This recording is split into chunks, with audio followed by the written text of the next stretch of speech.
I need that money. I really, really do. I need that money. I really need that money. Really need that money. I need that money. I really, really do. I need that money. I really need that money. Really need that money. Really, that money. That money. Hello, everybody. It's Dark Side Phil.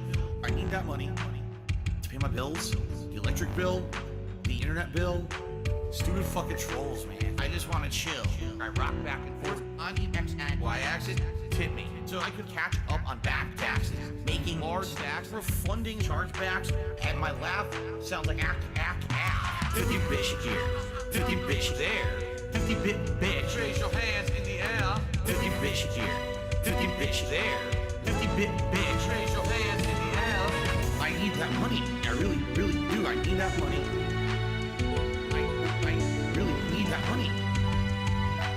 Really need that money. I need that money. I really, really do. I need that money. I really need that money. Really need that money. Really, that money. That money. I want to have chill streams. No Detractor memes, bathroom breaks, playing WWE, relaxing chill session of Street Fighter 3. Like I'm getting my vibe back from 2017. 50 bish here, 50 bish there, 50 bit bitch. Raise your hands in the air. 50 bish here, 50 bish there, 50 bit bitch. Raise your hands in the air.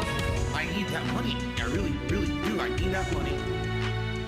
I really need that money.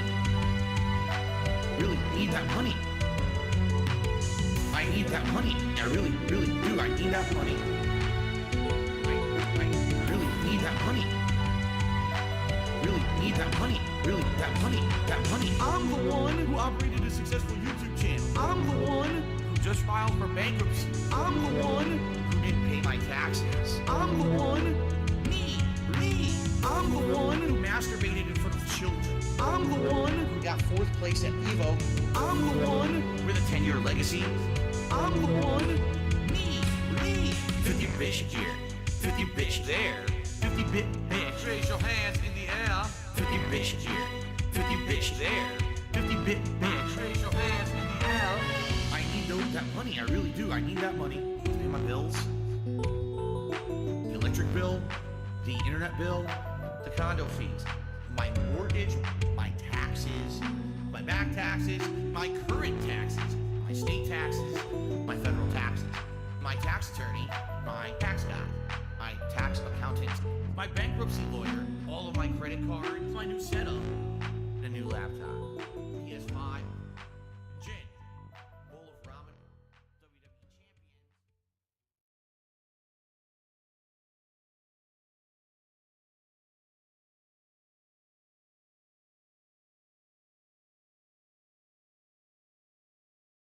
All right. Give me a second while I get this thing all set up. Something's odd.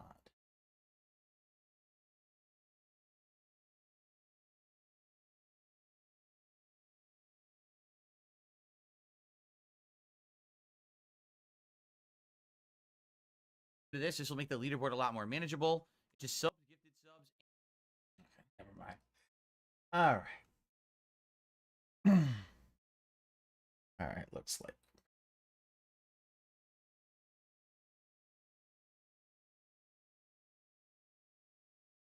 There we go. Okay. Oh, I was wondering. I'm like, I couldn't hear a thing. And I was like, oh, no, now I understand. My voice meter didn't come up. I was like, the hell? Oh, no. I'm so giant, you can't even see me do the thing. Okay, so. So, hopefully. So we got some skip juice. So we can kind of. Good. Oh, boy. Let's see. Let's go find out. And this is why we use raw fill instead of the actual kick thing, because Topics, it really worked out very smoothly because I had so much to work with this week. The more the merrier, as they say, right? So hopefully it continues, right? I hope that you guys are are going to enjoy. Give me money. Major subjects, and then some minor ones at the end of the show. As you know, I'll be shouting out contributions during the course of the stream, including subs, gifted subs, and tips. That's the 3 ways you can contribute tonight. This is the same as any other stream of mine, meaning I am attempting to hit the $150. Give me money, give me money, give me money, give me money, give me money. And if I do the stream, continues of support, and that means tomorrow we will be doing a smash burger. DSP tries it. Now, I actually had said something earlier today. This is what I wanted to talk to you guys about before we began Let's get tonight. this all set up. There. I made a It was offer/challenge to my audience this morning. Here is the offer/challenge, okay? So, there are 3 different places in my area that make smash burgers. Okay, look at this. I love the fact that he still doesn't get how ridiculous he looks in the chainmail and the crown that barely fit him beforehand. Now it looks even dumber. That delivered to my home. One is Jack in the Box, one is Sonic, and one is Shake Shack. We tried to determine where to order from this morning, and we could not come to a conclusion. Shake Shack. So I made the challenge. We could not come to the conclusion. Oh my goodness. Like, again, this man's just paralyzed by choice. He can't just say, all right, I'm going to choose this one. It's, you guys need to tell me which one I need to choose, because the fact is I'm literally paralyzed. Paralyzed by choice. God damn. Listen, if we hit all the goals, I'll order from 1. If we raise $50 extra, I'll order from 2. And we will do a head-to-head taste test, okay? Or if we raise $100 extra between now and tomorrow's daytime stream, I will order from all 3 places, have 3 different smash burgers delivered at the same time, and do the first ever triple taste testing on DSP Tries It tomorrow. I have never done that before in the over decade that I have done the show. Okay? We already hit the goal earlier, and we raised $36 extra. 36. So that means tonight, if we can hit the goal of guys, $150, but I'm not and then if fat, we can get an guys. additional $64 in support, I'm doing a triple taste test tomorrow on DSP Tries It. How insane is that? Right? Unprecedented. So let's get it going tonight. Let's get some support. What's the insanity? As you know, I'll shout out the support during the show, between the segments. Thank you all in advance. I already just received my first contribution. I just received a $5 tip from Score. Why does it seem like Biden and Harris are purposely trying to escalate tensions and make things worse, like they're doing to destroy America's speedrun because Trump won, laughing my ass off? Okay. I don't know that I would agree with that, but, you know. Let's see what El Philbo has to say. And it looks like, oh man. There we go. I'm going to move this down a little bit so you can see my hat.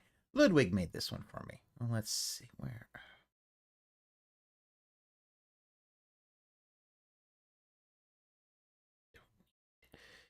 I don't need this. There we go. Guess what? We're covering that tonight. I'm not kidding. That was one of my major stories that we were going to cover tonight. Sure. So rather than jump the gun here, you know, and get ahead of myself, I think we should wait, and then we will cover it live. It is going to be one of the topics that gets discussed. Okay. Sure. So let's not jump the gun. But thank you. There was no name there, right? Just an anonymous $5 tipper. Our first contribution of the night. Thank you so very much. 5 on the board. 145 to go. Or your love give me such a thrill, but your love don't pay my bill. 200, what was it, 216? Because we hit 186 earlier. So we need an additional 24 to do the double. Oh, forget. We'll just figure it out. I'm not going to say it's like math. This now. really But is hey, Phil. every little Just bit like, counts. come on, give Additional me will help everything. and allow us to Everything, do guys. Why don't you give me everything? Triple taste test tomorrow. 3 smash burgers, but yet he'll be like, I'm not fat, guys. See, I'm skinny. Oh, his name was Score? Is that what it said? His name was Score? Okay, my bad. I missed his name by accident. Let me get his name on it. It was Score. Okay. How do you Sorry, miss I it in a missed his name. tip? Come on now. Oh, by the way, no super chats tonight. So let's get rid of this. This will make the leaderboard a lot more manageable. Just subs, gifted subs, and tips tonight here on DSPolitics. Very nice. Okay. All You right. think any, that because any of you stuff doing you want this, to you chat? would, I was you going know, to start around maybe... 7:15 p.m. Oh my Anything God. you guys want to chat about? Any last minute topics? Hot Phil, things you going on I make should me know about? angry, Phil. Anything you want to address? Any What? shout outs before we get started? Let's get it out of the way. I hate the Then fact we'll that roll it's right like, into the show. oh, we don't start until 7:15, guys. I hate that. How is Jasper? He's good. He's asleep. He's oversleeping on the dresser on top of a... Oh, basically, I bought myself some new sweatpants for the season, and I've been wearing them for the past couple of weeks. And my old sweatpants that don't fit me anymore because I lost weight, I basically just put them on top of the dresser, and he snuggles in them. He loves snuggling in old clothes. So he's You know what snuggling in that there, is? No, taking a it nap wasn't. right Not. It's not that he But lost he's weight. good. He was here a lot Those are earlier the today. those are the Zelda jammies that he sharded that he hasn't worn in months. He sharded in them, and then it's like, oh, you can't clean them. Can we hit 1K views again this week? Doubtful. I do feel like that was an initial burst of interest last week because it was the first time I had ever done a political show. I don't think we're going to be hitting 1,000 this week, just being honest. I could be wrong. These are some good topics. You're not going to hit 1,000 this week because the fact that... But I think that was a one-time deal. I still think we'll get a decent audience here, but I don't think we're getting 1,000. You know, we'll see. Then again, last week I got 1,000 viewers, and Kino Casino was broadcasting. They're not even broadcasting tonight. So maybe we'll get some additional views. I don't know. Maybe not. I'm just happy he's to have an thinking he audience might to be able get to talk about this some stuff. bleed Okay? over views. It's like, dude, they already saw it, and they saw hold it's on, because it is nothing. feeling They're not kinda going to come stuffy. I'm gonna back. open my window a little more. I got my fan on high. And again, last chance, I would say, if you want to get Over your 1,000 contributions in viewers now, last please week. do. That way I can shout them out before we begin and I get 358 to my this topics, 'cause week. I'll probably be doing shout outs Look at between that topics tonight, so I don't drop-off. lose my train of thought. Okay?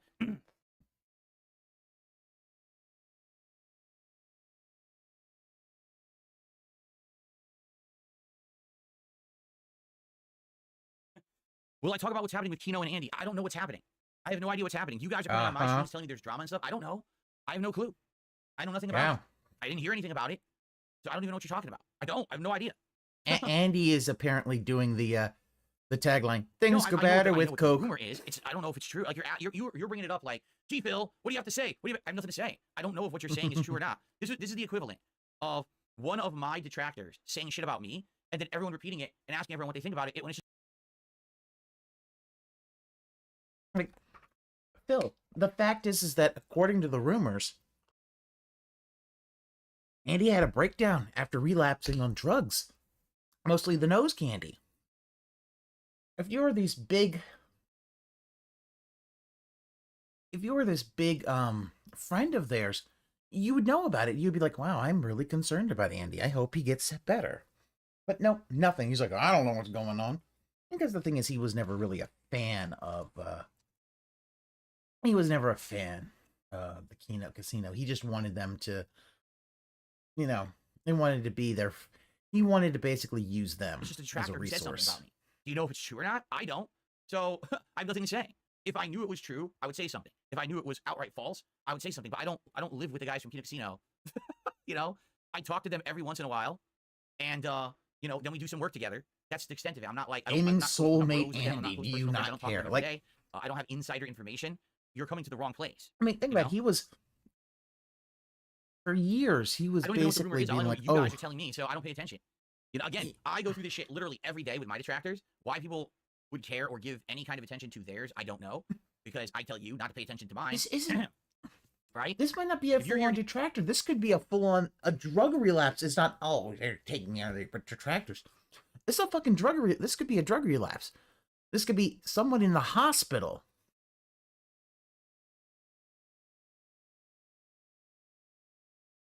Like, and he's just being like, I really don't care. And you like my content, and you know my detractors are full of shit, why would you believe someone else's detractors? Just saying. You know? Bill, you believed Keemstar's detractors full on. Hell, when Keemstar's detractors was saying that Etika's death was on Keemstar's fault, and like the mom and the girlfriend were saying like, no, that's not true. You corrected them. You're like, no, you two are wrong. It is. Like, Phil, you have been told not to take other people's detractors at 100%, but you do. And then you expect everyone to be like, no, but don't take my detractors for anything. Come on now, Phil. Well, until you hear something from the horse's mouth that there's actual evidence of anything, then there's nothing. It's called bullshit, which is usually what all this is. It's a bunch of bullshit, right? But yet, No, I don't anybody know who he anything. I doesn't haven't like, read he'll anything. believe I their have no info, detractors insider info, outside info 110%. for you, nothing. And I he'll can't say on the subject because I don't know anything, and he'll parrot. quite frankly, it's not my business, right? I don't know what's going on. Why would you even ask me? Why, again, because I did a couple shows with them, a couple co-ops. I don't know what's going on. There you go. He is officially distancing himself from the Kino Casino. Fully distancing All right. himself. I'm not on camera yet. This is just me chatting for pre-show. We're about to get started, okay? I told everyone I would start just about right now. So, all right, is everyone ready to go? I guess so. We got the $1 $5 tip and nothing else. Again, now guys, I'm just going to say this. I don't want to bring up contributions all night. I want to focus on the news and the politics that we're going to talk Give about. me money, So give me please, money, you give me money, understand, give me I'm not money, giving give you me up. money. Please support the stream tonight. Let's hit the goal. Let's keep going. Let's continue, shall we? All right. All right. Without further ado, I think it's time to start the show. Here we go. And you start with that gay ass intro.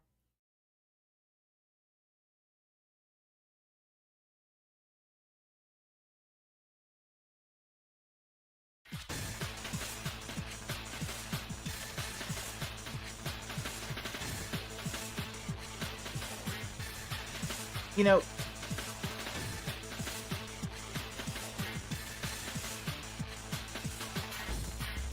him putting a face swap on all this stuff really does come into it. Like, yeah, he's never going to beat that narcissist allegation.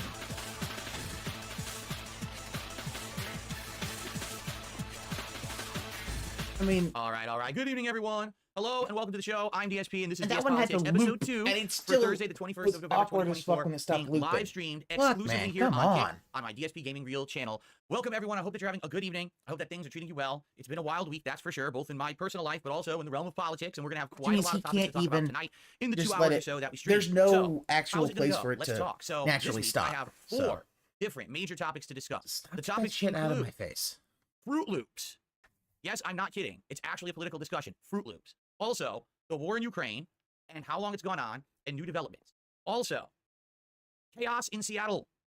I live in an outskirt of Seattle, in one of the suburbs, and chaos has been ensuing for a while, and I talk about it on my streams casually. Tonight, we're going to formally look into it and address it. And, of course, Trump derangement syndrome is also going on since Donald Trump won the 2024 presidential election, and we're going to look Wait, at a I couple thought of pieces of I that thought that 10 are very a.m. I scary thought I and put it very as sad. 10 If we p.m. have time, depending on Holy how the show goes shit, tonight, 'cause you Kumi, never know I'm with the sorry. show how long you're going to talk about any I put particular it as topic 10 in a.m. general.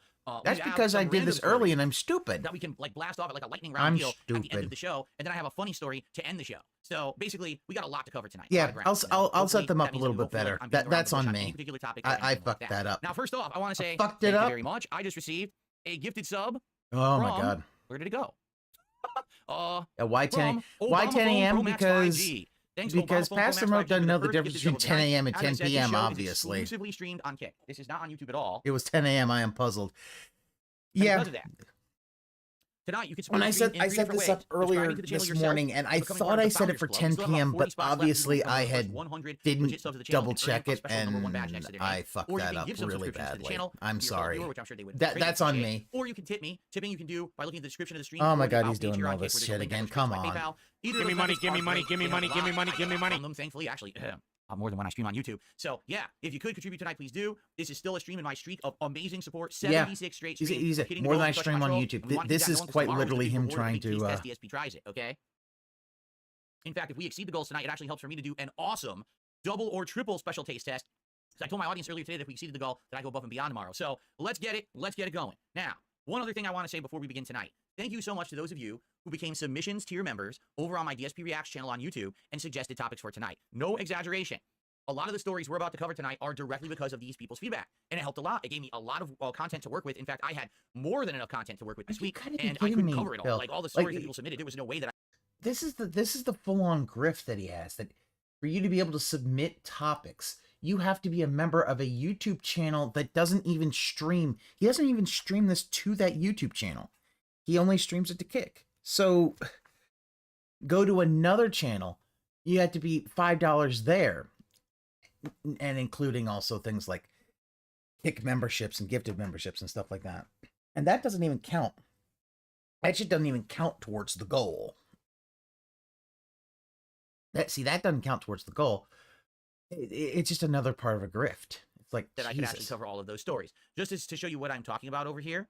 It is right here. So here it is, youtube.com/@DSPReact. If you become a member of this channel at the submissions tier, you can then go to this community tab and you can post up on a special post that I'll make tonight. It's a thread that will run once a week. You can respond to that post and post up your stories that you want to see me review and talk about on the show next week. Now, next week, the timing will be a little different because next week, American Thanksgiving is on Thursday and I'm not going to stream that night. So next week, my politics show will be on Friday night, November 29th. Friday night politics here on Kick. Okay, everyone? Just wanted to make you aware. Also, one other thing. Friday night politics. I was going to do last week. As you can see, down here, we have DS Politics highlights on the DSP Reacts channel. Basically, right after my show ended last week, I got to work clipping it up and making a whole bunch of highlights for all of you. And they did well. If you take a look at all these videos, this is anywhere 3 to almost 7 times the amount of views that I would receive on a video on this channel from the previous work I used to do. I used to do a weekly Clips React show. This show is doing way better right now. Seriously. I mean, so thank you. It doesn't seem to be doing much better at all. Tier member submitted topics and watched and commented or interacted in any way with these clips. This will continue. Every week I will make many clips out of this show. Also, people did a poll. How often would you like to see two clips? of them seem to have gotten over 1,000 views. Just 2 of them. People actually said 2 or 3 a day. So I'm okay with making them and spacing them out. I'll probably try to do like 2 a day. So maybe I'll do 1 tonight, and then I'll do 1 tomorrow, and then 1 at night tomorrow. You know, I'll try to space them out. And generally, I don't want to flood everyone with these clips, all right? But I just wanted to show you, this is how it works. This is how we're doing it. Thank you, everyone, for your support live on the stream. Thanks to those who became Sarah member. Barclay, So far, I can't wait for your perspective on Ukraine as a guy who's been fighting a solo war for over a decade against the detractors and trolls. Ooh. Barkley's definitely a troll LARPer. That's all we got for now. Troll slash maybe LARPer. FYI, if and when you contribute tonight, I'm looking to shout those out between the major stories. Like I said, I have 4 major stories. I don't want to get too sidetracked from talking about each major story. So if you could bear with me while I talk about each major story, I would appreciate that. And then between the stories as they end, then I'll take the time to do big shout outs and interact with you because this is an interactive show. I want people to comment on the stories and I want to get your feedback on it as well. All right? Awesome. Man, this is just so much more refreshing when I'm drinking it from the official Level 1 podcast mug, which is available at darksidefill.shop. Available Give me right money, now, give me money, give me money, give me money, give me money. This is shameless. All right, so that was ladies and shameless. gents, let us get into it. You ready? It is time for DS Also, Politics and our if he's first story drinking of the night. Oh my god, he's still got this gay-ass intro. How do you have that if you have the other part? All right. So you might say, what's our first story of the night? Fruit Loops. I'm not kidding. Our first story of the night is Fruit Loops. Ladies and gentlemen, this is RFK Jr., Robert F. Kennedy Jr., RFK Jr. for short. He very soon will be a major political figure in the United States. He has been or is going to be appointed the health secretary of the United States when Donald Trump becomes president next year and is sworn in. So already there's controversy, chaos, and problems because he was interviewed with NBC News on November 6th. And during this interview, he said the following quote: "Why do we have Fruit Loops in this country that have 18 or 19 ingredients and you can go to Canada and it's not 2 or 3? And as you can see directly in this article from Newsweek, this was directly after criticizing food regulation agencies such as the U.S. Food and Drug Administration for not protecting our kids from harmful ingredients in ultra-processed foods." Okay. I mean, I could tell you why. One, you know, the corn subsidies have basically made it so that you're always having high fructose corn syrup and stuff like that instead of actual sugar. It's also the reason American sodas taste different than sodas around the world.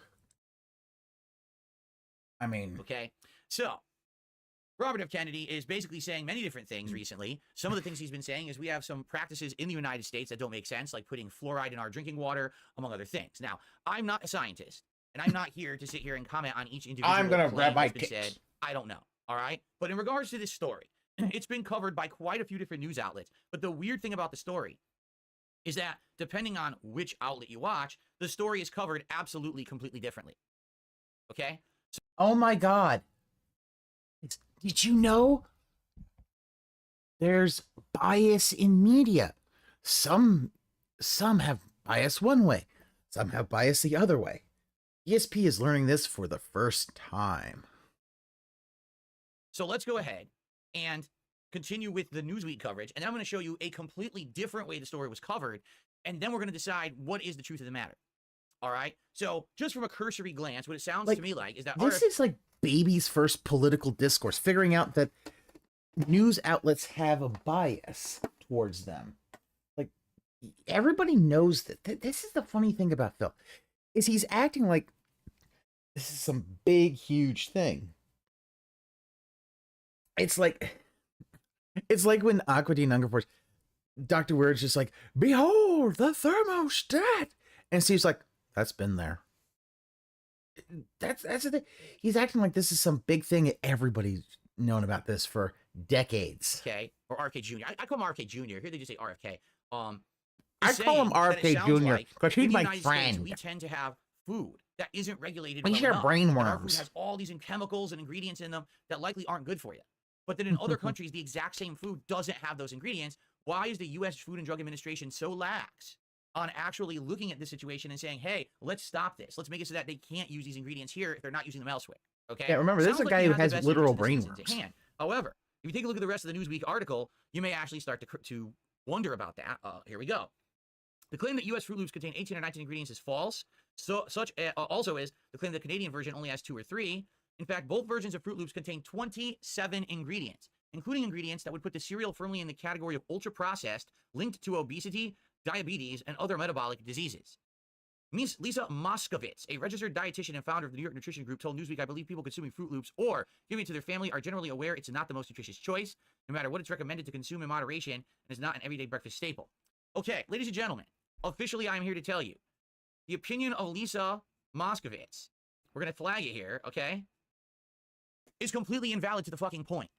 What RFK Jr. is saying is that we have the same foods as other countries, and it seems like we have a million chemicals and ingredients in them.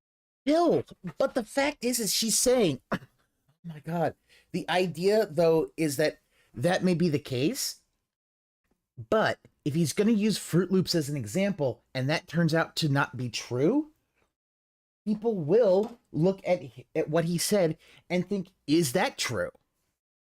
That's how this shit works. I mean, fuck it. Like, to go into another thing, this is one of the reasons why people didn't like Anita Sarkeesian and all that, was because she would say, oh, this is an example of this, blah, blah, blah. And they'd be like, but that isn't an example, and you completely misrepresented it. That's not what happened. And it's like, oh, but my point still stands. Well, if you're trying to persuade somebody and you get what you persuaded wrong, everybody's going to look at what you then said as suspicious. Why? And can we fix that? She says, oh, well, Fruit Loops isn't healthy for you anyway. That's not the point. No one was saying that it was healthy. No one's saying that Fruit Loops is a crazy good food. Like, this bit is complete Phil's autism. This is Phil's autism, not being able to understand that, you know, he is looking at the Fruit Loops forest and missing everything else. So why are you even bringing that up? That's like saying if RFK Jr. said, oh, we found a candy bar that has poison in it, take the poison out, and then Lisa Moskovitz says, well, candy's not good for you anyway. So what, stupid? What a dumb thing to say.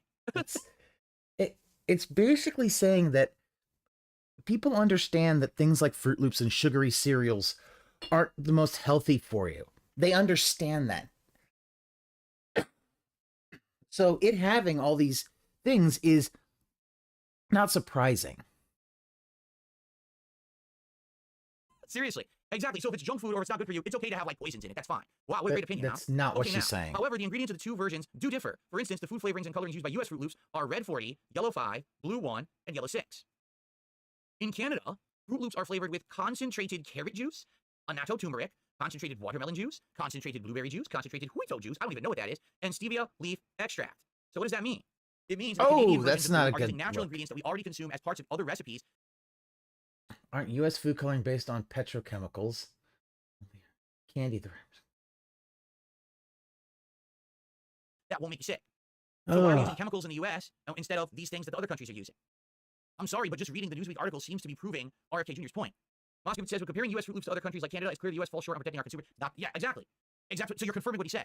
Okay? Research shows additives like Red 40 are safe in small quantities, but in larger quantities, it can be linked to various health conditions, from behavioral problems to inflammatory gastrointestinal issues. I remember when I was a kid, okay, kids in school always said, oh, you gotta be careful, don't eat stuff that has yellow 5. And this was elementary school. And I'm like, why? Why wouldn't I want yellow 5? And people would be like, because I'm not even kidding, this is what my classmates said. They said, oh, because when you grow up, it's gonna make your penis small and you're gonna be impotent. I mean, I remember hearing that when like stuff like Surge came out. And it had a ton of, I think, yellow 5 or something. It wasn't that it was be like a small sperm count, but you know, at that point, I would not have been in, like, Phil would have already been in middle school at that point. Like that's weird that he's talking to elementary school. Like people didn't know that in elementary school. Because remember, his elementary school would have been like the late 80s to the early 90s. So, you know, no. Oh, okay, thanks for telling me. By the way, how old am I? And you're telling me this? So now kids are like scrambling in class at like their lunches. They're looking at the ingredients on the bags. Is there yellow 5 in this? Is there yellow 5? I'm not kidding that this happened when I was a kid in elementary school. It actually happened. No, okay? I don't. So I don't believe you, Phil, because you lie all the time.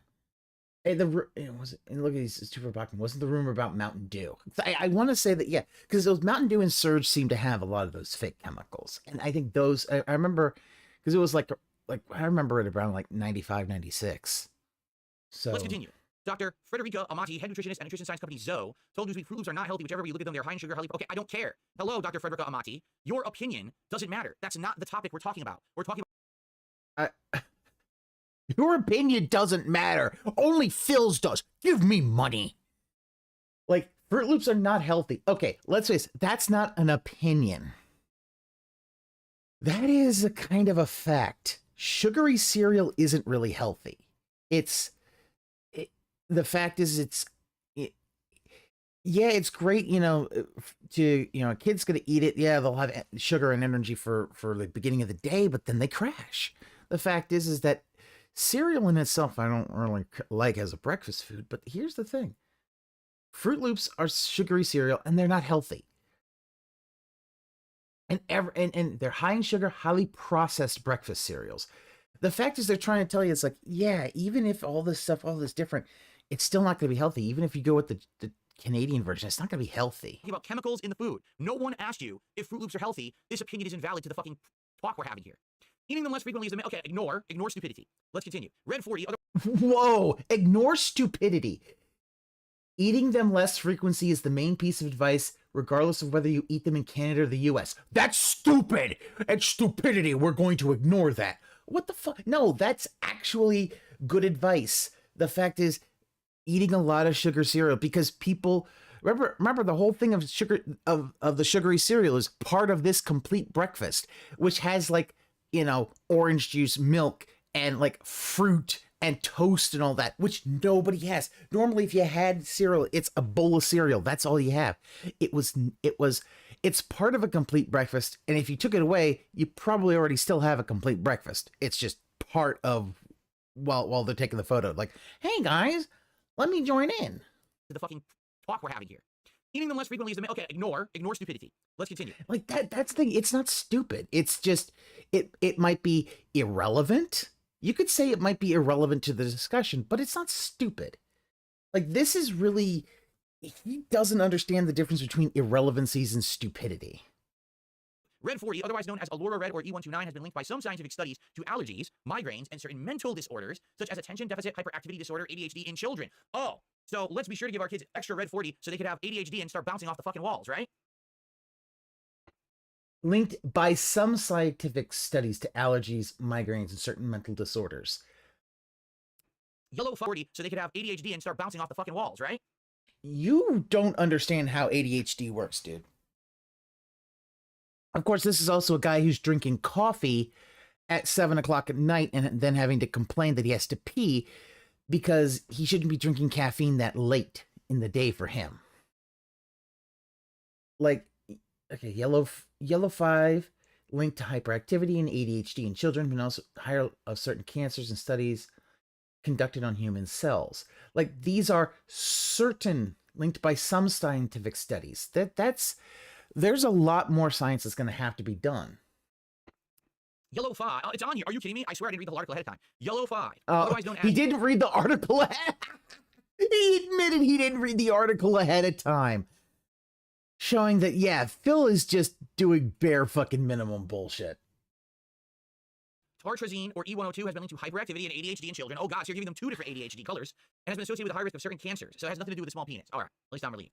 And oh, is that it? And here's a whole list of ingredients compared to Canadian Fruit Loops, right? So that's the article. Now here's the funny part. I just read the whole thing, right? If you actually read this article, I highlighted the parts that are important versus the parts that are bullshit. So out of the Newsweek article, the entire first part was bullshit. Then there was one thing that actually confirmed RFK Jr.'s concerns, and then there was more bullshit, and that's the end of the article. But here's the thing, though. He was saying that like 2 or 3, instead of it, a lot of this seems to be the artificial flavors and the food colorings, whereas everything else, it's like, yeah, they're super processed. But that's Newsweek, okay? So a lot of places have covered this, and in particular in this one, what people did is they did like an amalgamation of people tweeting about it, although I don't know, I guess it's not tweeting anymore, it's Xing. People who were Xing about this. Are you a functional retard? I have to ask. Just call it tweeting. Stop this whole thing with, oh, X. It's X now. Like, dude, half the people are still calling it Twitter because X is a stupid fucking name. This on X.com. Elon's and, ego. Some people are like, you know. Hey, Aqua Saber, yeah. I'm having fun. People are saying Apparently, Robert Kennedy I Jr. is set wrong. my Others stream are like, for wait, 10 they a.m. actually instead read of the 10 article, p.m. right? So New York Times is saying Robert Kennedy Jr. is wrong. I am big brained, I guess. Big smooth brain. Instead of the Canadian, right? So there you go. I mean, other people have the same outcome of what I saw when I read the articles. And by the way, so they're citing a New York Times article. I cited a Newsweek article, and all the articles seem to make it seem like RFK Jr. was stupid or something. But okay, all right, let's be honest. The Republicans, particularly those who like Donald Trump or are in his grouping, they love hyperbole. Okay, they love it. They love to. But here's the thing: if you're trying to persuade folks, hyperbole is easy to. It's easy to, yeah, he'll never have reading comprehension or take anyone's opinion other than his own. Yeah, like the fact that he was like, oh, this one person was just like, yeah, the best course of action is, I don't know, eating healthy and not eating sugary cereal that much. He's like, that's stupid, moving on. Instead of, good piece of advice, but it's not fully relevant to the discussion at hand. It was like, that would be like a lawyer being like, objection, relevance. Like, if that's not relevant, that it's, hey, they've got a lot more, artificial chemicals in this.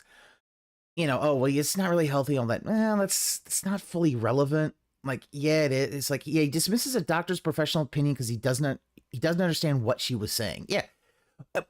Aqua Saber, this is honestly why it's why he doesn't wear his glasses. It's why he doesn't get medicine for his gout, because he doesn't understand these opinions. Therefore, it makes him feel stupid. And because he feels stupid, his narcissism goes into overdrive and is like, well, it must be wrong because I'm the smartest man in any room. His political takes are absolute shit. This whole thing about, oh, they love hyperbole. Yeah, but if you're trying to convince people, hyperbole isn't always the best thing because over exaggerate a lot. They feel that it gets their point across. Last week, Donald Trump said, oh, I got Roe v. Wade repealed. No, you didn't. You did not do that. The Supreme Court did. Okay, you might have had a hand in it, but they're the ones who did it. But he takes credit for it. Oh my God, we're going back to the abortion shit. He didn't do it. So the Democrats say that he did it was bad. Someone will take this doctor's opinion as an argument against him. Right? Oh my RFK Jr. God. says, oh, well, our Fruit Loops has like 27, 28 ingredients, and the Canadians have like 3. That's ridiculous. No, it's not true. It's completely false. But the fact is, if you're trying to convince people and it's wrong, it calls into question what you said. I mean, the fact is that if you very much hyperbolize to the point of that full-on hyperbole, people are going to look at this like, this is not hyperbole, this is a full-on lie, and then they're not going to trust the other shit you have to say. Phil, do you understand that? As somebody who's lied a lot, do you understand how that works? No? Okay. Yeah. Yeah, he thinks it'll be like cherry. Well, it's cherry juice. Probably the whole thing with cherry. I think the whole thing with the cherry juice happened because Phil doesn't want to.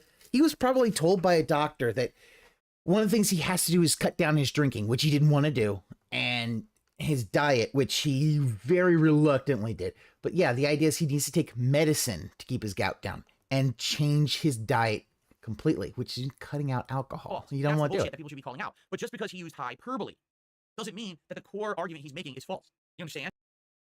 It calls into question, if it's that hyperbolic, it can call into question when you're just like, ooh. Like, that's the thing. Someone told him cherry juice helps. He took it wholesale. I mean, this is also a guy who has admitted he hasn't gone to the dentist since like the late 90s. Like, you know, he doesn't go to the doctor. Anybody, like, the fact is when he talks about this shit, like, oh, anybody wants to say, yeah, if anybody's on Ozempic, it might be Cat.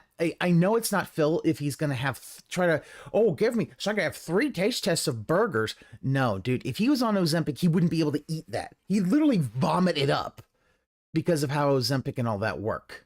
It would literally sit in his stomach for hours and he'd just vomit it back he exaggerates to get hype, to get bluster going, but his article he's talking about actually has merit. He's saying, see, the thing about it is hyperbole like that doesn't really convince people. When they find out that it's not true, they start to feel like they've been lied to. why are we using these chemicals to basically color our foods when we could be using natural things that everyone eats that are actually not bad for you at all? Carrot juice, which is healthy. Why not turmeric, a spice that's very common in many different kinds of cuisine? Why don't we use that instead of yellow 5, which shrinks your pee-pee? Okay, we already said it doesn't, all right? But you understand what I'm saying. I just use some hyperbole there. But you know it's false, Phil. And that hyperbole, you saying you know it's false but still using it, is going to call people to think, maybe you're lying and you're not. That's not true. And that's the kind of thing that they do. But I said this last week. I feel like this is what happens with Donald Trump. He overtalks so much. He doesn't have diabetic symptoms other than a constant pissing, which could be other things too. I mean, yeah. Well, the thing is, the diabetic symptoms, yeah, other than pissing, I mean, unless his vision takes a big turn for the worse, which, I mean, he already has bad vision, but that doesn't really count. The pissing, I mean, it could be some diabetic issues, but I think the thing is, it's less, I mean, if it's diabetes, it's coming from drinking, not from like sugary stuff. I think it would be drinking based diabetes.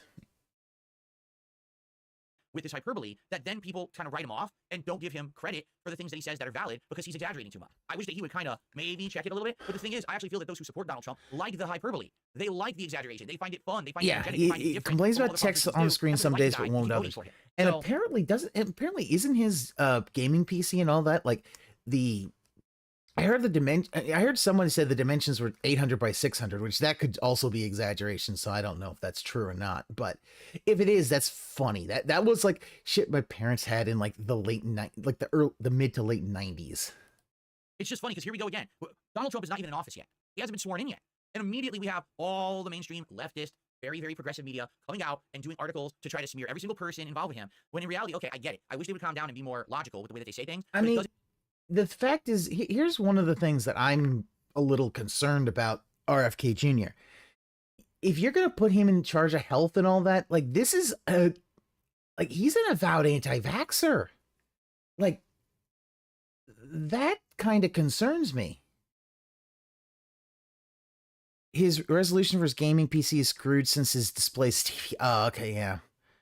Prove that. Yeah, the Game Award. Yeah, because it's like when I looked at it, the Game Awards all looked to be, it hit like all of them in the front. And mine is like, my thing is like 1920 by 1080. But yeah, like my thing about RFK is this dude really, really, really is super anti-vaxxer, and that I don't agree with at all. I don't like anti-vaxxing. I hate the hippies that did that. Hold on. Excuse me, you didn't want to hear me sneeze. I hate the fact that people like Jenny McCarthy and these liberal hippies started anti-vaxxing. It's caught on with all these fucking white people. And think of, I don't want to do that. Yeah, that is a political take he could have run with. Like, to me, it's like RFK is like, yeah, no. I'm just not sure that I would, go after serial opinions. Like, yeah, none of the opinions of RFK for vaccinations. Like, this is going to be a guy in charge of that shit. Like, he's basically then going to be like, you know, he's going to say all this stuff, and then Phil is just going to be like, we shouldn't have vaccinations. It's like, dude, no. You know, our grandparent, my parents and my grandparents went and got the polio vaccine for free because you know what? They didn't want to have polio where if and you don't know what polio did, it would cripple you for life. You would be crippled for life. There was no cure. Doesn't mean that everything they say is false. RFK Jr. in this point actually has a point.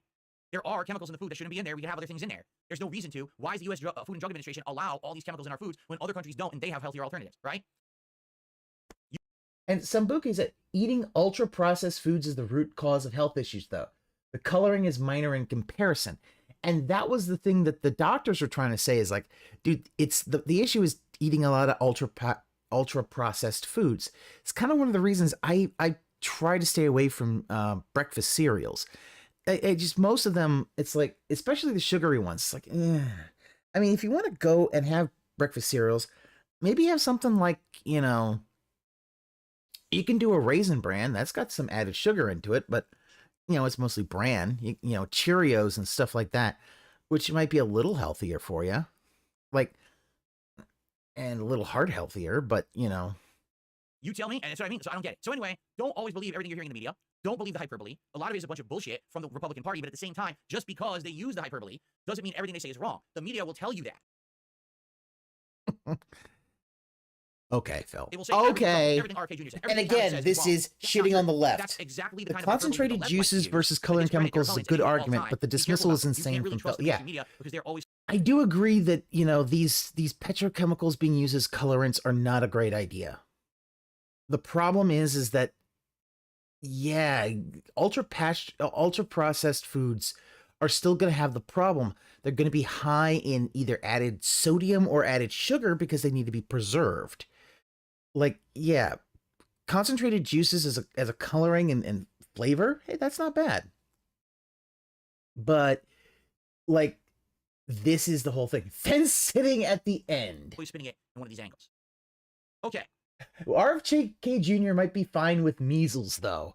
Yeah, some of these folks are actually starting to pull off the whole thing, and Phil is missing the idea of, like, yeah, dude's a full-on anti-vaxxer. You're going to see shit like measles. Like, fuck, when I was an infant, you get the MMR vaccine. And then when I was, like, 5th grade or something, we all had to go to school, and we got the MMR booster, which I remember because they had the gun. You just put your arm in there and they're like, and it would just shoot this thing right into your arm, and it was done. And, you know, so I didn't have to get things like measles, mumps, or rubella. I had chickenpox when I was a kid, and now they have vaccines for chickenpox. Oh, wonders of science. So that's our first story for the night. That was a nice quick intro story, was it not? Yeah, DSP doing politics is going to run off normal people, have them leave with LARPers and trolls. Oh, it will definitely. Like, yeah. Pretty good. All Sarah right. Barclay is definitely a LARPer. Some of these folks, yeah. Hal Ottoman, RK might be fine with measles, though. Troll. So, ladies and gentlemen, thanks so far. We got our first tip, our second tip of the night. A $1.20 tip. So here's someone. RFK is a documented anti-vax conspiracy theorist. A lot of what he has said has been disproven by doctors and scientists. Okay, I'm not sure what that has to do with the topic of what we just talked about. What does that have to do? Phil, him being an anti-vaxxer is calling into question his credibility. Like, that's the thing I love about it, is he can't seem to understand it's calling into question his credibility. Oh, God, the next story, yeah. I get it. People don't like the guy for various different reasons. He was right on that subject. He's correct. What he said was actually correct. He is factually correct. What the fuck, Phil? I just used my ears, and what you can clearly understand from the guy is nuts. He just exaggerated, and then people gave him shit for it, but his point was right. It doesn't matter that you don't think that he was right on vaccines. He was actually right on that topic. It was proven. Even the people who don't like him said as much in their articles. You understand? What? I don't know that. What? This is what I don't like about America and the way that, again, either you're with me or against me. Either you completely agree or you completely... Yeah, like Sambuca makes it. RFK has loads of his own issues, so it's hard to take him seriously. Slatterin basically asks, are you an anti-vaxxer, Phil?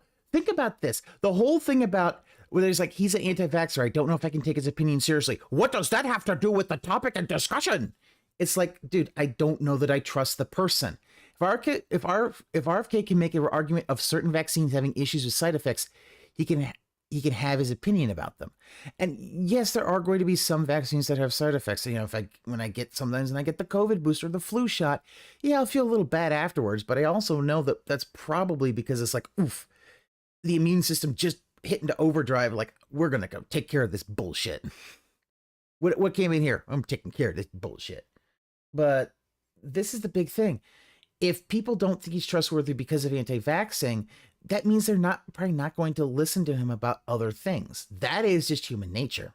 Completely disagree. No, you can call a fact a fact. You can call a fib a fib. In this case, that was a fact. There's a little bit of hyperbole and fibbing in there, but there's a fact. The media spins, but the yank is pure, unfiltered. It pulls us into truth. RFK's all right guy, huh? He's not a bad guy, genuinely. He injects whole milk. He wants vaccines to be tested. Behind it, and that's what counts. I just don't understand how then you just discredit anything the man ever says, right?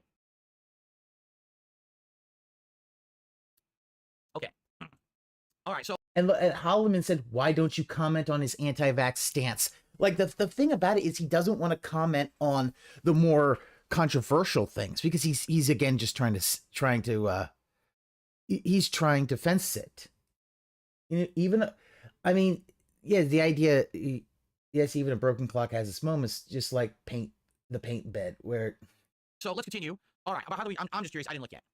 Holy shit, we have 700 and plus viewers tonight. Thank you guys for the viewers once again. I don't know why you guys are showing up, but I'm glad you guys are enjoying the show. I really appreciate you being here. Because Phil loves to make it about himself. Why should I trust Phil with his opinions on games? He constantly calls amazing games stupid and badly designed with skill issues. Yeah, that's the thing. Continue. Let's get some subs. I see many people in the chat who don't have subs, so let's get some of those. Let's get some gifted subs for the channel, and let's get some tips in and keep that momentum going. Okay, ready? Ladies and gentlemen, it's time for our second topic of the night.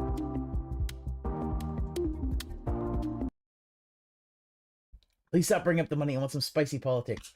When smallpox and measles is running wild in America again, people will be sorry. Yeah, it's not even organic viewership. People are watching for the train wreck takes. Our next topic involves a situation that has been going on for now over 1,000 days. The war in Ukraine.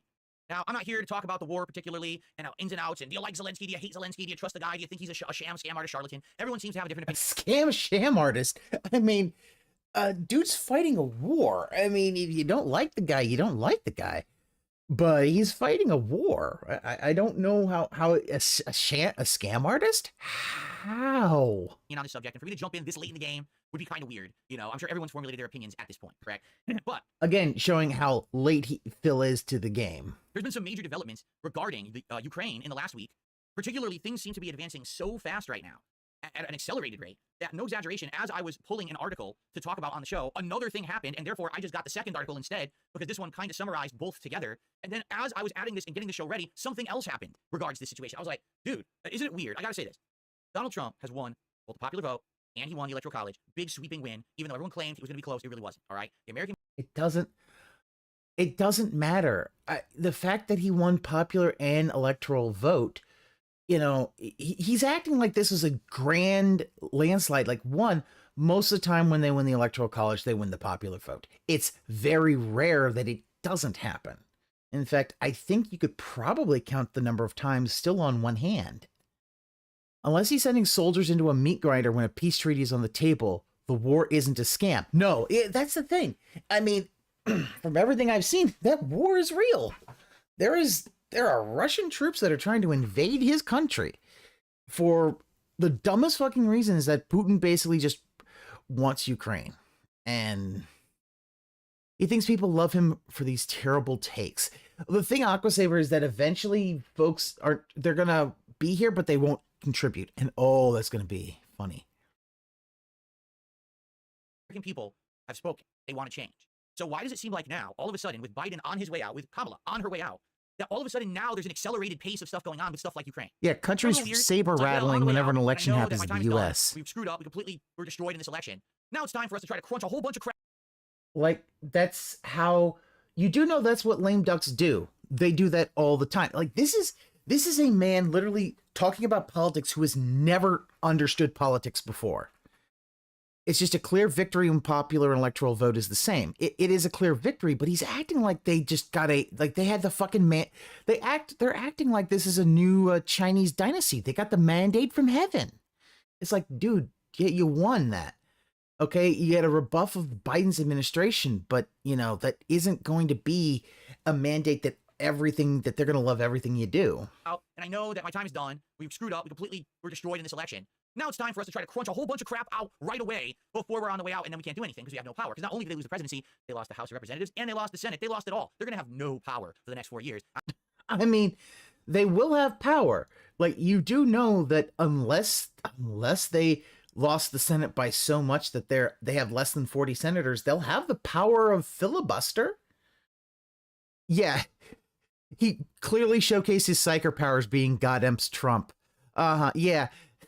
The thing about this, though, is he's going to turn out to be less God Emperor and more like Magnus the Red, busting down the wards like, hey, Kool-Aid.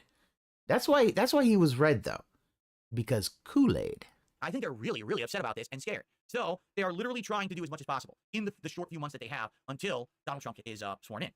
I mean, the fact is that, yeah, they are, yeah. Is a lame duck nothing to lose? Like, this is a man who's never heard of a lame duck term presidency. This is what happens with lame ducks. They do this. I don't get how he is. Crazy, all this stuff that just happened in the last week with the Ukraine. Okay, I say the Ukraine. Everyone yells at me. This is a guy who's never paid attention to politics before.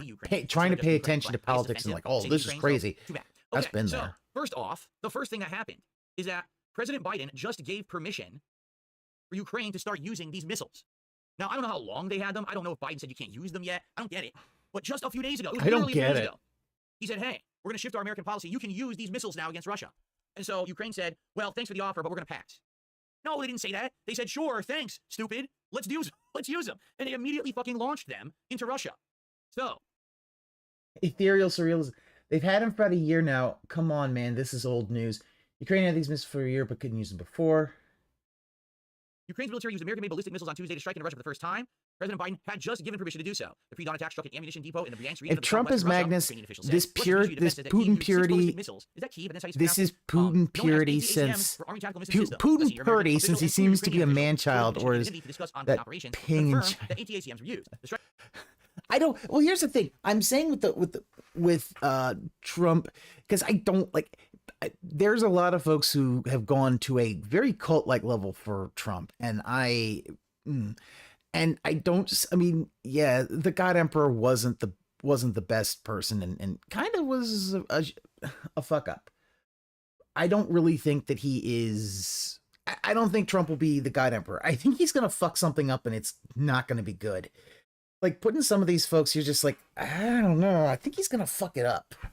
And I'm worried that the shoe will drop. I'm worried that the shoe that I've been fearing for the last number of years, which is the economy finally, the economy collapsing after the post-COVID shit, like prices not going down and everything just falling into shit, is going to happen. And I'm afraid that that'll happen. And the American people are going to be the ones that pay for it, not the politicians. They don't care. They're rich. It's going to be the American people who are going to pay. Strike represented a demonstration of force for Ukraine as it tries to show Western allies that providing more powerful and sophisticated weapons will pay off by degrading Russia's combat capabilities and relieving pressure on Kiev's overstretched forces. The attack came on the same day President Vladimir Putin lowered Russia. It's Kiev. That's Kiev. That's how Kiev is spelled nowadays. Threshold for use of nuclear weapons, a long-planned move whose timing appeared aimed at showing the Kremlin good responsibility aggressively to Ukraine using American missiles to strike their Russian territory. The Kremlin has throughout the war used the threat of deploying its nuclear arsenal to try to deter the West from providing more robust military support to Ukraine. On Tuesday, Russia's foreign minister, Sergei Lavrov, now he's called reading the to us. ACMs in the Bryansk region a signal that they want escalation, a reference to the U.S. and Western allies. He's a man-child. Officials and military analysts who have long cautioned no single weapon will take the war. Note the impact of the shift in White House here's the thing about it. I mean, the thing, though, is that if Putin is Perturabo, the one problem, though, is that Perturabo actually had some and hard carried the heresy. I don't know that Putin could do that. I mean, he was also a man-child and one of the worst, but full-on collapse is a possibility. If it happens, every politician's going to run for the hills blaming each other. Oh, well, they'll blame each other, and they'll blame poor people. They'll blame poor people. Why weren't you spending enough? That's what I fear, because the American people are going to they're going to need leadership. And this is one of the things that, for me, why I don't care for Trump. I've seen what happens to his leadership in a crisis when it came to COVID, and I found that very lacking. But that's just me. Missiles being supplied. But the one thing I want to say is this paragraph right here. Oh, no. The very last paragraph. Perturabo, more like Israel's leader, does what he can while being helped by others. We'll see a quick end to the war in Ukraine. You know what, I'm not even Donald going Trump to go says into he's had that. enough. That whole Why is this war going on for Israel-Gaza years? thing. Why Oh, the my US God. keep interjecting their nose into the business of Ukraine and Russia? He doesn't get it. I guess, in his opinion, we shouldn't be involved. And I think a lot of Americans, Donald Trump says he's had enough. Why is this war going on for 3 years? Why does the U.S. keep interjecting their nose into the business of Ukraine and Russia? He doesn't get it. I guess, in his opinion, we shouldn't be involved. And I think a lot of Americans are actually in the same exact belief system. They're like, why are we? There are a lot of people who don't like it's more the fact that we're sending a lot of money to Ukraine when people are feeling the hurt at home. But let's be honest, I don't see Trump actually ending that. Him doing that is going to cause a lot of diplomatic backlash, and it's going to project American weakness, in my opinion. It will project that we will just give up on people we've said there. And I think that's going to be a main thing. Like, one of the big things about politics also is not looking weak. If Trump just is like, okay, Zelensky, you're on your own, it makes us look weak.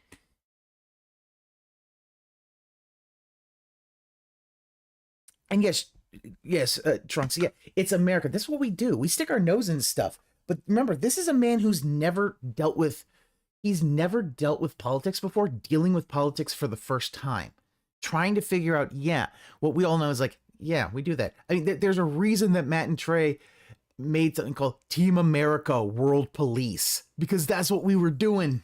That's what we do. That's what we do. Oh, we want that interest. We'll put our nose into stuff. And the thing also about it is that my thing is, if we get out of Ukraine, my question is, will that embolden Putin to try again? This is a political opinion the country's been since after 9/11. Ripples were mostly done. People were angry with the foreign aid when local problems keep piling up. Phil thinks this is a brand new sentiment. And that is because he has not cared about politics before, and everybody's looking at him just like, dude, where the fuck have you been? Yeah, the fact is that my thing is, like, us leaving is probably going to embolden Russia. They will have a big old counter, and it will also piss off a lot of the European allies, because they do not want Russian aggression to keep moving into Europe. They don't want to have that. I mean, what happens then? And then if Trump does that, what happens if Putin decides to attack a NATO ally? Is Trump going to be like, not my problem, and then ignore an ally? Ooh, that's not a good idea. We involve in my opinion. These other countries. Now listen, we don't have good terms with Russia. We know that. Russia has a completely different political and life philosophy. They're not in agreement with our democratic ways, okay? But why do we have to get involved in this war? So that's what's going on. Now, something else happened immediately following this, okay? You ready for this?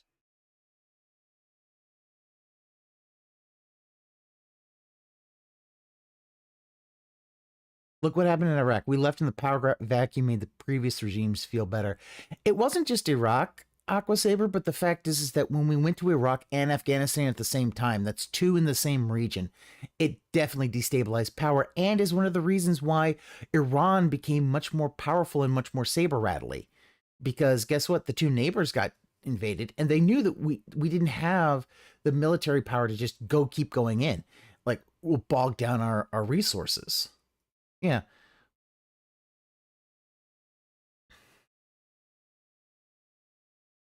Biden administration moves to forgive $4.7 billion of loans to the Ukraine. Now, I mean, 4.7 billion. How many billions have we given Ukraine? Hundreds? Probably hundreds of billions? I don't think Putin would invade a NATO country. I think he just viewed Ukraine that wouldn't fight back too much. The question how are politics related to Fruit Loops? Just follow your nose. You'll never be wrong if you follow your nose, Kumi. That's why. Like, the whole thing with it is... This, folks, is where I start to get angry. So let's go ahead and read. This was from yesterday, by the way. This is a fresh article, just happened. The Biden administration has moved to forgive about $4.7 billion in U.S. loans to Ukraine, the State Department spokesperson Matthew Miller said on Wednesday, as outgoing officials seek to do what they can before leaving office to bolster Ukraine in its war with Russia. So basically, in order to help Ukraine, Putin also found out his military isn't as well oiled as he thought. Yeah. The funding bill passed by the U.S. Congress in April included over $9.4 billion of forgivable loans for economic and budgetary support to Ukraine's government, half of which the president would cancel after November 15th. The bill appropriated a total of $61 billion to help Ukraine fight the full-scale invasion of Moscow, launched in February 2022. Ladies and gentlemen, $61 billion of Americans' money was gifted to Ukraine. Ukraine doesn't have to pay any of it back whatsoever. That isn't what that said, you illiterate fuck. Like, it said the bill appropriated a total of $61 billion to help Ukraine. Now, this $61 billion, we don't know if it's aid, we don't know if it's loans. Like, the whole thing is, it says 9.4 in forgivable loans that the president could cancel after November 15th. But that $61 billion, we don't know if it's loans or we don't know if it's aid. Like, that's not quite what... Ukraine doesn't have to pay any of it back whatsoever. Yeah, it didn't say that.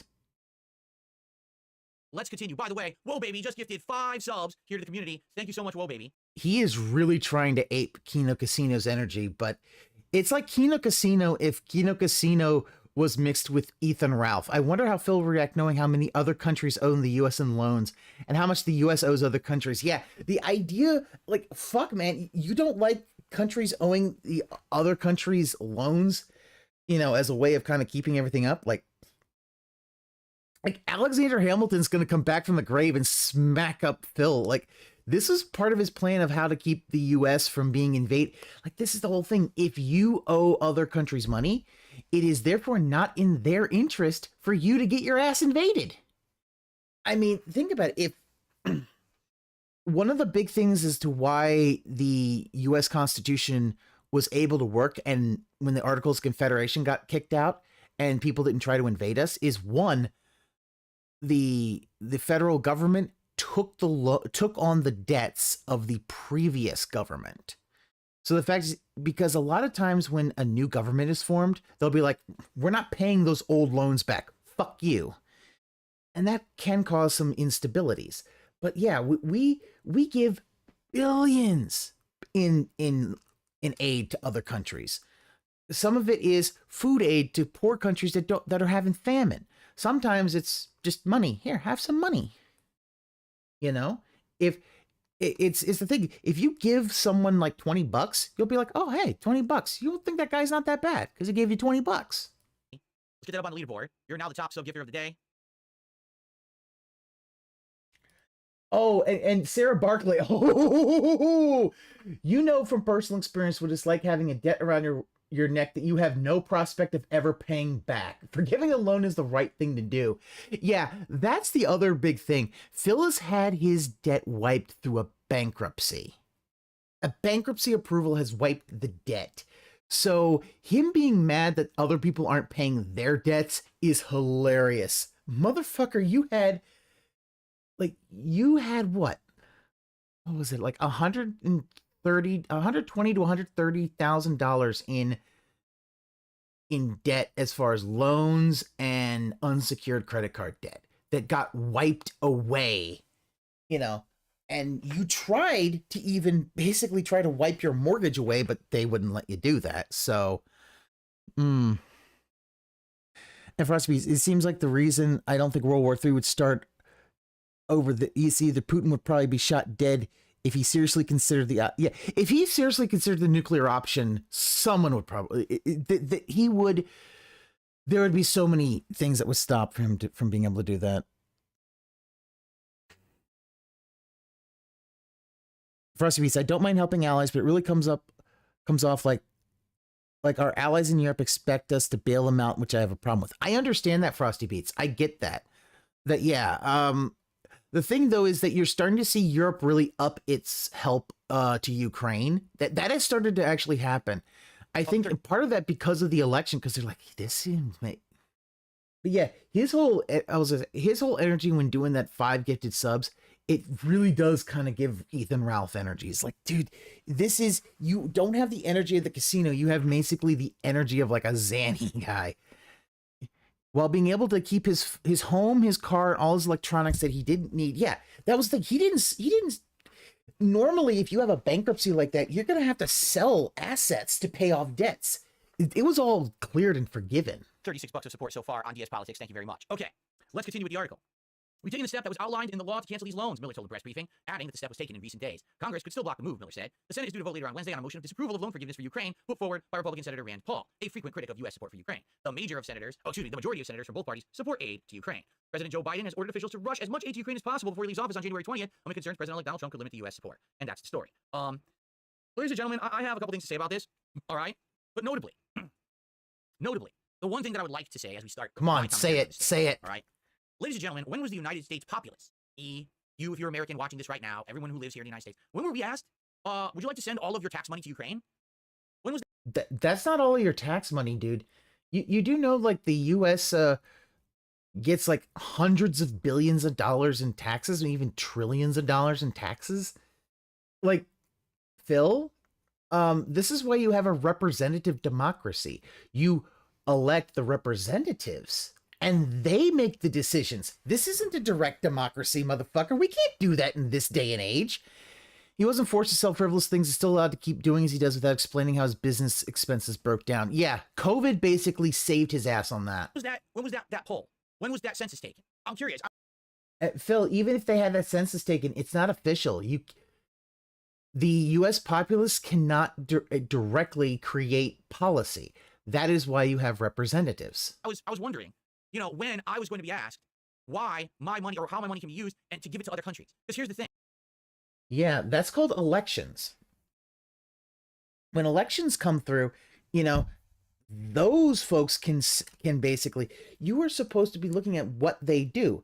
This really shows he doesn't understand how, it's not the super most popular thing about the Ukraine, especially with how much. Anyone else, they would demand to know how, the demand breakdown, how it'd be so varied between 3 and 5K. He could vote for better representatives, but he doesn't vote. You're right, Rusty Beats. He doesn't vote at all. All right, I just want to understand something here. I work hard. I earn money. I take the money that I earn, and I give a portion of it to the federal... He works hard for the money. So hard for the money? He works hard for the money? No, you don't, Phil. Phil, you sit there and badger people to give you money. He'll never understand government and how international negotiation works. Yeah, the fact is that, yes, now you can argue the U.S. spends a lot of money on the UN and NATO and all that kind of stuff.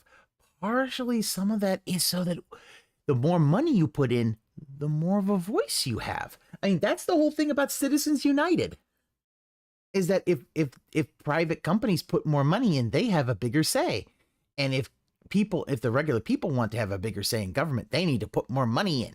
Oh, you're too poor? Well, fuck you. Poor people can't have a voice in politics. At least that's... And the understanding is the government's going to use that money to govern. They're going to do... I mean, gifting money to Europe and Japan after World War II is what made U.S. a superpower. Yeah, hell, pouring money into Japan to rebuild, pouring money into the Europe with the Marshall Plan.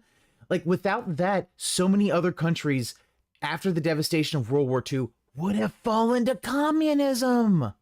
Money solves many problems, especially when it comes to potential armed conflict. Many an angry army will leave you alone when you toss money at them. Yeah, and the fact is that armies don't run on nothing. They need cash. Do things as public servants. We've explained this, and I explained it last week. The United States government is public service, meaning... And extras, the government doesn't tell you where to spend their money. Give DSP money, not stupid Ukraine. 4.7 billion could have rebuilt all the homes that burned down in my fires. That's not how aid works. We aren't literally sending money. I think I worked in the government. We send older weapons and gear over there to replace the gear with our defense contracts. You literally don't know what you're talking about. That's also the thing. We're basically sending them our old toys and we get new ones. Yay! It's going to our defense contractors. It shouldn't be going to them anyways, but, you know. Wrong about the whole thing, but go off. The government only exists to service the people of the country, period. Everything the government is going to do is supposed to be in the best interests of the United States populace, okay? Now, if Biden... This is going into this very much... This is very narcissistic kind of thing because it's, well, this thing should only benefit me. But Phil, your federal taxes are going to go to help things all over the country. You know, your federal taxes will go to make roads in Tennessee where you've never been, where you're not living. Like, yeah, the act of voting a broad stroke in the grand mural, yet the canvas is never truly clear. What the fuck? I don't know what original time maker's saying. You think the U.S. should have not intervened or sold weapons to allies? Yeah. Like, think about it. We've done that.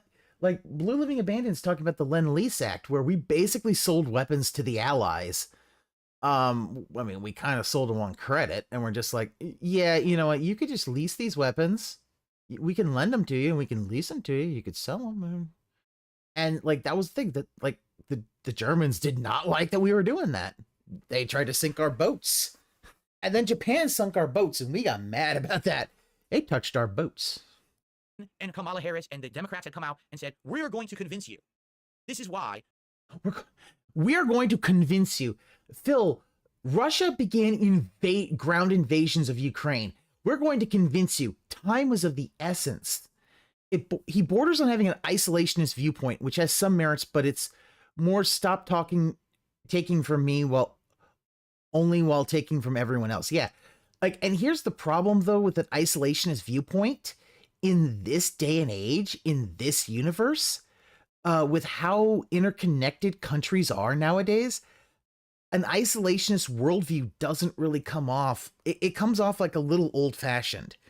Like, we are a country that imports almost everything. It's one of the reasons I don't know that the tariffs are going to be a great idea, because guess what? The fact is, we are going to, like, do you think that, oh, the companies will just pay the tariffs? No, the companies are going to pass those tariffs on to you. That's how that works.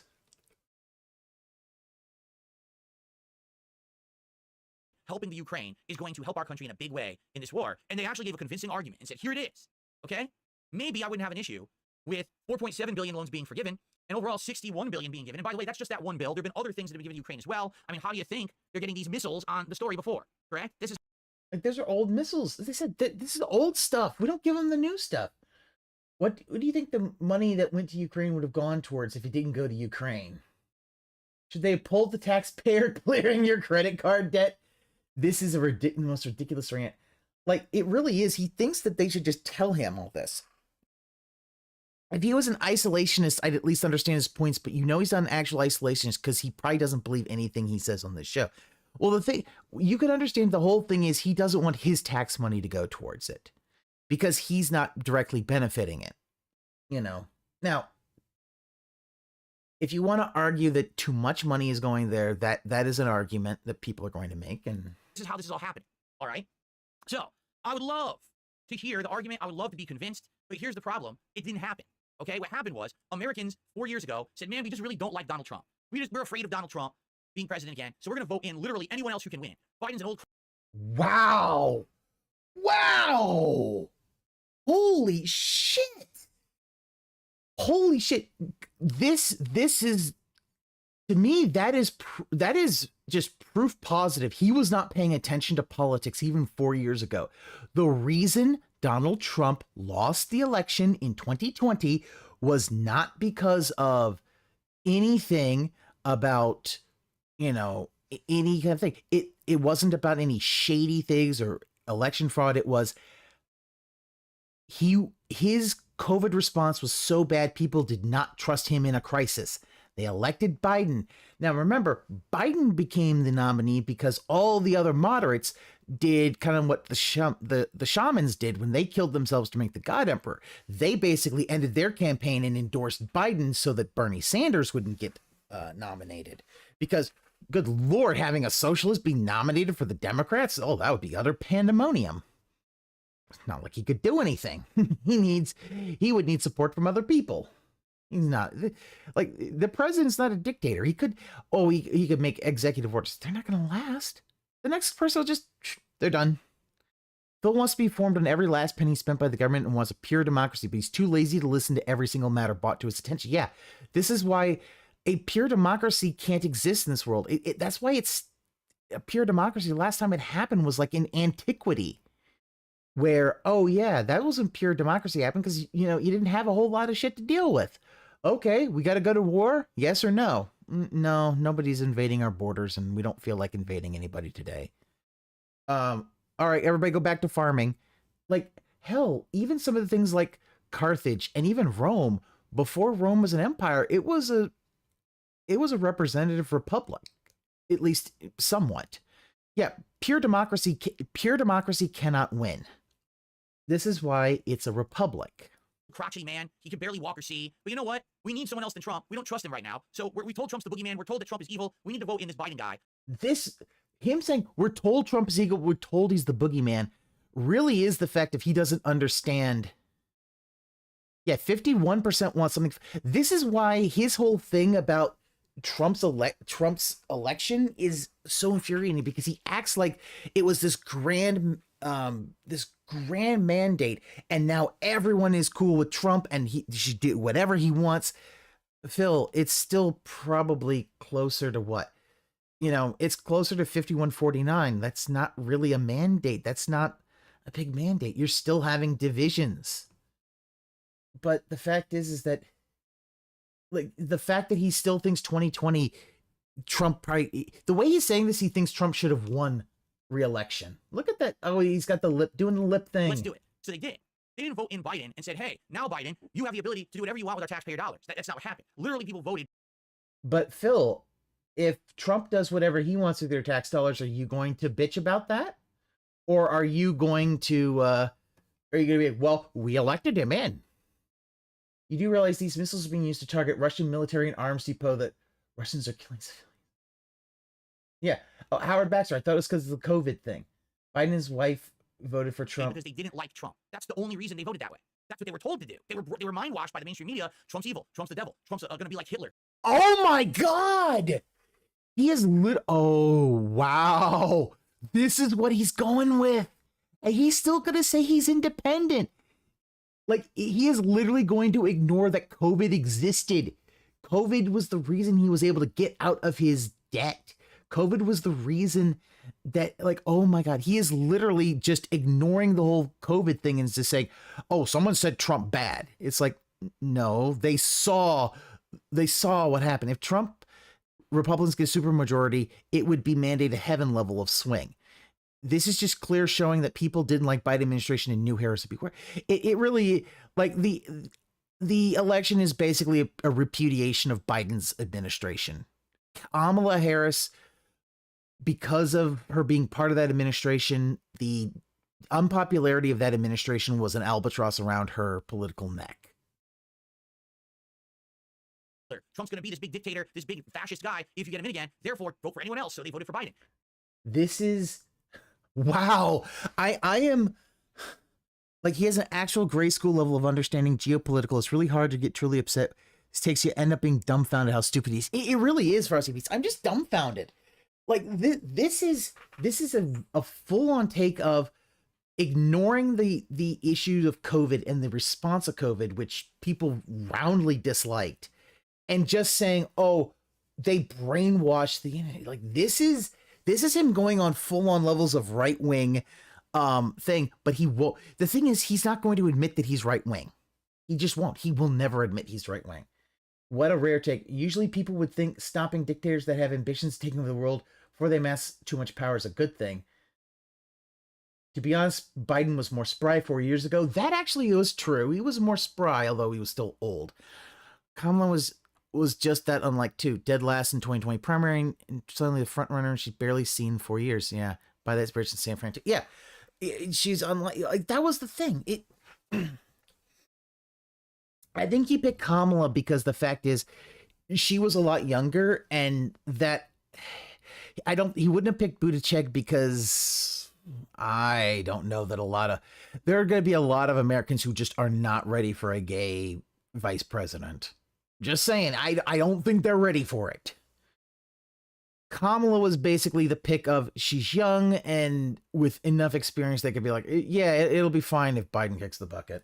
And then what's happened is in the last 4 years, the government took all of our taxes and sent it overseas. I mean, they've been doing that for a while, dude. Where you been? Look, man. Do you not know what the whole thing about the Cold War is? Buttigieg had too many extreme opinions. I didn't like him because I felt like he was basically just I felt like Buttigieg was like, oh, you're just going to be a corporate puppet. I don't care for you. But whatever. I don't care. It's like, whatever. Like him saying that they send all this money overseas. Do you not know what happened in the Cold War, my dude? We sent a lot of money overseas. What the fuck's going on? Meanwhile, we've got record high inflation, insane prices. People can't find meaning. I mean, I don't know if it was, is it record high inflation? I mean, the 70s might actually be like the 70s was bad. Might even be worse. Like, Phil, the Cold War, holy shit. Yeah. Lots of money, lots of spies doing the Cold War where we basically toppled governments. We did a lot of shit. Yeah. Full job. Our healthcare is going down the toilet. Crime is out of control, and borders are wide open with people spilling through on a daily basis. Not good people. A lot of people who are causing problems for the good people of this country. Wow, we are. Years, well, all people were told was you definitely can't have Trump reelected, right? So where did our tax money go? Exactly. To Ukraine. All the funds they're giving it away. And now they want to escalate. They want to rush. They want to spend more of our money because they realize when Trump gets in, this is insane. Say, are you out of your mind? Fucking cut this off right now. We're not going to keep my God. What the fuck did they do to earn it? What are they doing in any way, shape, or form that means that we need to now pay for their country's existence? It's ridiculous. Okay, now listen. I don't want Russia to take the world. Right? Like, these folks are trying to tell him this, but he doesn't listen. We're going to have another World War II. We're going to have another Hitler that takes over the world because people were so pussyfooted back then. They didn't want to intervene. I don't know about that. And next thing you know, you got the Third Reich and you got the Axis powers and everything's fucked up, right? I get it. I totally get that, all right? No, you I don't understand how us giving so many. Inflation is due to the supply chain that was affected not just by the U.S., but nearly every nation. Folks don't get that, and it's the reason why incumbents lost their elections. Side, the U.S. rakes in $5.6 trillion in taxes, and you want to know the percentage that aided Ukraine. Yeah. That was full-on fear. It's full-on fear-mongering. Like, fuck, dude. Many billion upon billions of dollars to the Ukraine has done that. How did that stop Putin exactly? And a lot of most of the money for Ukraine is form of old equipment. Do you want them to use the unused missiles instead? I mean, yeah, we already bought it. It's already made. We already paid for it. Go use the missiles, Timmy. Boo! We kill Russian. Yay! Do we have any evidence that all the money we've given Ukraine has helped one bit? And now it's the end of the. I mean, yes. The fact is that in the years of the war, they have pushed, like, without that aid, Russia probably would have, without aid from other countries, Russia probably within a year or so would have fully taken over Ukraine. I mean, the aid in weapons and all that helped push back the Russians, and we're seeing it now. It is kind of a stalemate. The fact is that, and here's the big thing. Russia's a big fucking country, a very powerful country. It shouldn't be bogged down in a war like this. What the fuck are they doing? The time, what we're doing now is ineffective. If in 3 years, the Ukraine couldn't beat Russia and stop them from invading, what makes you think that a last-ditch effort of throwing more money and missiles at them is going to stop them now? I mean, you do understand Ukraine was the you do understand Ukraine is the underdog in this situation. Russia should have walked in and just taken them over. As incompetent as Russia's military is, Ukraine would have run out of resources. Yes, that's the whole thing. They would have run out of resources. Like, the fact is that ground wars are very difficult. Like, Russia has so much in people and in resources, it becomes a war of attrition. So without those things, Russia just gets Ukraine gets steamrolled because eventually they can't compete. They can't do anything. And then you have Putin basically taking over a former state and maybe eyeing other states, you know? Do I think he'll, and you know, I don't know if he'll take on other states, but I mean, remember there was one Republican who was like, well, you know, we give them concessions in Ukraine and then we make it sound that they can't take any others, and that was fucking appeasement. And I just want to say, you fucking retard. That was appeasement. Don't do that. Just like Russia history bodies. Yeah, it literally is. It's bodies for the meat grinder. Russia is basically the Imperial Guard, bodies for the meat grinder. Ground wars are very annoying for attacker, being supply lines have to be protected while defender has solid lines established already. Yeah, but the thing is that a bigger country invading a smaller country means that there's a resource disparity. And that's the thing.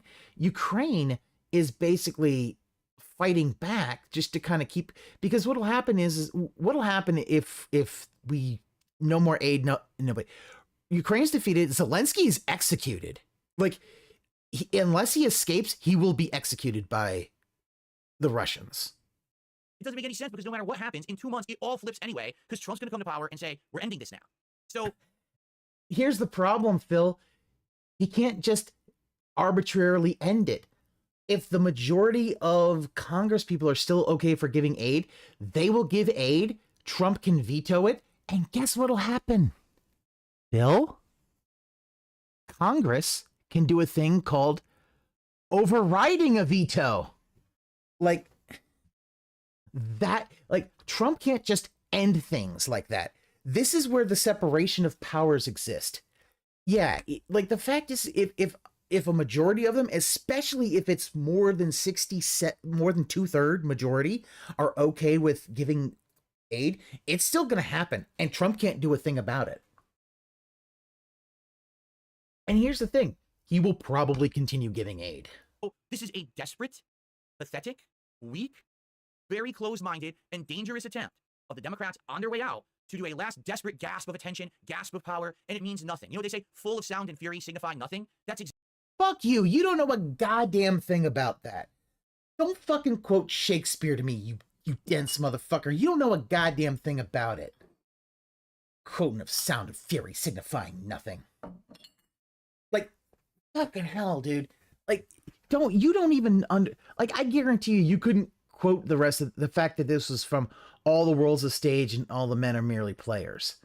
You know, the whole thing about it is that it's about human life. Jesus fucking Christ. And you fucking quote Shakespeare. You don't know goddamn shit about Shakespeare. I guarantee you could.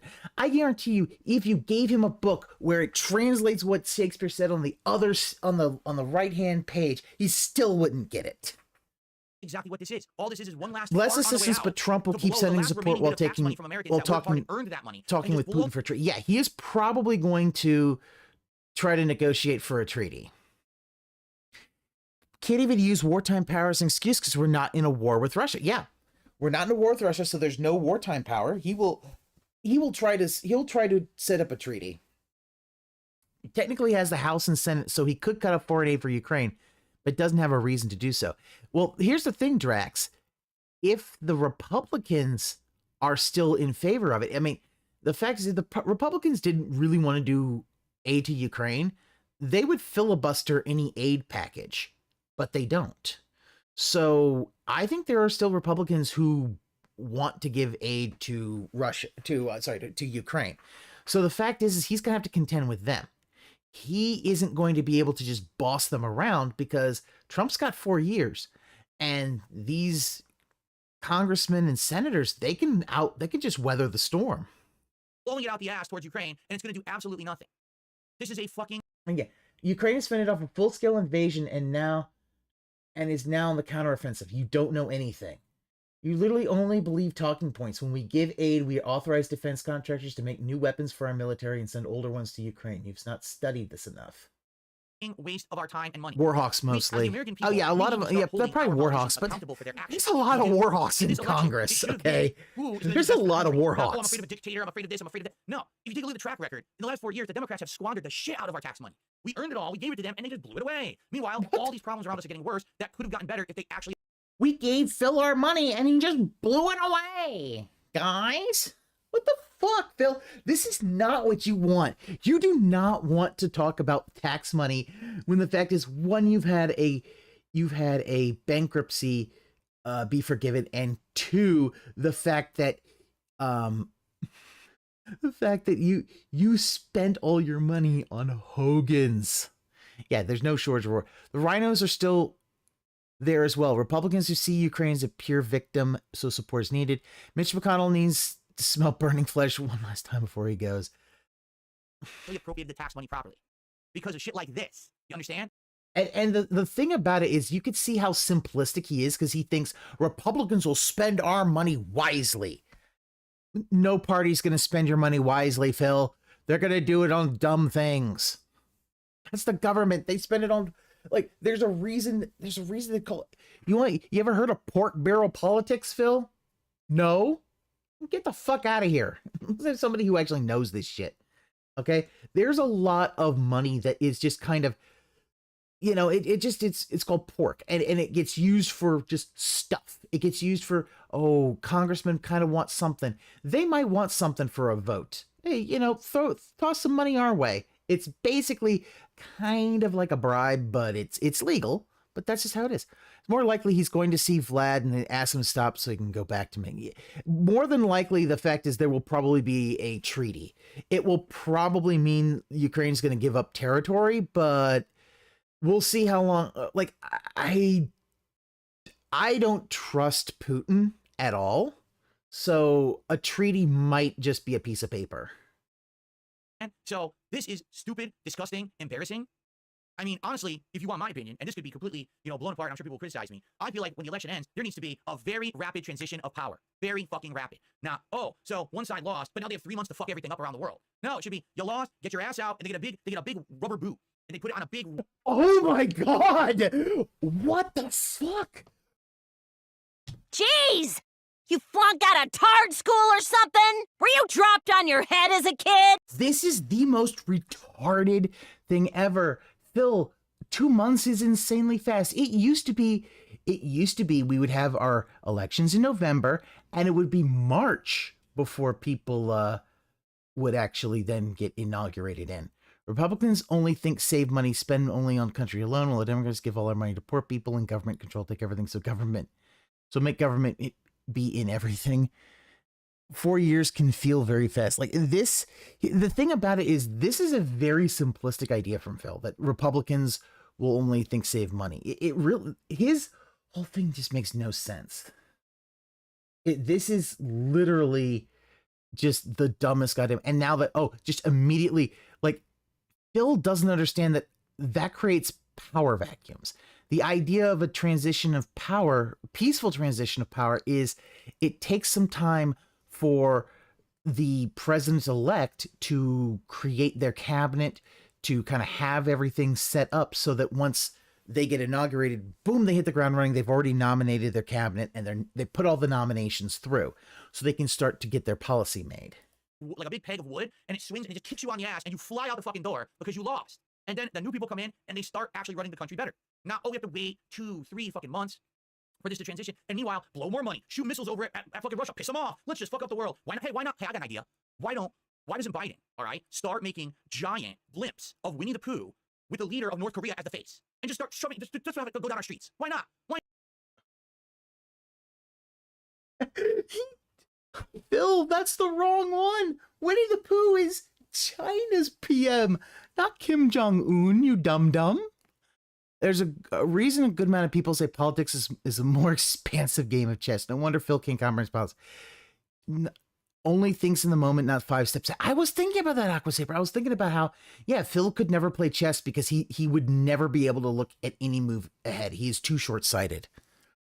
If the treaty were actually backed up with a threat, I don't think he would break it. I mean, the only reason Putin invaded during the Biden administration is because he knew he could get away with it. Well, Frosty Beats, here's my problem. I don't know that Trump would actually put that in there, because I don't think Trump is as smart as he thinks he is. I don't think Trump is as clever as he thinks he is. but also you'd actually have to have a threat that you're willing to back up. Like, what would you do if he breaks it? Like, you can't go into a ground war with Russia. You will lose. So you can't attack Russia. They've got nukes, and we have nukes. So that's off the table. So you're going to have to find some way, some kind of sanction that will really hurt them to do it. Yeah, if said thing was a treaty, it would be a NATO thing. But remember, well, Aqua Saber, Ukraine is not a part of NATO. Like, Ukraine is not part of NATO. It would probably have to be, the treaty would be between the Ukraine, backed by the US, and Russia. Ukraine was never granted NATO admittance. Why not piss him off, right? We got the last chance, our last chance to do something before we leave. Let's just piss him off. Yeah, look, he doesn't know what he's talking about. Working the DoD was active duty for years. He doesn't know what he's talking about. You understand the federal government has about $100 billion allocated to foreign aid every year. An L-take. And a former ally. Someone is restricting that permission. Just go down our streets. Why not? Why not piss him off, right? We got the last chance, our last chance to do something before we leave. Let's just piss him off, right? Come on, look, how can we piss off China? Let's think out how we can piss off China too before Trump comes in and tries to fix it. Let's keep going, right? We said NATO would have the authority. I'm sorry. It'd be contingent that you that would. China. I got very. If the idea is that the treaty is contingent on NATO getting admitted, if the idea is Ukraine basically is allowed admittance into NATO, like, here, you can keep this territory, but Ukraine then gets admitted into NATO. That might actually be a deterrence enough for Russia, because Russia, I don't believe Russia is going to. I mean, it could, but I don't know that it would. I mean, that's why Finland and Sweden joined NATO in the last few years, because I think they kind of like, what's going on? Confused there. So it should have been Winnie the Pooh with the Chinese leader. Okay, I apologize. I made a mistake. I misspoke. Wow. Winnie the Pooh is China. I got very confused there. So it should have been Winnie the Pooh with the Chinese leader. Okay, I apologize. I made a mistake. I misspoke. Yeah, no, you didn't misspoke. You completely fucked the analogy up. Dude, that cup's got to be full of pure gin. This dude is gin ranting. Russia wouldn't take on the world at that point. Probably not, because Russia, I think even they know that they couldn't take on the world. They can maybe bully around and maybe get some smaller states, but they can't take over NATO. That's too much. Anyway, I think you see the point I'm making. Americans are tired of... DSP is so knowledgeable in politics that he didn't vote. Sorry to say, I don't think Trump is going to try to fix anything. How's the gin? That's the most likely outcome. Ceding land to Russia while Ukraine getting to NATO would save face for both countries. Yeah, as probably the end. Yeah. The problem, though, is that, yeah, Russia, I don't think comes out looking so great. They should have... The fact that they didn't roll over Ukraine early does also project some weakness. Of sitting here suffering with inflation, high prices, bad jobs, no ability to put food on their table, crime escalating everywhere around the country. This doesn't make you We smart got or to make sure that sane. Republicans aren't in power because, Trump might be a dictator or a fascist. Yes, I'm sure. Because, ladies and gentlemen, you remember what happened when he was president last time. You remember how everyone was walking down the streets with Nazi insignias on their arms, goose-stepping and saluting, correct? I swear that happened. Or else, what are people talking about? What were they afraid of? Exactly. I mean... Yeah, Anyway. Russia does look very Thank you weak. for listening to my little rant on Ukraine. I'm just nervous. Wow. I'm genuinely nervous. All right, I wonder what else this senile Joe Biden's going to do before he's gone, because he's lost 2 months, roughly 2 months, and it makes me nervous. What's the next thing, right, that he can do? I don't know, but he could. He has time to screw stuff up. Absolutely, he does. All right. Well, folks, I accidentally closed the tab, so if you could bear with me for 1 second. Considering the state of Europe right now, NATO is not in a good way, and both will have to give ground. I accidentally closed the tab. It's definitely going to be the fact that Ukraine's going to have to give up territory. Like, for the record, I have a couple... more than likely, the idea is they will have to officially recognize that Crimea is Russian forever, and other territorial things. The chances Ukraine looks to be allowed in the EU for their protection. Ooh, EU might be a little bit... I don't know if the EU might be a stretch. NATO I could see. I don't know about the EU. The EU would be... But the EU, I feel, would be more for economic protection. I don't know. Shout outs to do. Before the record, I just want to say this. And this is that was... off the cuff, has nothing to do really with the topics I planned for the show. This actual that is an option, yeah. The yeah. reason it's tough to do is because it's so hard to have political websites load. Seriously, like they won't load. You try to load them and then they error out and glitch. They say, oh, your browser's out of memory because they're all reliant very heavily on advertisements, and the advertisements literally overload the effing page. It is so annoying. Then use an ad blocker, dumb fuck. Like, that's what ad blockers are there for. Just say you want to suck Trump's knob. Do you believe... Censor suspense pussies. I'm looking at, I can't, like, half these, and before you say ad blocker, because I understand you can't use ad blocker on these sites. If you do, they say we detected an ad blocker, and if you use it, you can't use the site. We won't load the article. So it's... I mean, get a better ad blocker. Most of them are able to do this.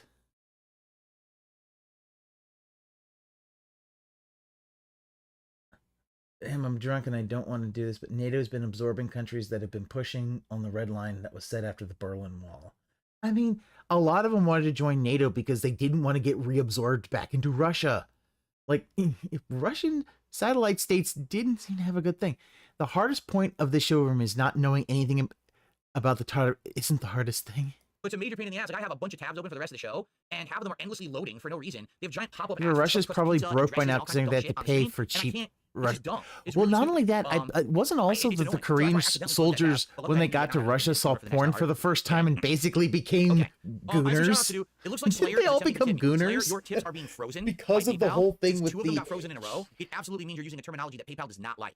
That is what's going on here. Because usually the tip would have gone through by now, but the fact, Slayer, that you tried to tip me twice and both got blocked, whatever your wording you're using, it doesn't like it. And since we're doing a political show, I'm going to assume you're tipping saying something political, and PayPal actually doesn't like the political stuff you're saying. Okay.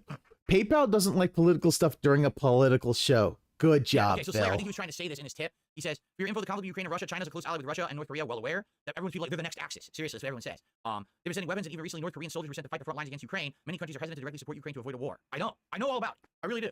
No, you don't. You know nothing. Now, I received a $10 tip. He says, this person all says, those North Korean soldiers like porn a little too much. Yeah, North Korea controls everything about that life. They got that giving the Ukraine missiles in the 11th hour, 2 months before you know Donald Trump is going to pull all support, and having them shoot those missiles to piss off Russia now at the last minute. You think that's going to prevent World War III? It's not. It's not going to be. It's not pissing them off. It's destroying supply lines and arms depots. It's literally hurting their war effort. Like, that's why you shoot the missiles. You don't shoot them just to piss somebody off. You shoot them at strategic targets so that they help the war. Phil, you do know how wars are conducted. I'm getting so far behind. Shoot missiles and piss off these people. That's going to stop World War III. You actually believe that? Wow. I love how he just dismisses everyone else's opinion other than his own. And you can kind of see, look at it. The money has dried up. By the way, that was from Margin Hapkin. But look at how the money has dried up. $36 so far. Last week, he hit this before even starting. He is... Support. Guys, please, let's get it going. Let's hit the goal tonight. We're about a third of the way there, but we still got give me money, give me money, give me money, give me money, give me money. I hope that you guys are too. Please support it. Yeah, nobody is trying to destroy villages that just happen. Yeah, missiles are for strategic value. If you're gonna fight for the show, all right. I received a $5 tip. Hard to empathize from a gated community. Rage Pope is interested in talking with me. I don't know who that is.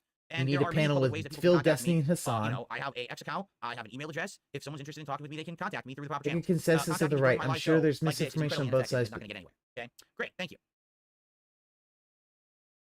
Killed by Russian missile strikes. Sorry, but you need to do research. Vietnam is taking a neutral stance.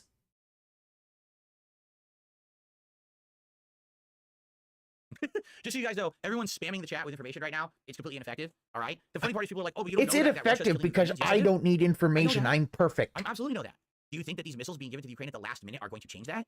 No, they're not. It's just not going to do anything. It's completely ineffective. It's meant to be a sad last attempt of the Democrats to flex their muscles. Oh my God! They've literally sent billions of our dollars over there and made no impact. And now they're still trying to waste time at the end. I mean, no they did make impact. They basically showed that the Russian military was not as powerful as they thought it was. This was going to be effective. It had to be done in a proper way where you would have a plan of how this was going to all be laid out and that things were going to hit at certain times that were going to be effective. They're relying on bricks to prop them up, but they're not. They're going to be. I mean, Trump has said as much. Imagine thinking DSP is capable of doing politics when he's scared of the booty game Stellar Blade. Yes, the booty game. It's a booty game. I mean, I don't know if it's a booty game, kind of like Aqua Saber's mobile game. Like, God, all that yum, yum, yum, It's yum, all that's folks. good If you don't agree gin. with me, you don't have to. But that's the whole point of me doing a political show is I can share some of my thoughts and opinions. And it's up to You're you. I know everyone on Ukraine stupid. has a different opinion on Ukraine, just like everyone has a Phil different is opinion afraid. on Phil is the big Phil Middle is East literally. conflict, right? Here's the Everyone thing. does. You know, I'm sure eventually that's not tonight. That's for another night. We're just cooling. Here's the thing. Phil isn't just afraid of bikinis. Phil's afraid of female sexuality. If the whole thing of Life is Strange Double Exposure has taught me, like listening to that, he is afraid of female sexuality in any way, shape, and form. Like he's afraid of women showing their sexuality. And I don't know whether this is because he is a closeted gay man or because he is so completely out of touch with everything. Yeah, emo lesbian simulator. Like, I'm sorry, like, no, I don't. If I want to watch, you know, emo lesbian stuff like that, dude, I could probably find some hentai or whatever, or lewd shit online and be like, okay, if I want to watch that, I can do that. Stories right I now, don't but that's want to definitely for watch. I don't I'm want to sure play a eventually game we'll have for to talk that. about it, especially if it heats up. Okay. I'll keep going. You think Trump's gonna magically end? I see That's the a $1.50 tip. ridiculously stupid thing to say. People don't realize Putin didn't wake up one day and decide to invade Ukraine. NATO was placing their weapons on the Ukraine-Russia border, basically instigating Russia to retaliate and to look like the aggressor. This is what the USA does. They instigate a country. When they retaliate, USA marks them as an aggressive villain. I don't know about that. I certainly don't know that. That could be true. That might not be true at all. That's just me reading a tip to make that clear, folks. Phil That's not my statement of is fact. That's just asexual, someone but he saying doesn't that. understand that asexual people can pursue romantic relationships. Here's the problem, Drax. Hang He on, I can't received pursue. a $30 tip. Thank He you so can't. much. He Because up cannot there, pursue 1939, romantic big time. relationships Like, because that's he arguably that's himself one, right? is This so the 5 subs earlier. narcissistic he On the good side, cannot $30 tip, that's the biggest understand contribution of the night. Thank romantic. you so much, guitar player. Let's get you up on the leaderboard He here. is that repressed when it comes to romance. Leanna basically presenting himself to Phil, and he worries about the video he's filming. Like the thing is now that we're more than halfway to the goal. I don't think he's asexual. I think the fact is he is so narcissistic he doesn't care about sexuality because he only cares about him. Remember, this is a guy who spent his wedding night arguing with trolls online. Hey, Aqua Saber. Yeah, he was more worried about fighting trolls online than fucking his wife on their wedding night. Whereas anybody else would be like, no, I'm gonna be like, yeah, no, I'm gonna go tap that. I put a ring on it. I'm gonna fucking tap that shit. The goal for tonight. Thank I'm you all saying so he'll very much. I explain his appreciate it. freakouts of fan services, but he's repressed but not against romance. Here's the problem, though. He doesn't understand romance because he's that narcissistic. He cannot understand putting someone else's needs above him. This is why the whole thing with Jasper is so infuriating, because he can't, like, the fact is that Jasper, you know, he's mad that Jasper woke him up because Jasper needed to use the litter box. Like, well, Phil, you shouldn't be locking a cat into a room with no litter box. Like, that's not how that thing works. If you're gonna have your cat in there, you need to have like a litter box. And if you're like, oh, there's no sanitary, well, then put in, like, if you are in the master bedroom's connected to the master bathroom. Put the litter box in the master bathroom, and then Jasper can kind of go to the bathroom when he needs to, and can just, you know, be in the room with you. If you really don't want him out there, then just put it in the fucking bathroom. Like, I know a lot of folks who, yeah, if they've got cats, yeah, there's a litter box in one of the bathrooms. Like, what the fuck? She broke something in his head and now he can't understand and is afraid of romance. Maybe it's because he opened up to Panda and she left him. His narcissistic heart couldn't take it. I think even before then, I don't think he understood romance, because the way that he would talk to her, he would dismiss her and all this other stuff. I think he does not really understand that romance is a two-way street. He can't put it there, man. He would end up stepping in it when he's pissed drunk in gin. That actually, Drax, is probably closer to the truth. Oh God, we're so far behind. Okay. Oh no. I'm an All right, hour ready to continue? behind. All right, I'm trying to think, because our next story. You try to think. Don't hurt yourself, Phil. We have 2 more big stories, then we have the stories at the end. I think I'll split the part here, and I'll probably just stretch for a second, and then we'll continue. So let's do that. Cool. Uh-oh, Right, we're gonna so get a oops, I need to whale pause. I call. need to pause the recording. I'm gonna split the part like this. Okay, Panda I hope it doesn't crushed his corrupt. confidence No, when it's not gonna be corrupt, 'cause then I'm he gonna tried to have smother do it. hers. No, I don't have to do it. That is true. stretch my legs for a He second tried here, to everybody. smother her confidence. He tried to like, dude, did you see, dude? He look at what he's doing. Okay, I'm gonna. Corrupts, 'cause then I'm gonna have to find a way to rip the video off the cake, which I hope I don't have to do. Anyway, let me just stretch my legs for a second here, everybody.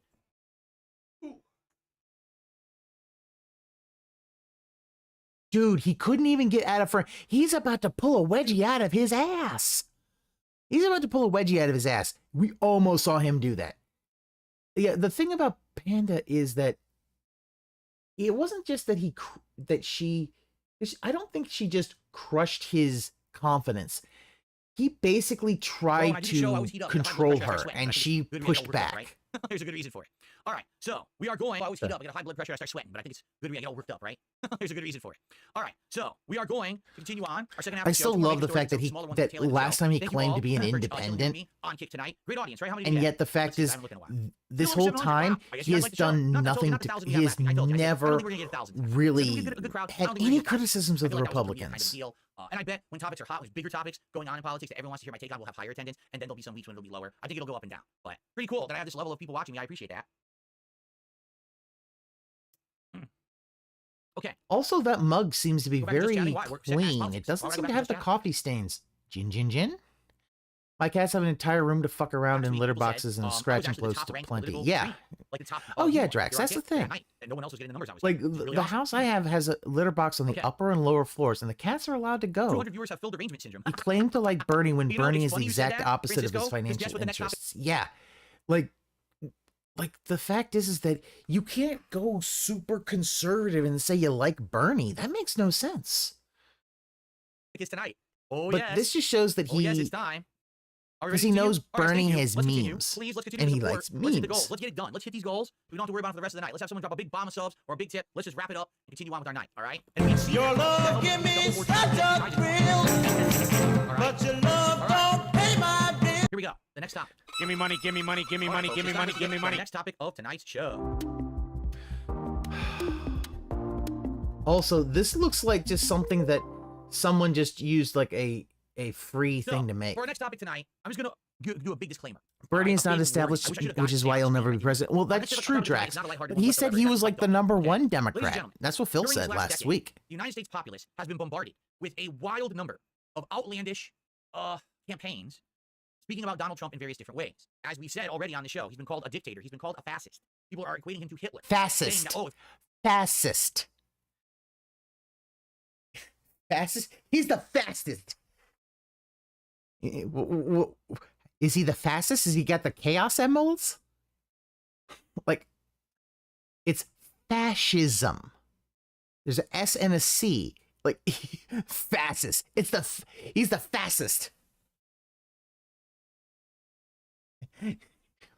Is it Donald Trump? He's the fastest thing alive? What the fuck? If Donald Trump won this election, this is a really important election, because if Donald Trump beats Kamala Harris, we're going to have chaos in the streets, and people are going to come to your house and round you up because of the way you think, act, or look.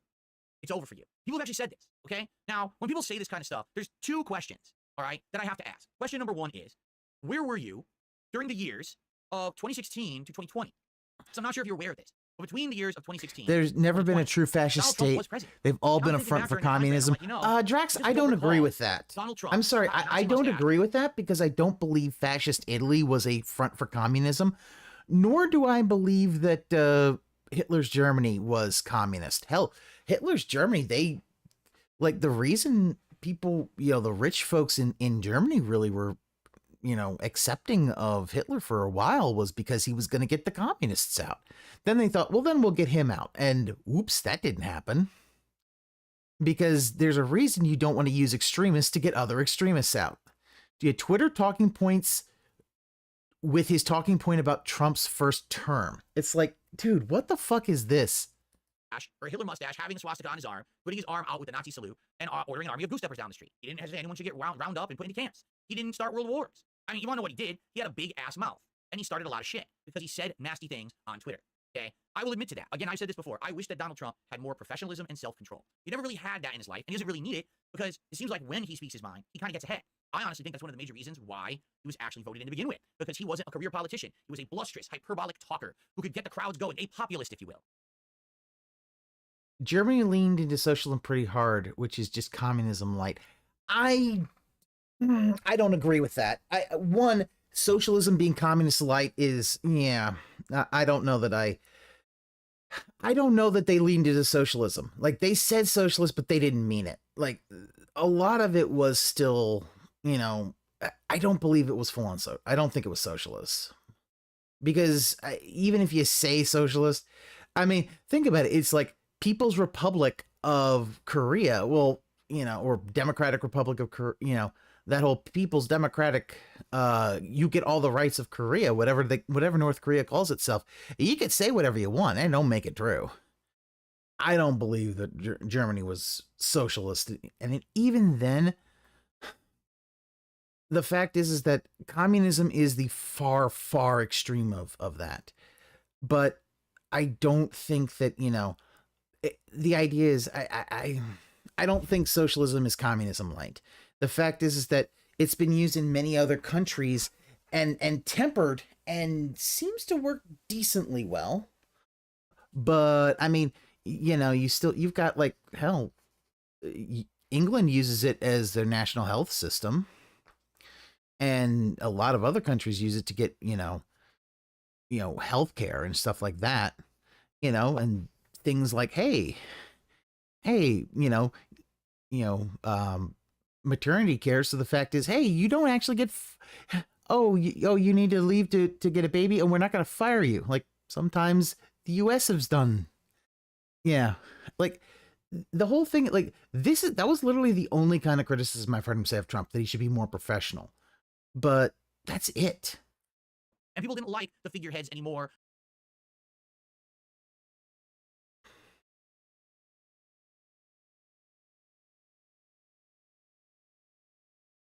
The professional level politicians, people had enough of him, okay?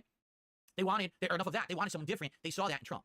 So Trump gets elected. He has 4 years, but I didn't notice the country falling apart. I didn't. I saw maybe some things go good or bad for various different groups. Some things went good for me. Some things went bad for me personally. Like some things went very good and some things got worse. But that's kind of what always happens in life. There's the way they vote because he's not professional. Now, I mean, Drax, that is one. The thing about it was that there was a populist uprising. There was a populist growth in 2016.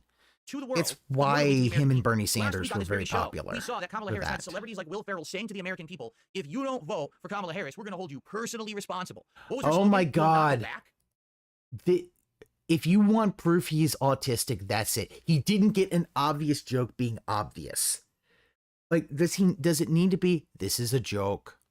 That's the joke. Right? We're not going back, whatever it was. Right? Oh yeah, like, he's still on that. Because he is literally that dumb. If Donald Trump wins the election. People believe this now. So there's literally people who actually think that now in the next 4 years, their lives are going to be completely ruined. They believe that. Can you blame them? Well, some of us understand that this political bullshit in the United States is just that. It's bullshit. Whataboutism is not an argument. Some people aren't that smart. They don't possess that level of common sense. Be like your king. Don't vote at all. They believe everything that they're told. And the problem with that is that then you get people who sadly will lose their minds over everything they've been told. And then horrible things happen. And it's disgusting and it's despicable and it needs to stop.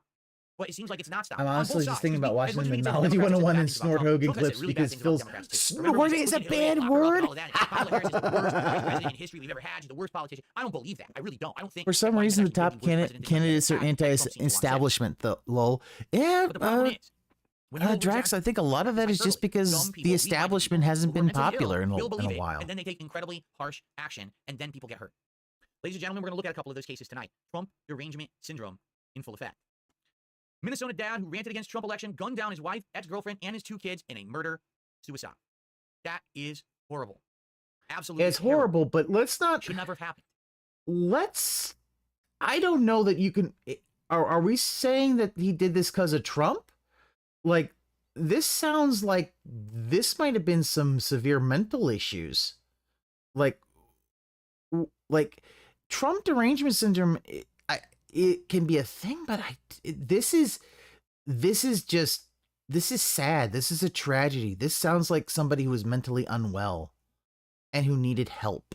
Maybe take a look at this and say, maybe we need more resources for mental health, for mental health, so that people can get help, because especially in try not to stigmatize it that much. You know, try to not stigmatize it, because guess what? There are people who still think like things like therapy and all that are that's not manly. But dude, sometimes you need help. Like they're going, yeah.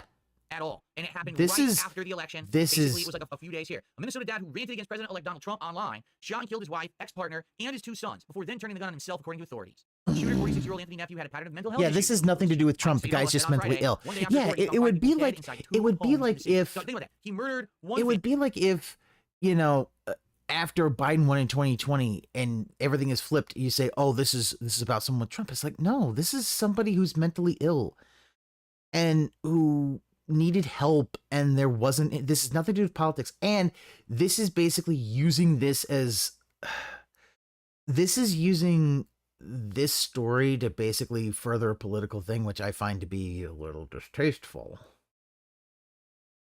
Yeah, anecdotal stories prove the point. Biden isn't. family went to the next house and murdered the other. Authorities found Anthony Nephew's ex-partner Aaron Abramson, 47, and their son Jacob Nephew, 15, dead from apparent gunshot wounds inside their home Thursday afternoon, police say. After identifying Anthony, can I read the article? After identifying Anthony Nephew as a suspect, police found a 45-year-old nephew and their 7-year-old also son, on the Oliver New Nephew, York dead from Post. gunshot wounds inside a family home close by. His entire oh my god, is his entire thing a Trump derangement syndrome from things from the New York Post? Posts on his Facebook account. My mental health and the world can no longer peacefully coexist, and a lot of the reason is religion, Anthony Nephew wrote in July. I'm terrified of religious zealots inflicting their misguided beliefs on me and my family. I have intrusive thoughts of being burned at the stake as a witch or crucified on a burning cross.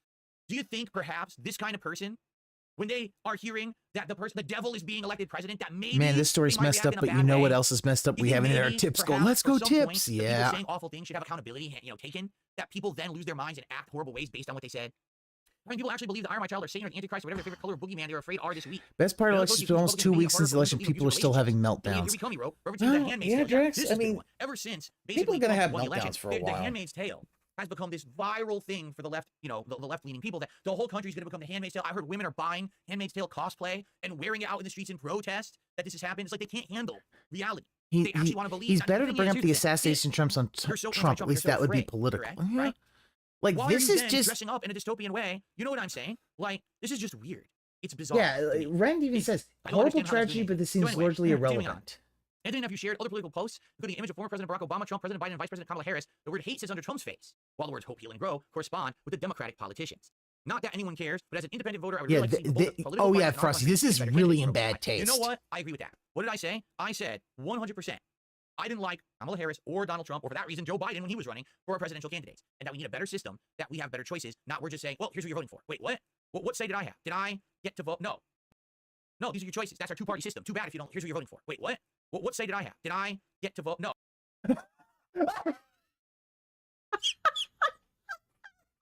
Did I get to vote on who? Oh my god. Phil? Yes. The American people got to vote on who would be nominated from each party. It's called the primaries. The primaries happen in the beginning of the election year. Now, a lot of times an incumbent kind of has advantage because very few people will run against an incumbent. But also, anyone cares he's an independent voter. Like, the fact is he's talking about Trump derangement syndrome from the New York Post. He's talked about all this stuff about, how the Democrats, it basically saying that the Democrats should not have, he has, in his words, implied the Democrats had no reason to win 2020 and shouldn't have won 2020. Yet he's still trying to say that he's an independent voter. Like, motherfucker, the clip channels are going to show, like, the insanity of this. Like, here's the thing. If you had registered to vote, you would have had the chance to pick. You could have registered as a Republican, and you could have picked any of the Republican candidates in your primary. That's what the whole thing of the convention is nowadays, is that after you've done that, like, it's almost like you should get pillars from an actual cult to protest. Pillars from an actual cult to protest the election. No, these are your choices. That's our two-party system. Too bad if you don't like it. Huh? But is that democracy then? I'm a little lost. How is that true democracy? That's our choice. Not we're just saying, well, here's who you're voting for. Wait, what? And when he was running for our presidential candidates, and that we need a better system, that we have better choices. Not we're just saying, well, here's who you're voting for. Wait, what? What say did I have? Did I get to vote? No, like, these are your choices. This shows he doesn't even understand the fact that the primaries are a thing that you can choose, that if you register for a party, you can choose that. Also, the fact is, while it is a two-party system, there are multiple third-party candidates that run. There's even a place where you can write in a candidate if you don't like any of them. You can write in whoever you want. Like, this really shows he hasn't voted. This is proof, this is the proof here is in the pudding right here. This shows he didn't vote because he would have known that you could write in a candidate. You voted for Harambe. Yeah, I know, Aqua. I know you didn't like either candidate. You voted for Harambe. Harambe, gone too soon. He made an excuse he doesn't live in a swing state. Will Phil get off your ass and make it one? And the fact also is that it's something I said the last time I did this. All politics is local. So, you know, he could have, you know, all politics is local. He could still participate in local political things.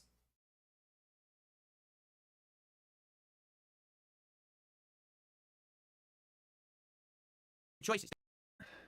That's our two-party system. Too bad if you don't like it. Huh? Is that democracy then? I'm a little lost. How is that true democracy? I don't understand it. So It's not true democracy. True democracy is mob rule.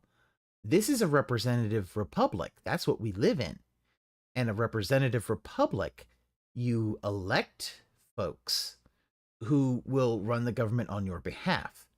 I'm just saying any state can be flipped if you want to put the time and energy in. Oh yes, Drex, I completely agree. Any state can be flipped. It just depends on how much time, energy, and money you want to put into it. Some states are easier to flip than others. Trying to flip Texas blue, you're going to need a lot of money and a lot of time and a lot of energy. It could be done, probably not in my lifetime. But flipping, like, that's the whole thing about swing states and all of that. Like, Virginia used to not be a swing state. Now it's a swing state. It tends to be a little more blue, but that's the thing. Cali's heading that way since Newsom's trying to piss everybody off, except Florida. Drax, Florida's Florida. So it's yeah, just Florida. Both the candidates sucked ass, and therefore, no matter who won, we kind of lost anyway. That's kind of my take. Like, listen. But Phil, you were really kind of unhinging your jaw on that last story to kind of suck Trump's dick. What the fuck? I mean, Cali has always been, it's being flipped red more and more. Yeah, I think, but I don't think it'll fully go red. I would say we're just like, I'm not sure California will go red in my lifetime, just as I don't think Texas will go blue in my lifetime. That's going to take a lot of time. You might start getting rumblings, but more than likely you'll have to start seeing major blue districts start to fall for it to really happen. I was a swing state in early 2000s, Florida. And not unless San Fran and LA flip. And I don't think they're going to flip. That's pretty liberal. Like, getting San Fran to flip, yeah, that's basically San Fran. To get San Fran to flip is, yeah, I'm not sure about that. I feel that under Orange County flipped this year. Never thought that would ever happen. I mean, then it's getting close. It's going to take time, but I don't know that San Fran or LA will flip. Prices go down, things like that. Perhaps taxes will get a little better, right? I don't know, but I Orange loves sucking LA dick. Under the Republican control, okay? Generally, I believe that. I could be wrong, but that's generally what I believe. I don't think having Trump as our president is going to help. I just don't believe that. I'm not one of these people who's like so pro Trump and I love Trump and I love his mean tweets and I love all this shit. I literally don't. I think that Phil, look at this is Phil in this segment trying to walk back what he said in other segments. I love this. He's trying to walk it back to be an independent, but he was so gung-ho, Trump's going to stop this whole thing in Ukraine, and sucking Trump's dick in that previous segment. So he's kind of out of control when it comes to being completely immature. His hyperbole, I think it's bad for the country, quite frankly. I told you guys, I'm no fan of Donald Trump. I'm just not, okay? I don't believe you at all. We do better I just don't believe you, Phil. And not fascism. That's also not what it was. Cali not flipping in my lifetime. Those big cities are keeping states like Cali and New York blue. I mean, that's how the thing Frosty beats. The big cities will always be blue. The rural states, the rural parts will always be red. That's kind of how it is. Told them. This is what the talking heads and the figureheads told them. This is what the celebrities told them in Hollywood. Everyone told them this, right? I'm saying fascism instead of fascism. Okay. Don't worry. Fascism. Sorry, I'm lisping.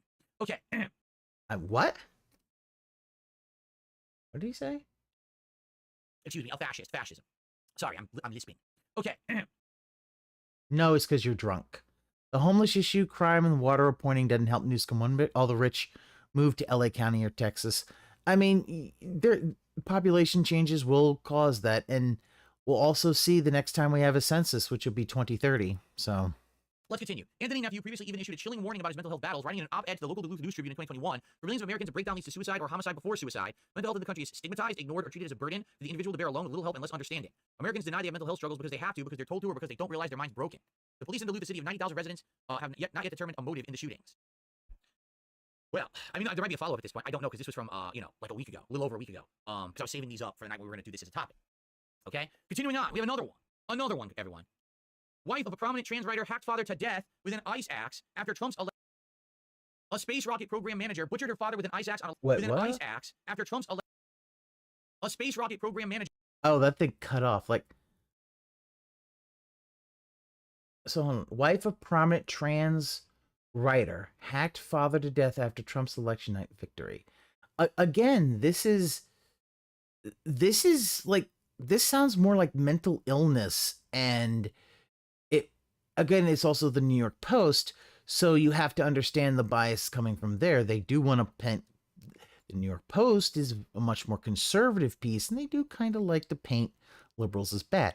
Kind of like how the New York Times will paint conservatives as bad. This, I feel, isn't really, like, if she gets the death sentence, that means...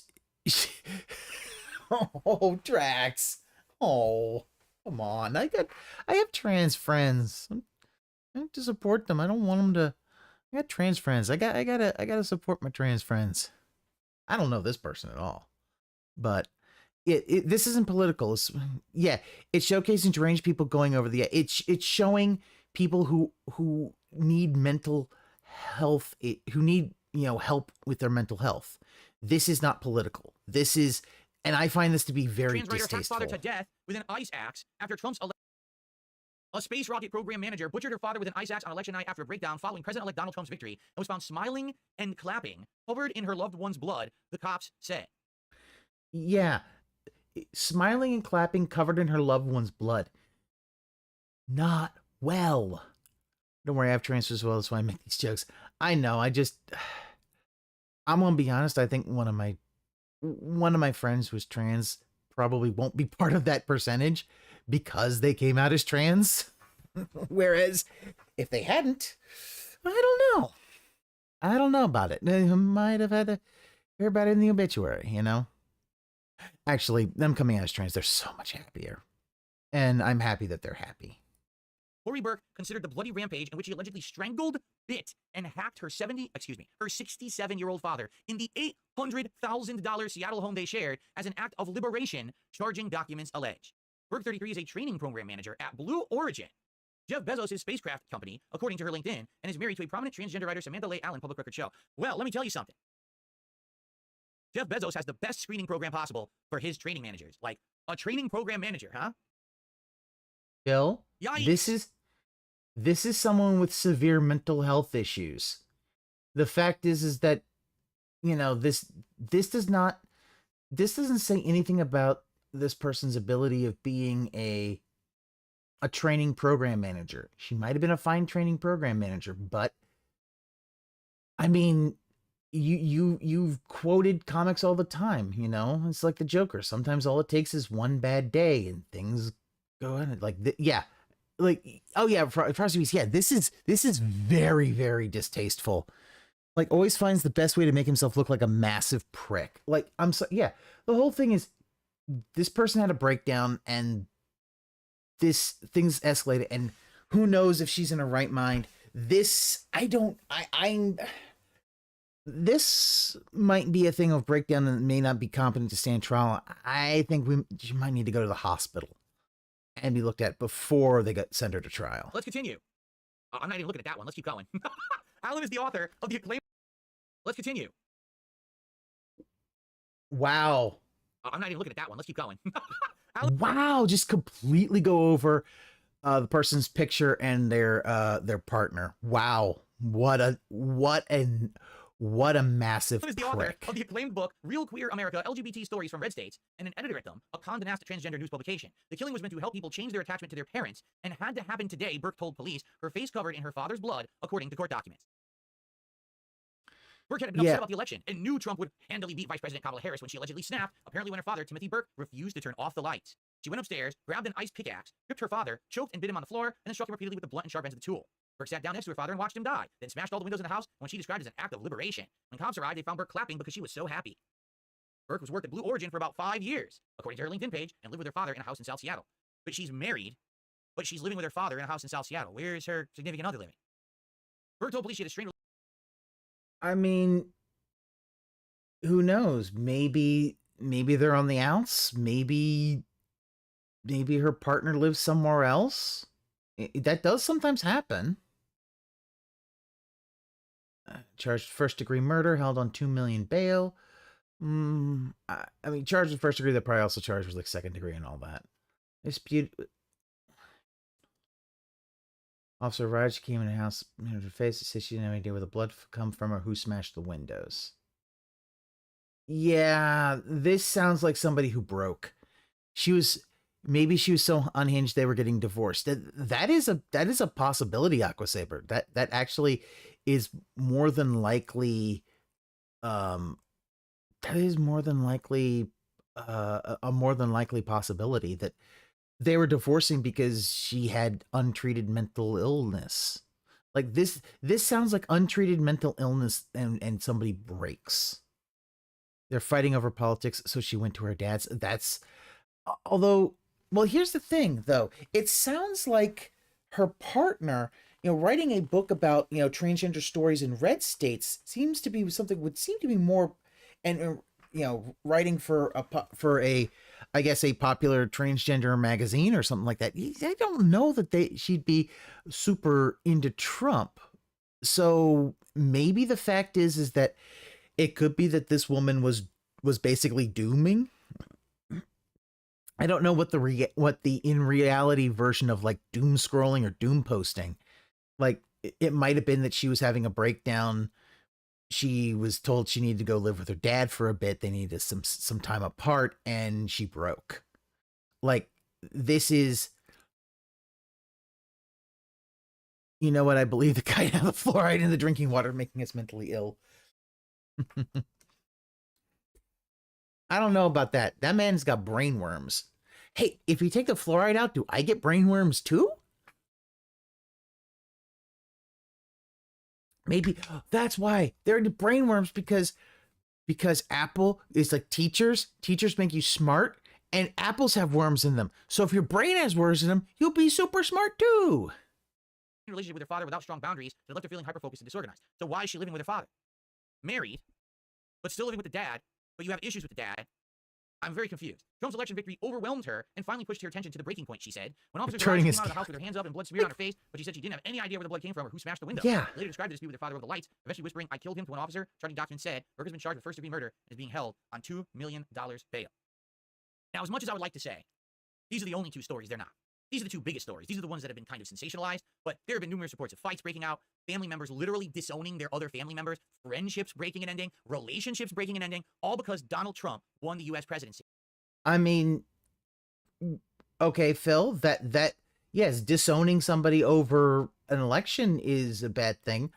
Phil, what about families disowning, like parents disowning their children over them being gay? Yeah, I don't think he's going to say anything about that. Like, I don't believe you should disown someone over them voting. But also I feel like what someone votes is their own opinions. This is why I prefer a no politics rule at family functions like Thanksgiving, because politics and stuff like that is just going to ruin a family gathering. Like, dude, keep that shit to yourself. Okay? Like, we're trying to get along, Yeah, there was a second anyway. It's like, it really, yeah, what about disowning over dating outside the race? Oh, yeah! Disowning over dating outside the race. Like, disowning over having a child out of wedlock. Like, the fact is that they're all dumb. Like, I am like, okay, like, also, like, the fact is having a child out of wedlock, now nobody gives a fuck. Dating outside the race, who cares? Who cares? Yeah, be an adult who cares about another adult voted for whatever. Yeah, I don't really care. Like, And my thing is that I try to go with the whole thing of I try not to bring up politics at family functions because I just don't want to. It can only end in arguments and people not always agreeing, and it's just like it's not worth it. It isn't. I would rather talk about stuff that we have in common. See, if you're involved in one of these situations, okay, I have a sincere question for you, and I would hopefully like to get an answer tonight. Okay, here's my question to you: what the fuck is wrong with you? It's a fucking election. It happens every 4 years. No, really, we have presidential elections in the United States every single 4 years. In fact, there's no chance that Donald Trump can be president a second time after this one. Yeah, people have their own values. Yeah. Checks and balances in place to Now, make sure I mean, that he can't be a president the third time. the fact So is what the is fuck's that wrong like with your head? Why would you? I why got would you I lose a got friend, somebody who's lose a just loved one, being lose a family member, or significant homophobic, other? you Why would know, take extreme and action face because of a or near fucking friends election? who might be gay. I I'm want you to look gonna around you right now. stand All up of you for who are my watching live or who are friends. watching this show But on demand, this- because some of you will probably watch this as a clip, correct? Look around. Do you see Donald Trump anywhere in the room? I don't see Donald Trump anywhere in the room. Well, actually, he was on the screen, but luckily that's a digital representation. That's not the real Trump, all right? The truth is, yes, Donald Trump's election will affect us all in some way. But life goes Oh, on. White Rose actually says, since you're a centrist, could you finally do a segment that isn't pro-Trump? Think about it. All of his segments have been, other than the two, and really even that one with the texts, been very sympathetic to Trump. My grandma hates Trump while she knows I'm a hard Republican. We can agree about being frugal as fuck and agree to disagree on politics. Yes, and that's the best way of doing that, you know, because you know it makes everybody, it works out a lot better, you know. The fact is that people are going to have the different opinions. Like, I mean, there are certain things that I draw the line at. I draw the line at full-on homophobia. I don't like that, especially, you know, when it becomes to denying people rights that that other folks have. I don't care for that. But, you know, when it comes to, oh, you know, cut taxes, raise taxes on certain people, it's like, yeah, why is he still talking about Trump? Kumi, he is still talking about Trump because the fact is this man is complete. Because here's the thing, he isn't a centrist and he has no idea how to be a centrist. So he's talking about this. He's talking about the fact that these two examples of people who are obviously mentally ill and needed help, who hurt other people and the election was a breaking point. But yeah, Phil stretches every topic to 3 hours, and I'm not any better.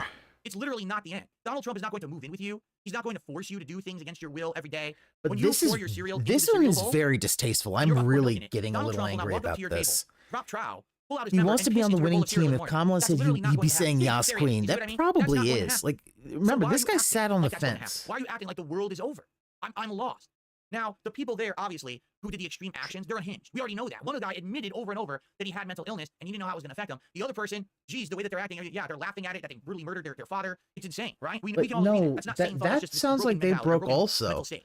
But Like, other people who didn't go to that extreme, but then they're still acting like this. Oh my God, the world is over. No, it's not. Okay? I want you all to take a deep breath. The world's not over. Your life's not over. Perhaps there will be people in charge of this country for the next 4 years, and you won't agree with their choices, and you think perhaps they're going to give you a harder time to live. I've been there too. Where, oh God, now things are going to be tougher for me for the next 4 years, all right? But it's going to be fine. In life, I've said this, life is a series of peaks and valleys like this, okay? Sometimes you're up here and you're high and things are going well. yeah, he is Sometimes still you're way down here and things are playing. worse and things are going He's well. still But it fluctuates fence like a sitting sound on wave, this. okay? That's life. The And in weird life, thing in about culture, it is things he's swing. fence sitting while being very critical of Democrats and being very, very, very, very, like, he isn't even trying to, like, hide his, like, he's not even trying to be critical of the Republicans at this point. If it's a story about fear-mongering in the media, that should be one thing, but Phil sells fear-mongering all the time. He does. He sells fear-mongering all the time. Especially the whole thing about the tips. Look at that. They've dried up. Swing to the left and to the right like a pendulum. And sometimes you're all the way over here, and sometimes you're Phil all the way sitting, over here, and sometimes yeah, you're kind of in the middle. fence and you sitting get while that the kind of mask is attention of clearly 90 falling seconds. right. Right Yes, now, we were all that's way the over here, and thing. now we're swinging all the way over here for a while. But it's not going to stay like that forever. It's going to go back. There's literally no reason for you to lose your mind over this. Elections are a 4-year cycle. Things will change. There'll actually be other elections in the meantime. The president is every 4 years, but other spots are not. There'll be other things, local things in the states and other spots that will be changing and shifting, right? We're going to see what happens. It doesn't mean to go nuts and murder people and do awful things and break relationships and just ruin your life over it. Just keep a metered mind, a level head. And but Understand here's the things are thing, not always gonna Phil. be perfect or good for People everyone, do but that things will all get the better. time for dumb The truth things. is, I feel the reason Whether these for people react like this political is things. because of the irresponsible people in charge who run things. If our media didn't present arguments like if this person gets elected, it's all over for all of us and the devil has won and blah, blah, blah, then people wouldn't. Phil, fear-mongering has been on both sides. Like, if you actually cared about politics, you would understand that, you know, right after 9/11, like 2002, it was basically official platform to say, if you don't vote Republican, you're voting for the terrorists. They, you know, Republicans used things just like that. Fear-mongering has existed in our public discourse for decades. Even I can criticize Trump. His response to COVID wasn't the best, and he shouldn't have shut the government down for 2 weeks because of that $600 check. Also helped with the inflation. And the fact is that this is, think about this. He's only talking about them losing the election, but what? Yeah, and as Aqua Saber said, what about the folks who disown people because of dating someone outside of their race, or or being gay, having a kid out of wedlock, all this stuff. Like, this stuff happens, and it's happened on both sides, but you can see Phil doesn't understand. He can't quite grasp the idea of, yeah, everybody needs to, like, maybe take a chill pill. Like, the fear-mongering angle could work because it's politically neutral. Both sides do it, but he's too dumb to understand that. Yeah. Both sides love to fearmonger. Angry and fear towards Arabs were at record high during Desert Storm and 9/11. It was bad, but considered patriotic to have fear and vote for it. Uncle Saber, you see, I'm not talking, that stuff is the one thing. I'm talking about the fact that in the 2002 midterm elections, the Republicans basically said voting for a Democrat is like voting for the terrorists. Like, it was full-on fear-mongering at that point. And looking back, it was pretty ugly and pretty bad. But yeah, they both done it. I mean, look at Lyndon Johnson's 1964 campaign. It's literally, Barry Goldwater's going to start a nuclear war and kill you all. And go back and take a look at them and you'll see, like, oh shit. Oh shit. He ain't even being subtle about that shit. Wouldn't freak out like that. But the thing is, they think they can't win the election unless they exaggerate. So they have to lie. They have to say the ridiculous thing. They have to go over the top. Because if they Both don't, of them then do they can't that. get the votes they need. And if Mass that's the case, fear-mongering isn't that because the real problem here? Republicans fighting the At the end of terrorists. the day, is it the problem that they can't win the election without using the hyperbole? And that goes for Democrats and Republicans. I feel like on both sides. Wow. You see, he adds one little thing in there. Yet the fact is, this whole segment has been called Trump derangement syndrome. And yet he peppers in a little bit to try to put it back. It's nothing. Both sides attack each other like they're in a toxic relationship. Yeah, I mean, politics is basically a blood sport in America. Sides. They need to cut the shit. Because there's dumb people, there's weak-minded people, there's mentally ill people who either believe them or can't handle reality. And when you teach them that everyone's a boogeyman, everyone's out to get them, everyone's evil, for us or against us, it's right and wrong, it's black and white. Bullshit. It's not. It's shades of gray. It's people who have disagreements who have to learn to coexist. But Phil, you say that all detractors are like mentally ill and mouth droolers. Together so that all of us can be prosperous, happy, and healthy. It's not I win at the expense of you losing. It's we learn how to all exist together and win together. That's the problem in American politics. That's what why we it's have these situations, been because they don't know for how to do that. decades. Because that's the hard way of doing things. Instead of fuck you, I win, it should be we all win. But that's a harder idea. That's a harder concept to grasp. And they don't want to think. They don't want to have. But Phil, when you get 150, you start talking about, you know how the trolls are felted and all that kind of stuff. Like, Phil, your entire internet persona has been pulling yourself up by breaking other people, by putting other people down. What about the trolls then? It's not black and white when they're all trolls evil and need to be disappeared. Yeah, that's the thing. Like, it's are all the trolls evil? Do they all need to vanish? What's going on there, buddy? Have to work. They just want to sit and ride high and get the votes on the bullshit instead of earning the votes. Okay. Detractors are not a monolith. A lot of them hate each other and have one completely more major different topic tastes. tonight. I Yeah. have some contributions to shout out. The fact is that there's a lot of different ones, and some, Absolutely. Absolutely, Ren. Ren says, I think both campaigns and the media all need to be held accountable for misinformation and controlling the narrative versus displaying facts. It's actively dividing us. Yes, yes, yes. That is the problem with this country. There's no accountability for anything. No one. But then, Phil, why was this whole segment about Trump derangement syndrome? Like, you can't go and sit back on the fence after you've been, for this whole thing, been very pro-Trump in many ways. So you can't just go back and be like, oh no, I'm gonna sit on this fence again. I'm gonna put this fence up my butt. No. You can't do that. One is held accountable. And guess what? He is That ties into our really next topic. trying I'm not kidding you. to, This is all transitioning into our final major topic of the night. But allow me to do some shout outs and we're gonna see how we're doing. Okay? I received a $2.50 tip from only Brian. I think excuse me. I think Fuck Obama. you. I can't stop burping now. I think Obama can take the blame for a lot of this. Obama did a number with his politics. Can't spell it so well. Well, we Wow. I mean, like, the belching is because he's drinking gin. Ask any random detractor about SOK, but bet you'll get some who defend Fred while most hate him. Ask them about Tevin and most will love him, and you get a few who hate him. Yeah, that's the whole thing. But, like, we could go back and talk about that. We're not talking about Obama tonight. All right? Obama was a Mac Daddy. We can all agree on that, though, correct? There you go. All right, that was a meme ages ago. Obama's a Mac Daddy. Remember that? That was an old meme. All right, continuing on. I received he only a $5 knows tip. the memes. Like, I don't know that I would blame Obama for all of this as much as this is stuff that's been happening a little bit. That's the same. Yes, Like, that's the same no story. accountability for $25 anybody in bogus this story. country. The I same agree gals with in Phil. this story. What The story is the chapter? same one. That's not bogus. It's collaborating. That's story. true. He had a chapter. Like, hold on. I received a $5 tip. What? Hold on. That's the same. Yes, that's the same story. Someone tipped $5. That's a bogus story. The same gal side in this story. The story is the same woman. That's not bogus. It's collaborating the story. It's a different news outlet covered the exact same story. It's real. Thanks for the $5 tip. I think you're a little confused there. More than one news outlet can cover the same story. The same name and same everything. So, okay. But if it's the same and it's years past, then All right. We got one major story. It's real. What? I can't stop burping now. I think Obama can take the blame for a lot yeah, because the fact is you're burping because you're drinking gin. of this. Obama did a number with his politics. Can't spell it so well. I mean, the thing is that this kind of division and the accountability in politics have gone a long way. Hell, it's one of the big issues I had with George W. Bush's administration. When the fact is, when Congress called them to testify about some of their stuff, what did they keep saying? I don't recall, which was always the thing of, I'm not going to say anything, but I don't actually want to say that I plead the fifth. It was, they don't recall anything. And it was like, really? It really was the fact of like, Jesus Christ, like, the thing is that we've had for probably closer to 2 decades, if not longer, a string of I can't be accountable to anything. Like I am not going to take accountability. And Phil. Well, we could go back and talk about that. We're not talking about Obama tonight. All right. Obama was a Mac Daddy. We can all agree on that, though, correct? There you go. All right. That was a meme ages ago. Obama's a Mac Daddy. Remember that? That was an old meme. All right. I don't continuing on. remember that meme at all. I received a $5 tip. That's a. Yep. So Huh? Hillary's saying, I can't recall. It's been something that a lot of politicians will use. I can't recall as a way of basically being like, I don't want to talk about it. And kind of getting away with it. But, you know, that's just kind of how that is. That's the same. Yes, that's the same story. Someone tipped $5. That's a bogus story. The same gal side in this story. The story is the same woman. That's Or not she bogus. It's blatantly collaborating said story. why It's it a news outlet covering the exact same didn't story. matter. It's real. Thanks for the $5 tip. I think you're a little Like, confused there. More than one news outlet can cover the same story.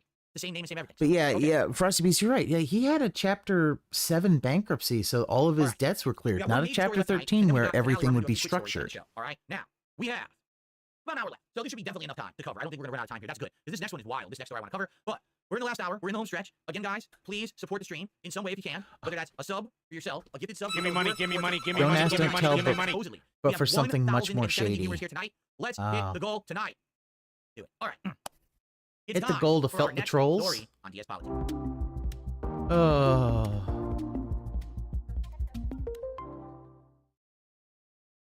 Ladies and gentlemen, Darkside Pimp has just gifted 5, 10, 12 subs to the channel. 12 subs here tonight. That is by far the biggest contribution that I've received. Let's get Darkside Pimp up on the leaderboard. How are you tonight, Darkside Pimp? Welcome to the stream. That is a whopping, massive $60 of support. So that means we are at 149 out of our $150. He support couldn't tonight. Now, remember even I said, get. I said if we hit the goal, that's great. If we exceed the goal, the extra He funds are couldn't going to even be get double to the or gold triple Dark episode Side of Pimp, Gift you Tries fucking tomorrow. Earlier today, loser. we exceeded the goal by $36. So we need to get another. He went to the 64. intro and then did the Yeah, we whole need another thing. $64 How's the extra dollars political to go. stream I'm learn going to anything do the meaningful first from the ever most triple pathetic taste sheltered test on beggar? Gift Tries tomorrow. I've Three learned that different he restaurants basically eating the thinks smash he burger, can and I'm gonna be compare them all. a fence So let's sitting do it. moderate The first ever, the while biggest, the best being Gift Tries I've ever completely done tomorrow pro over on son. DSP Game. Yeah, all Dark Side Pimp. Okay. Look at that. I say the best for last, but I don't necessarily know if that's how people are going to take this segment. All right, let's get started. It's not all right, the best for last, I'm So, sure. ladies and gentlemen, if you don't know, I live in a suburb of Seattle, Washington. Okay, a Uh-huh. suburb of Seattle, Washington, and in this area of the country where I live in Washington State, it is incredibly left-leaning and liberal. Everything here, the government, every level of it, the way that they police, the lawmakers, everyone in charge is incredibly liberal. All right. Now, I don't have an issue with that. What I have an issue with is that actively in the last 4+ years, crime has become a ginormous problem here in the Seattle area. He And I don't just doesn't. mean, oh, there's a few thefts here or there. I mean actual Phil, organized crime the rings. way you've People who are talked about it, smashing you're buildings overnight and basically robbing super ATMs by stealing someone's conservative. car and carjacking and then driving it through the front double door. I mean, really it crashing is and taking money because and running out the door. People that's are what driving into the Keno front of drug is, and I dispensaries, think like the marijuana that dispensaries that is are legal here in the United States. They'll drive right into it, rob the entire store. We've got rings of people who in one night will rob 4 the to same 5 way that different happened stores in last. the Yep. same neighborhood, and they don't ever get caught or go to jail. Okay, it's gotten so bad, and the crime out here has escalated so badly. I swear to you, this is not an exaggeration. I'm going to prove it to you in a second. You can now go to a store, any retail store. All right, let's take an example. Walmart. You can go to Walmart right now, and you can stand at the front of Walmart and just look around for 2 hours straight. You will absolutely witness someone stealing and running right out the front door with absolutely no one to stop them, nothing to track them or follow up on that crime, and no repercussions whatsoever. Okay, the law enforcement out here have outright. Like Phil, that's been a thing for forever. Like for the most part, when it comes to retail, like they tell, like, what do you expect a retail person to go and stop them? Like they literally tell retail folks, do not engage shoplifters. They tell them that. Yeah, local, national, back to local. It's terrible for a global audience. I agree. Like he starts with something a little local, he goes to big national, but always ends back on local, where no one cares about your local shit. Lost it today. I saw Alt Insider stream and Phil told his audience to get a job and make money and contribute to the stream. Oh my god. Oh Jesus fucking Christ. I did not actually look at that. I wonder if Ludwig streamed today. Oh, he probably would have had a hemorrhage on that. But yeah, no, that like the Alt is one of the best ones for the pre-stream stuff now. Yeah, get a job to make money to contribute to the stream. He is, it has become just, it's really bad. Alright, told to not even bother apprehending people who steal How from often retail do you stores see this unless they're putting people in physical harm in or an they're stealing open carry incredible state value. where theft happens and you get blown away legally for it? Like the thing about this is that retailers, they tell folks don't do it because what if the person has a gun and blows them away? It's not worth your life. Guess what? You set up, I mean, one, you have loss prevention to try to stop them. If they run away and go, like, even loss prevention ain't going to really be able to stop them. But you know what? That's the thing. And part of the thing is there's a lot of things, but it's one of the big things about the law and all that is what laws are you going to really enforce? Like shoplifting at the Walmart? I don't think it's as bad. I think there's more higher priority crimes like murders, carjackings, grand larceny and robbery and things like that. Assaults of all the different things. And the criminal gets blown away lull. Many an old lady shoots banger because she open carries a Glock. Yeah, but the thing Aqua Saber though is, while that is the case, also, how many times does that happen where they haven't really practiced their aim and they hit someone else? My thing is, I get the idea of an open carry, even if I don't know that I fully agree with taking a gun into the Walmart. Kind of like how I never liked the folks who would take the AR-15 into the Taco Bell. Like, why are you doing that, bud? On your back, like just full out. It's showing God and everyone that you have a machine gun. You're at the Taco Bell. Like, why are you doing that? The terrorists ain't gonna come to the Taco Bell. And my thing is that like a gun to protect yourself, but also I don't want people to become their own police officers. True. Let the store clerk letting theft. I get the store clerk letting theft happen. You are training retail to let the money go. Yeah, because the fact is that if someone attacks you, you might get hurt. And it's not fucking worth it. Like that's the thing. It's not worth that kind of money. Also, it ain't your money. Amount of stuff, like thousands upon thousands. If of it's a dollars of mugging, product, it's then they will one actually thing. physically arrest them. Otherwise, if they get caught, they just get told, give the product back, and then they let them go. They literally don't do anything about it. They're not arrested. They're not even detained. They just let them go. Now, I mean, a lot of this stuff, because one, it's petty.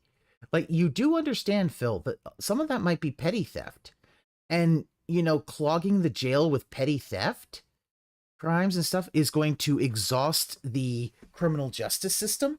Like, wouldn't it be better to make sure that if it's a repeat offender, they might go to jail? but these don't affect Phil immediately, like him not being able to go to a store because of a robbery. Yeah, like that's the thing. Like, oh, somebody stole, if somebody went to Walmart and stole like a video game and they get caught, put it back, pay a fine, move on. They don't need to go to jail for that. That's just going to clog up the criminal justice system. Pay a fine, move on. If it becomes a repeat issue, jail might be a thing. But I mean, if it's a kid taking, if it's somebody taking a video game, that's not worth putting somebody in jail. That one nice guy, you're completely correct. If it was up to Phil, he would legit want his detractors in jail. It got so bad, okay? So bad that even the people here in the last year to year and a half have begun to say, we went too far. We made the laws too lax. We made it too easy to commit crime. We made it so that there's no repercussions. And because of this, we need to change. What was happening was businesses. Yeah, in we have downtown to see Seattle crime were getting through the robbed lens so of frequently, Phil. so often, with no way to stop it. They all went out of business. There was a Target that was in downtown Seattle. Target, the major corporation chain, had to close their doors because they were losing more product than valid Do you know what Target is? sales. Multiple stores were getting smashed and attacked every night, and they had to go out of business. So finally, people went to the government. I mean, here's the thing though, Phil. Like, these corporations have insurance. Someone's stealing $100 at 7-Eleven, they get away, whatever. They go stealing from said 7-Eleven 10 more times, throw them in jail. I agree, Aqua Saber, completely.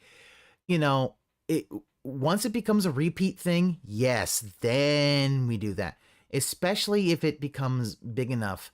Like, the fact is, guess what? Maybe those those targets went out because they had a lot of crime. Okay. You have to stop this. You have to do something. We're dying out here. Our businesses cannot exist or live. We need a Seattle Batman. What do we call him? Liberty Man. I don't. Okay. Whoa. Okay. Batman doesn't deal with fucking shoplifters. I mean, he can, but Batman. This shows he also doesn't know comics. Batman is mostly about bigger crimes. Like Gotham is with organized crime, drug dealing, trafficking, that kind of stuff. Like shoplifting and all that police can handle. It's the big stuff. It's the big corruption that was the whole thing. This guy may be over a decade older than me, but he has no actual life experience. Yeah, that's the thing. Like, there's no life experience. There's like, here's the thing. If the fact is he didn't like Washington so much, pick your family up and move. Spider-Man is more likely to stop mugging or petty theft. Yeah, he's more likely, but he'll thwip you to a pole, and you'll be there for an hour, and you think about what you did. Like, but that's a Spider-Man. Like, Spider-Man's gonna stop a mugging and all that, but everybody likes Spider-Man.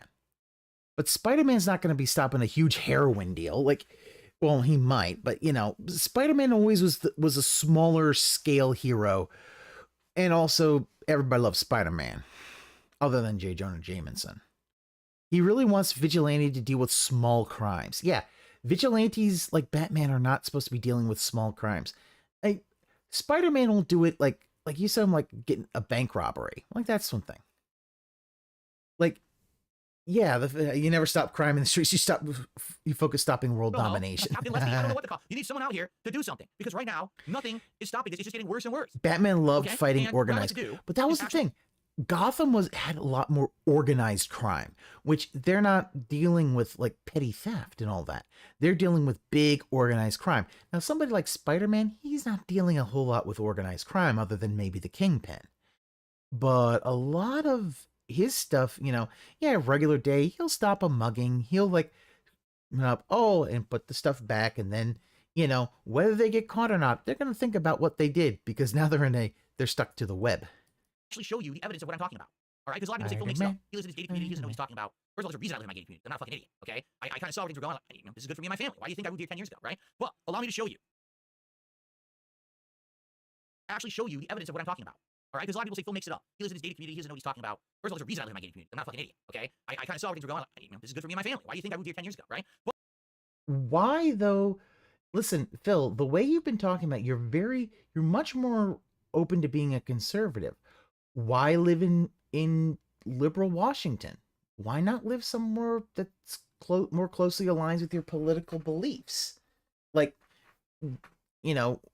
I wouldn't expect Bernie Sanders to go live in deep Texas. That isn't going to make sense. Like, wouldn't you want to live somewhere that's a little closer aligned to your beliefs? The suburbs can still be pretty liberal. Like, wouldn't you want something like Florida or Texas?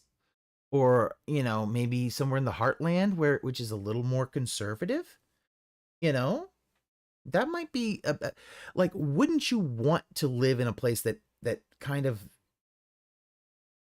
believes your own political ideology, you know, if you could? Like, you know, you think folks who live... Well, allow me to show you. He had his some of the choice. He things could that are live going on in anywhere. Seattle right now. He'll live in Austin, Why Texas. car thefts are a He gateway can where claim serious his crime liberal committed by tech kids. Wait, what center did you say? city while in deep Car red thefts are being state. committed by kids? Okay, Yes. Aqua Teal, We I had did private go to guys are Austin Kia boys. in They were there. rolling around Actually, I stealing liked all Austin. Kia cars. Austin was Children. nice. These were not people in their, late teens, 20s, 30s. Children. But I also We're doing went to this. other parts of Texas, and they Okay. were nice too. In our series, Underage and Under Arrest, law enforcement experts say stolen Other cars are than driving that spike in juvenile one crime. time, one of my Over the past several months, friends, King Fire reported we an went to alarming the trend in Western Washington, Buc-ee's, spiking crime committed and by juveniles. No juvenile crime is spiking more than car called theft. my Law friend a enforcement bundle of experts, excuse me, sticks, say leading to an and increase they in more weren't serious crimes even committed by man kids. enough to get Stolen out cars of have the been used in car robberies and and call smash it and to her grab burglaries. face. They find soft target. They just keep going. They until were they can't they anymore. stuck in their 400 hashtag cars. Logan Like, Bauer said. get the Bauer fuck shot out of the Redmond car, has been hit call by it to their burglars face. So they weren't 5 kicking the times in the last balls. year. In many smash and grab cases, surveillance video show groups of people scurry into a shop, spit off product, and look for cash. Law enforcement said more often than you think kids are behind those masks. Every time it is caught. Okay, hold on. What the fuck is he talking Owner of about? hashtag cannabis Logan Bauer said. Cars are being used in armed robbery crime and spike in juvenile crime. Doing it. Stealing all the Kia cars. Children. These were not people in their Car thefts late are teens, 20s, getaway. 30s. Children. We're doing this. Okay? In our series, Underage and Under Arrest, law enforcement experts say stolen cars are driving a spike in juvenile crime. Over the past several months, King 5 reported an alarming trend in Western Washington of spiking crimes committed by juveniles. No juvenile crime is spiked more than car thefts. Law enforcement experts, say leading to an increase in more serious crimes committed by kids. The stolen cars are being used in armed robberies and smash and grab burglaries. They find a soft target. They just keep going until they just can't anymore. Co-owner of hashtag Yeah, cannabis he Logan Bauer believed he said. could rub shoulders with the game industry. Frosty Beats, I don't believe that. I think he went to the gated community because it was a gated community. He could hide away. He didn't want to do anything. Texas can be very nice. I just know Austin's a very blue city in Texas. Yes, it is. It's very blue. It is very blue. But it is a very nice city in Texas. And I've been to some other cities in Texas. They're very nice as well. You know? Texas can be very nice. Don't think I would like to be there during the summer, but I was there in the fall. It was very nice. He moved to Washington because he thought he wouldn't pay state taxes, blows his money away on mobile games, other dumb stuff. He makes no sense. Like, every time, probably 30 to 40 worth of damage to the building, so that, you know, they're like, these smash and grab, what they'll do is that, yeah, they steal a car to smash it into to get the other stuff. Okay, that's something you should prosecute kids on. In the last year. In many smash and grab cases, surveillance video show groups of You people don't have to shop, show spit us off your product, and look for hand, cash. Phil. Law enforcement said more often than you think kids are behind those masks. Every time it is questioned to a small business. Every time, probably $30,000 to $40,000 worth of damage to the building. Or probably around $200K worth of damage at this point last year alone. The cars that ripped through the dispensary are part of a trend around Western Washington. In King County, compared to 2019, juvenile felony charges for car thefts are twice as high. The numbers are even more extreme in Pierce County, where car thefts have tripled. And now they're on pace in 2024 to be even higher. Sergeant Darren Moss of the Pierce County Sheriff's Department and other law enforcement experts. Yeah, but he also told Leanna that he would get the back surgery. It was never going to happen. That he went to Washington for no personal task, got destroyed on business tasks. Highly doubt that he would change to Kids knew it would be easier to get away with stealing a car. He would So as long as change they're in not any way, actually no physically attacking personal someone state. violently, cops were told, just let it go.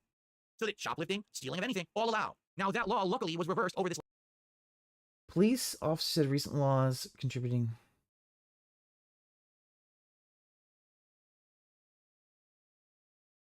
That only allowed officers to initiate a chase if they had reasonable suspicion of a violent crime. It's easier to get away with stealing a car. I mean, okay. This last summer. But what's happened is, for 3-4 years, people knew that they could just get away scot-free with it. So now you have a whole generation of people who are acting like that. Was this because of that, or was it because they were low on manpower and they wanted to make sure that the manpower was on for a violent crime? I don't know. I don't live in Washington. I honestly do not know. I'm not defending this or anything. I don't know what that is, but, you know, who knows what's going on? Like, Although it's still on the books, it doesn't allow minors to be questioned without an attorney. It was passed to prevent youth from coercive police tactics. Law enforcement said the outcome is a lack of accountability. What we're seeing is that we're not necessarily getting to address lower-level crimes, and it's leading to an increased coercive police tactics. okay, Phil, are you going to say anything about the doesn't allow minors to be questioned without an attorney? It was passed to protect youth from coercive police tactics. Are we going to talk about that? I mean, because the fact is that if you get arrested, you have the right to an attorney. You can just lawyer up and not say a goddamn word. Are you going to say that's a bad thing? Law enforcement said the outcome is a lack of Accountability, but accountability. What we're seeing is that we're not necessarily getting to address lower level crimes, and it's leading to an increase in our violent crimes continuously. Prevention is the best way to keep kids from being tempted to do dumb crimes because they're not profitable. The people who are recruiting them don't care what happens to the kids. We can remove the profit incentive. We remove the incentive for people to coerce, encourage, or recruit kids to commit the crimes. What the pandemic did was create silos. Since 2020, you've seen more kids lose their connection to school and sports. You watch some of the most vulnerable stray to crime. When faced with adversity, they went back to the skills they learned in their trauma-informed spaces. This is what we're seeing in our communities. Young people that weren't equipped for the world we're now in. You want to know something? I'm reading it. Oh, by the way, I just talked about the Kia Boys. Here it is. Law enforcement has made strides to stop it. There's been a number of so-called. I don't care, Phil. I want to see the ad with the steak. Arrests, so-called, involving the Kia Show me Boys. the ad with the I'm just trying to steak. highlight that, thanks. A group of young people leveraged a design flaw in Kias and Hyundais, and they made cars popular by posting these videos on TikTok. The victim of these crimes are actually No. significant Go back. losses. I want to The design see flaw the in Kias steak. and There's been a number of so-called equipped for the world we're now in. You want to know something? I'm reading it. Oh, by the way, I just talked about the Kia Boys. Here it is. Law Oh, that enforcement is has made strides to stop Hexclad. it. There's been a number Look of at that. so-called. Look at that steak. Ooh, that's a nice ribeye. Ooh, that is better than everything that Phil's been saying. I want to see the ribeye. That looks like some good ribeye. Arrests, so-called, involving the Kia Boys. What the? I'm just trying to highlight that, thanks. A group of young people leveraged a design flaw in Kias So and Hyundais, Hexclad. and they made cars popular by posting these videos on TikTok. The victims of these crimes like #cannabis are dealing with significant losses, okay? So that's the article. However, I do have a question. I have to ask a question, okay? These are children. These are not grown adults doing it. They are children. A child is legally the responsible of their parent or guardian. Where the fuck are the parents? How is it that these kids I mean,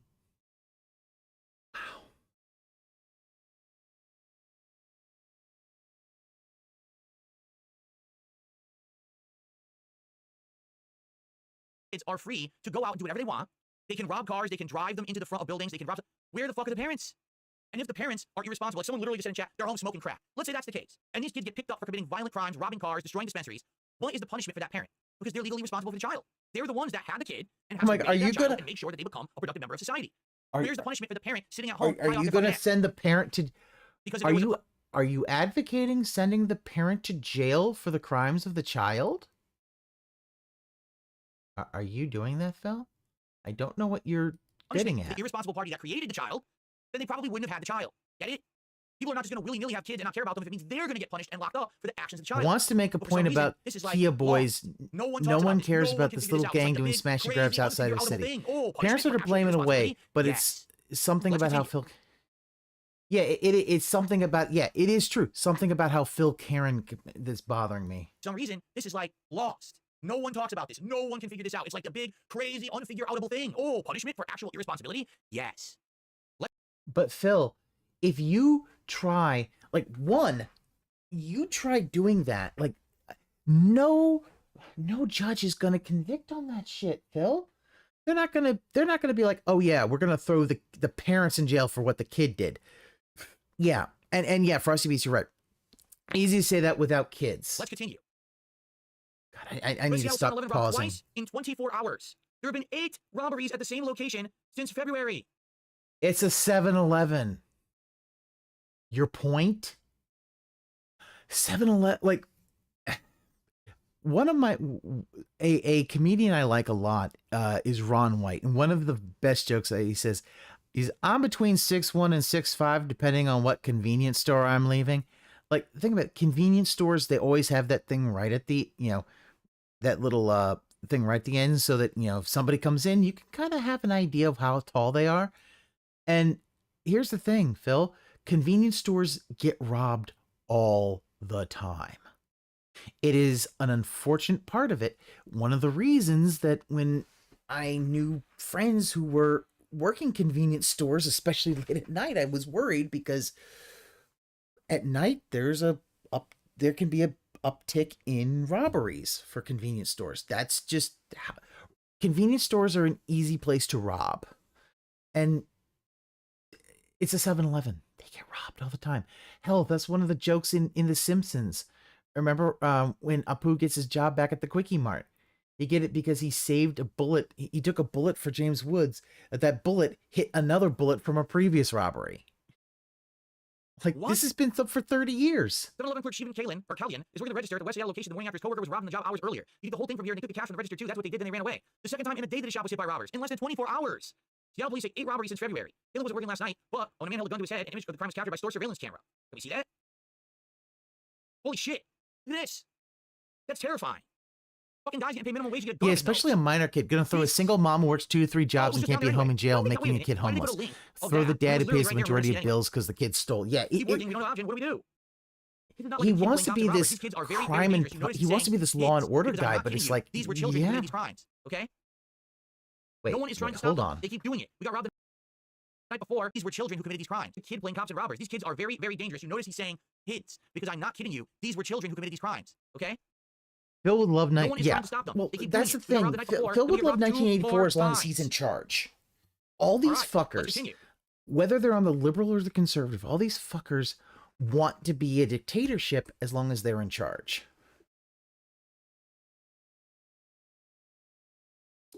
Phil would be all too happy to break already broken homes more. Yeah. Criminals spread info, X stores defenseless, you want a quick payday, go there. And not only that, Aqua Saber, what happens is you'll see marks. Hell, like scam artists do that too. They'll find ways of marking houses so that you'll know, oh, this is a house that's good for, they're good marks. So scam them. The youngest suspect in a string of Seattle gas station robberies pleads not guilty. The boy, who was 13 years old, faces 4 counts of first-degree robbery and 1 count of making a false misleading statement to a public servant. A 14-year-old boy charged for a string of gas station robberies pleaded not guilty in the Juvenile Division of King County Superior Court on Thursday, November 21st. The boy who was 13 at the time faces 4 counts of first-degree robbery and then a count of making a false or misleading statement to a public servant.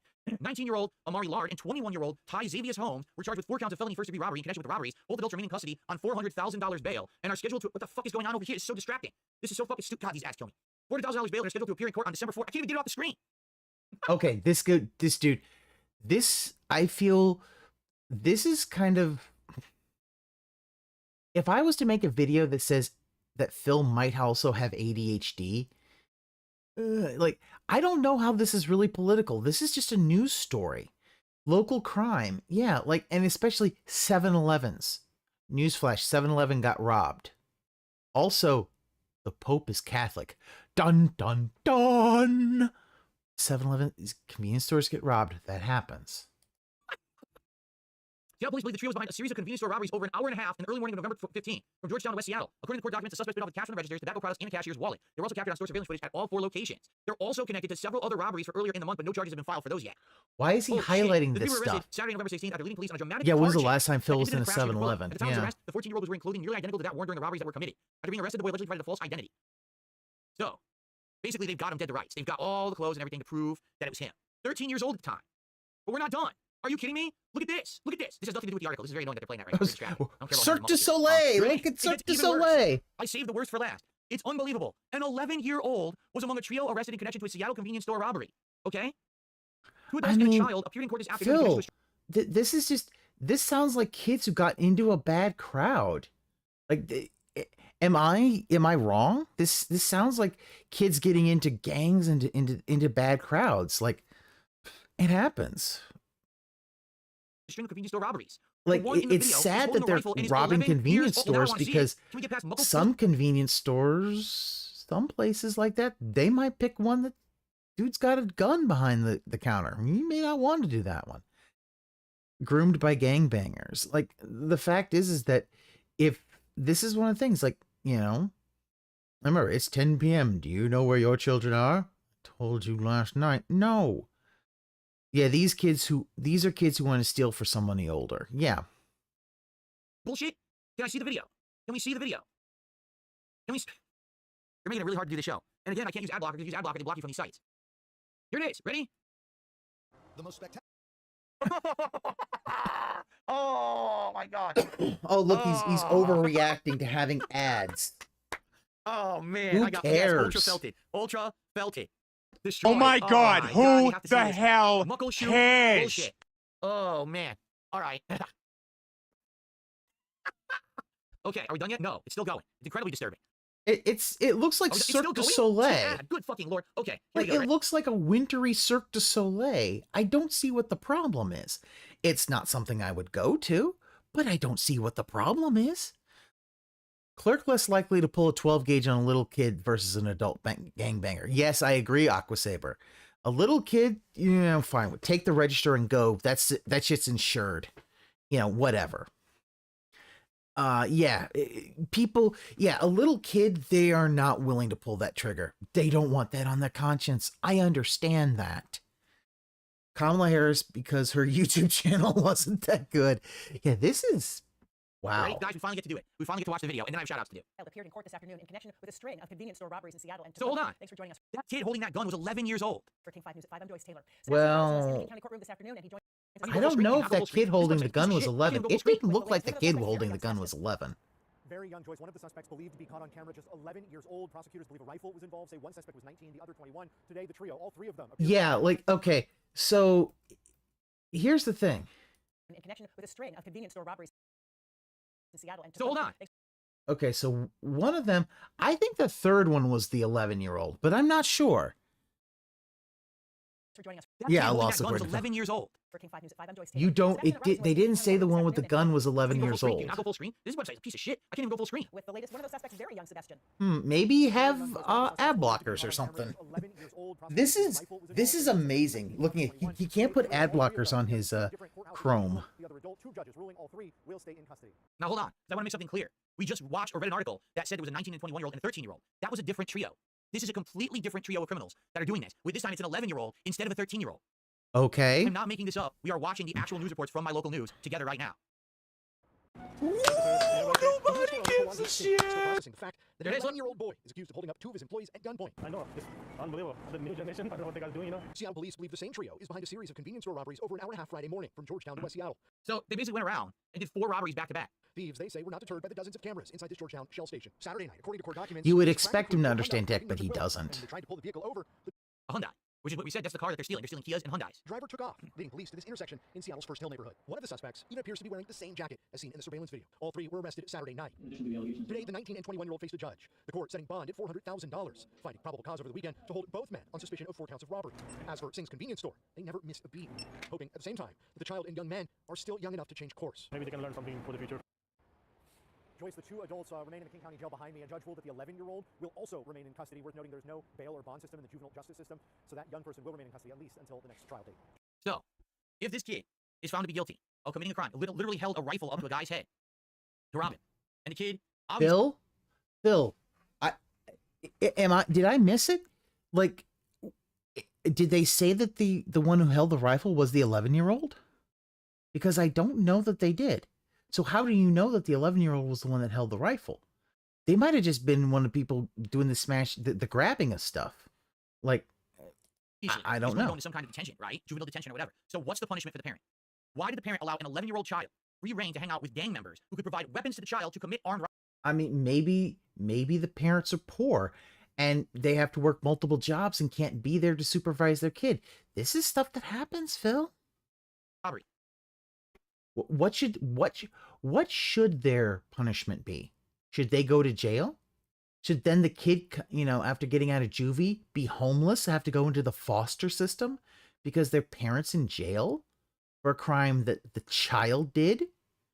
Like, Phil, we don't, like, there's a whole reason that we don't believe in the sins of the father going, yeah, he thinks the parents allow this. Like, no.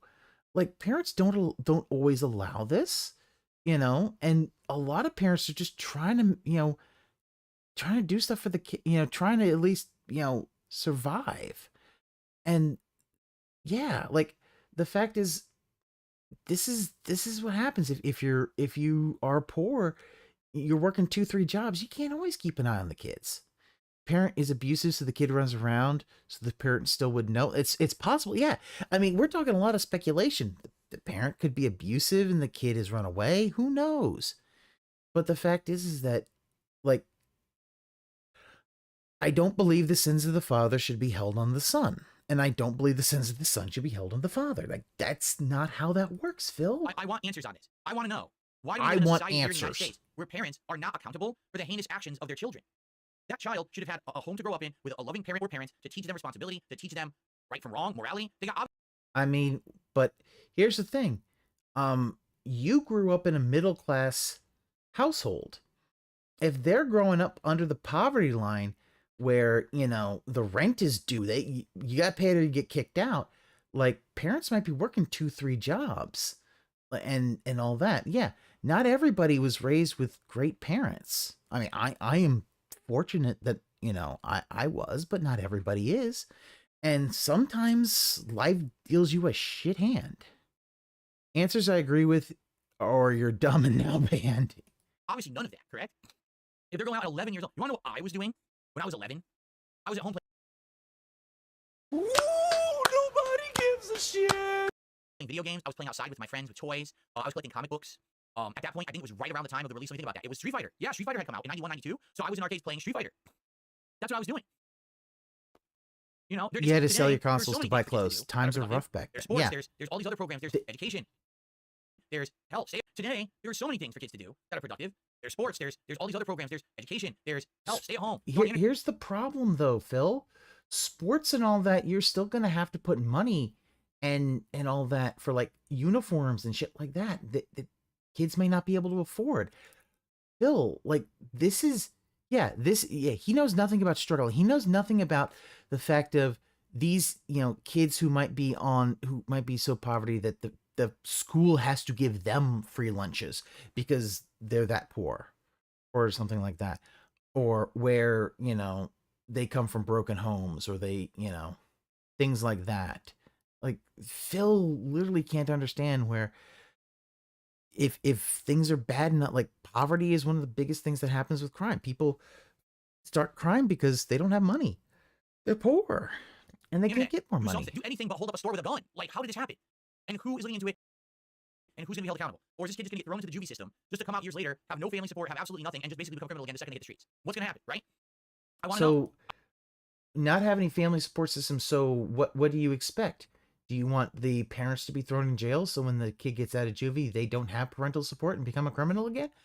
Oh, you didn't think about that, did you, Phil? I seriously want to know what's going on. That there's this crazy epidemic of crime here in Seattle, including children stealing cars, teaming up with gang members, also, holding people most at of your gunpoint, people holding aren't them from up. Seattle, This is so insanity. nobody cares. And it's an epidemic. Now, I'm going to show that I'm fair. All right, I'm upset about this happening. However, I'm going to show that I'm fair. You're never fair, Phil. Try to stop this from happening to the extent that I feel like you can maybe do. But for example, here's an article. This one's a couple weeks old. I'll admit. This is only this week. Holy shit! So, Seattle Mayor. You don't even know when these came out. Yeah, he never gives a simple suggestion to fix everything. He points out and Karen's out less fortunate. Yeah, that's the thing. Like, this is a lot of this. I guarantee you, these folks who are stealing all this stuff, it's because they're revolving prison door for kids. Yeah, the thing is, Phil thinks that just throw them all in prison, but then you've got prison overcrowded. It's one of the reasons why I'm like, yeah, folks who steal from Walmart, they're not going to go to jail the first time. Like, that's just going to clog the system. Multiple times, yeah, you're probably going to get that. But first time or whatever, it's not going to happen. And the fact is that, you clog up the system, then it becomes difficult for other more heinous offenders to get into jail. And I don't really care for the for-profit prison system, but that's another thing for another day. He'd want Judge Dredd to exist. He would want Judge Dredd to exist as long as he gets to be a judge. That's the problem. He wants power so that he can lord it over people. Seattle Mayor Bruce Harrell signed an executive order Friday establishing a downtown activation team pilot aimed at reducing crime and emergency calls. The pilot comes after the city began operations in the downtown core in early September. Officials said that the results are positive, prompting them to expand operations to the Little Saigon neighborhood early this month. In the Pike and Pine area near 3rd Avenue, violent crime has decreased by 27% and emergency service calls decreased 14% since the efforts began. Our pilot is conducted to focus cleanings and connecting people to services, working in partnership with the community. The team brings together service providers from across the city to yes. operations downtown and in the Chinatown International You District. get criminal network for light criminals too. Someone steals a little bit of cash once, learns how to steal cars and sling drugs. Yeah. This guy started stabbing people in the street. No one stopped him. He walked away. He continued to stab people. He stabbed 10 people before someone finally stopped him. Where's the law and order? You know what happened last week in all the stabbings? It's scary that something we see. Like, Phil, you do understand that, you can call the cops. One, probably people didn't want to call the cops because they were afraid he'd stab them. Stabbing is not a fun thing. Criminal network for someone who steals little bits of cash once learns how to steal cars and sling drugs. And yeah. Where's the law and order? You know what happened last week in all the stabbings? It's scary that something we see. We're working on it. I've seen in the last couple of weeks the city being clean. I thank everyone for doing that. In September, the activation team completed 200 restoration actions and 100 graffiti abatements downtown. The team may be expanded to other neighborhoods beyond downtown. Harold is expected to submit 2 pieces of legislation to the city council to support the pilot program focused on deterring retail theft and stolen goods being sold in public spaces as well as maintenance operations. They're calling the program a roaring success. So, to make this clear, because you may not understand what this program is, this is not we have a crack team of cops given reign to go to a part of the city and just slam the criminals. This is a group of people in the other enforcement areas such as slam the criminals. Phil, even if they're criminals, you do know that they have rights. Slam, like, oh my god. Yeah, this guy would Phil literally wants these folks to just he really just wants these folks to just go in there and bash heads of criminals just because they're criminals. That one nice guy, you're completely, he wants him to go Judge Dredd on folks, but like, yeah, that's not exactly that doesn't solve the problem. That's the whole point of Judge Dredd, is that it's also a dystopia. It's a terrible place. Would come to the area and start cleaning graffiti, start cleaning the sidewalks, start cleaning. And when they did that, crime went down. Why? Because if people are around and about doing work like that, the criminals probably don't want to be there. They want to go to the spot where they can get away with it, and no one's going to see it, no one's going to harass them, no one's going to hear their getaway. So they're going to go do it in other places. You see? Because you might first say, oh, cleanup crew. That's not like they're sending Judge Dredd down there, and he's going to start blowing people's heads off. No, that's not what this is. But this is kind of like... Oh my god. Yeah. No. He basically wanted cops to just go around blowing people away. I'm beginning to think that's what he really wanted. What he was hoping to get. Just blow away all the criminals. So that it's like, Phil, like, that is just disproportionate. There's a reason the 8th Amendment exists. Because the 8th Amendment protects people against cruel and unusual punishment. He'd want a dystopian lifestyle as long as he has power. Yes, completely. The fact is that the idea is the punishment must fit the crime. If someone is taking $100 from a Walmart and a cop goes and blows them away, that's a disproportionate. That's some Judge Dredd or fucking Magnum Force world. And at that point, yeah, where you're jaywalking and you're just gonna get shotgun to the face. Start cleaning the sidewalks, start cleaning. And when they did that, crime went down. Why? Because if people are around and about doing work like that, the criminals probably don't want to be there. They want to go to the spot where they can get away with it, and no one's gonna see it, no one's gonna harass them, no one's gonna hear their getaway. So they're gonna go do it in other places. You see? Because you might first say, oh, cleanup crew. That's not like they're sending Judge Dredd down there, and he's gonna start blowing people's heads off. No, that's cleanup. Like, dude, they're cleaning up graffiti and all that. It's basically to show they're putting resources in there, and like, not what this is. But this is kind of like non-violent, non-police actions. They're trying to start this pilot program to help. I will say this: at least they're trying to do something. Something is better than nothing. Action is better than inaction. But I'm not convinced at all that these actions of a cleanup crew is actually going to have the effect desired of stopping crime. Right? If you don't know what actually happened here in Seattle was, I mean, 2020. They said it was like, what was it, a 20-something% drop in violent crime, which, I mean, that's not nothing to sneeze at. That's progress. So I don't know what he's talking about. Yeah, he's never convinced. All of the lawmakers here. Like, it really is. He just wants them to just go in there, find criminals. And by criminals, I'm thinking Phil might mean black people. Police brutality. For some reason. We've got to defund the police. We've got to depower the police. So they made all the laws different. So now, unless you commit a violent crime, you can't even get pursued. Unless you're stealing a certain amount of money, like thousands of dollars of product, you can't even be arrested for it. They made the laws so lax that there's no consequences for anything. So, I mean, yeah, I'm wondering, maybe Seattle might have overcorrected on that.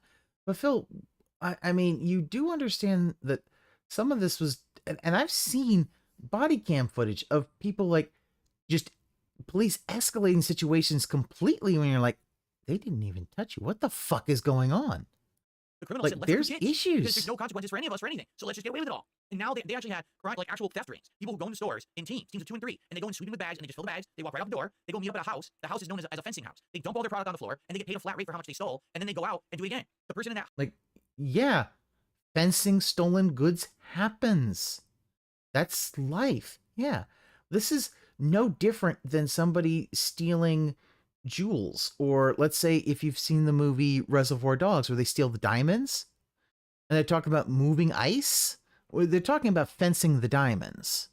Who can move that much, and who can get them so they can kind of move that stuff. This is stuff that's happened all the time. Like, it's one of the big reasons there's a lot of laws about pawn shops. They have to be very careful. If they take stolen goods, ooh, that's a big problem. It's also why a lot of them have to keep books on who sells them stuff. Because, yeah, I want Phil to shut up real quick and just give a bullet point list of what Phil wants. You can analyze how fucked his mentality is. Yeah. House fences all of that product on the black market, or like they were saying there, marketplaces selling illegal product on the streets. They make a ton of money. And this has been happening for 4 years. There are some stories where the cops have been able to actually track down and crack down some of this stuff, but here it has been a nightmare. I mean, absolutely. But this stuff's existed more than 4 years. This has existed since time immemorial. A lot of times, thieves will steal something and give it to a fence. The fence is the one that's able to sell it. And the thieves will just take a little bit of money. like ID needed to pawn items, but not needed to vote. Make it make sense. The world is not Aqua Saber. The world doesn't make any sense. Even me living here in the very left-leaning, very I liberal don't- part of the country, the people here had it. They want things to go back to law and order. They're seeing businesses close down, people getting hurt. They're trying to fix it. The problem is it's a slow process. They've got to repeal all these new laws that they passed, which takes time. They've got to vote out the lawmakers who did this dumb shit. It's ridiculous. What happened is a lot of the lawmakers at that time, they passed all this stuff and then they all resigned. They passed all these laws. They said, well, no responsibility for me. I'm out. See you later. And they just walked away. So now the mess is left by other people to try to figure out how to fix. You know, I do not envy Mayor Harrell in any way, shape, or form. This man was left an insane mess of Seattle. Seattle used to be a beautiful city. When I moved here in 2014, Seattle was a huge focal point of tourism. There was beautiful Space Needle, awesome ferry that would go out onto that sound there, beautiful. All kinds of seafood, Pike Place, and the docks down there, and then all this cool tourism in the city. The freaking the pop culture, oh no, excuse me, the science center, the pop culture museum, shopping, tourism, culture, industry. It was great. And then all of a sudden, all this crime swept in the last 5 years, and now people have outright said, man, it's like going to a different place. It's like, you know what they're comparing it to? Old school New York City. Remember New York City before they cleaned it up? Remember That's like crime didn't exist in 2014. Like sex shops and Said stuff what on it, happened. brothels and shit. Remember that? That was like 1980s and stuff. Like that's what they're comparing it to. Like you go around, you get robbed. You're gonna see people fighting in the streets. You're gonna see kids holding up stores. You're gonna see all this all this awful stuff happening. And it's completely different. And so, you know, it sucks. Ooh, sandwich shop manager. You know what, Phil? You barely seen Seattle. You only went there once on vacation for a weekend.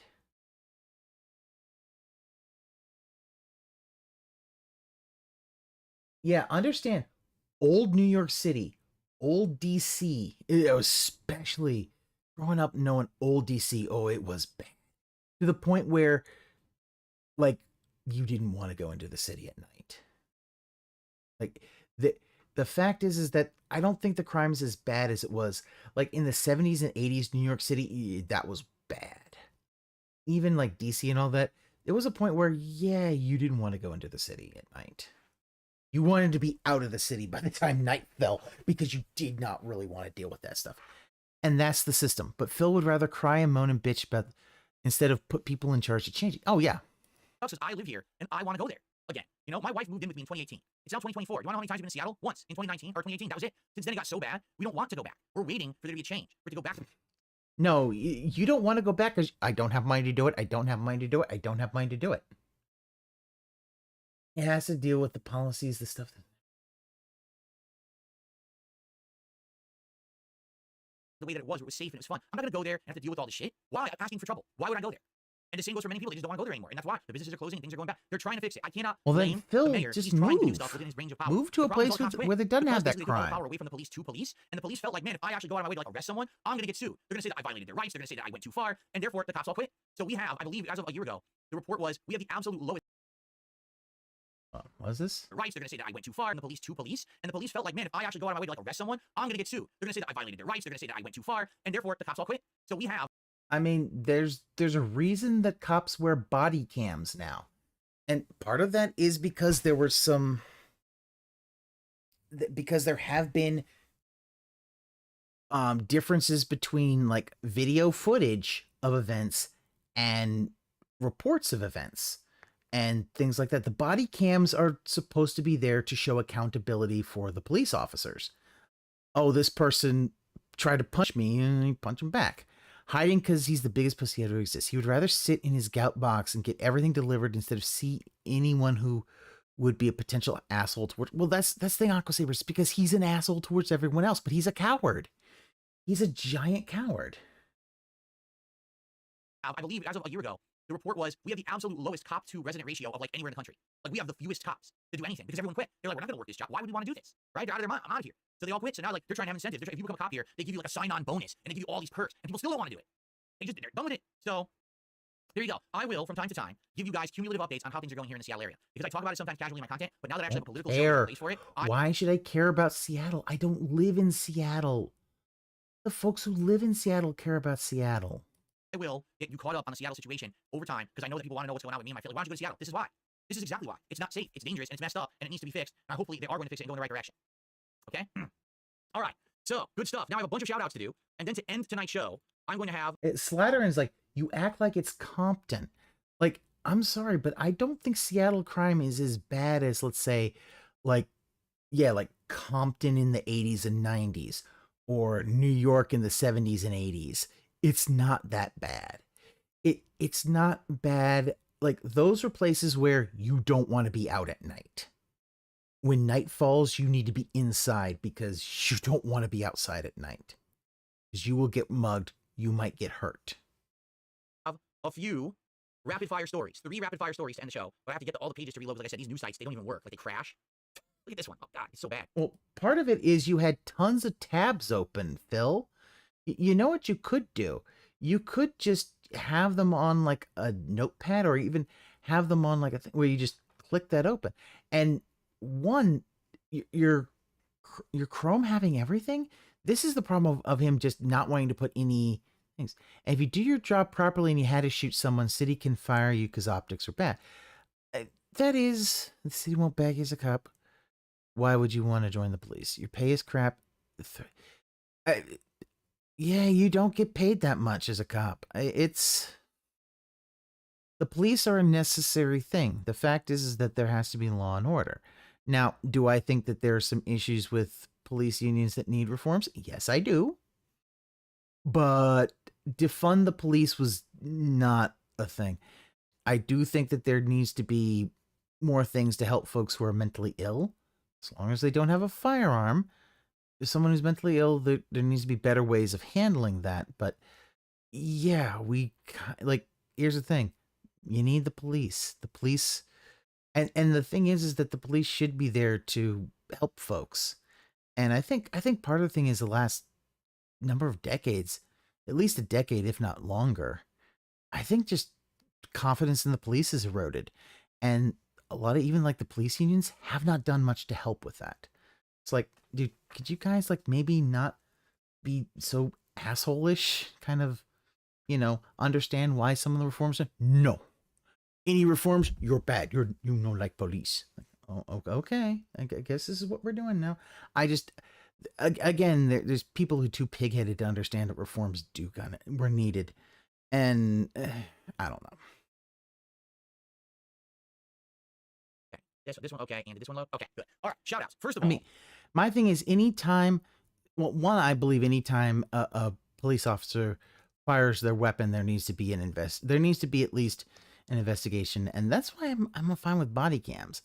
And when I hear, they're malfunctioning. Okay. But yeah, because the fact is that using deadly force should be something that should be investigated, because it shouldn't be done that often. But sometimes it is necessary. The obvious thing for defunding police happen. Less cop emboldened criminals, be more brazen. Yeah, that's the thing. Dude, I knew defunding the police was not a good idea. Police reforms are going to be much better in the long run. And training newer police officers to the new doing reforming standards, and then, training new officers on these standards, I think is going to be better in the long run.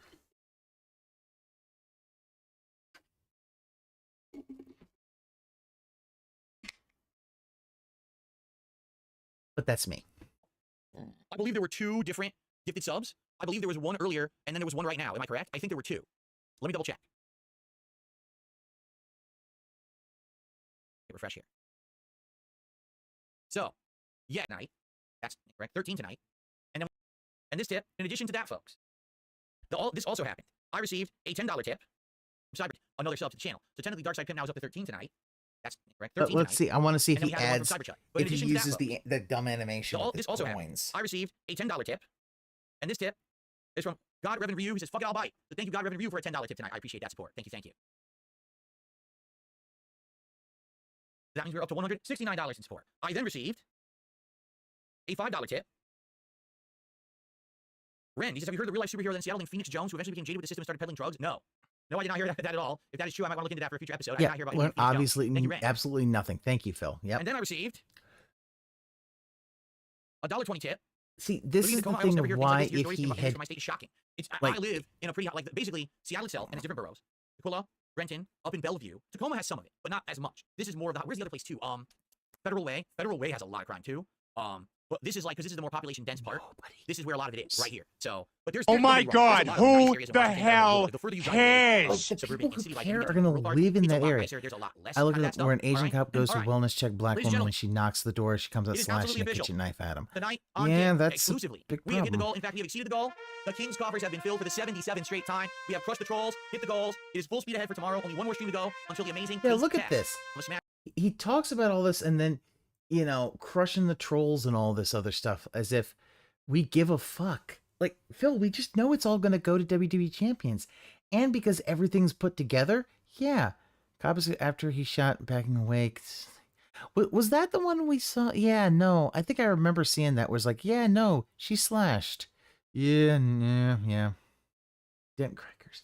I look at him. The coins even have, like, they look like they're sewn in.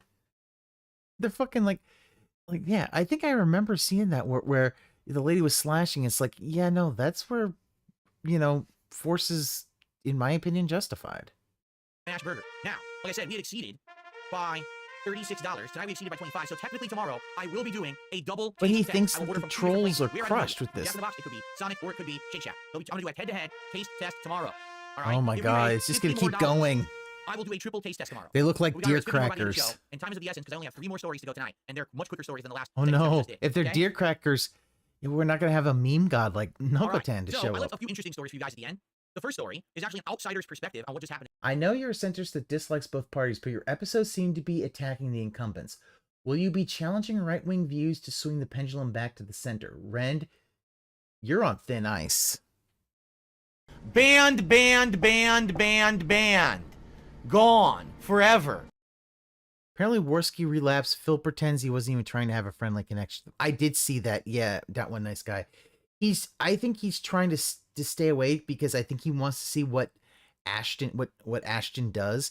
If Ashton dumps Worski, he'll be like, Ashton, I'm your friend, Ashton. You know what'll happen? Here's what's gonna fucking happen. He is going to. I'm gonna.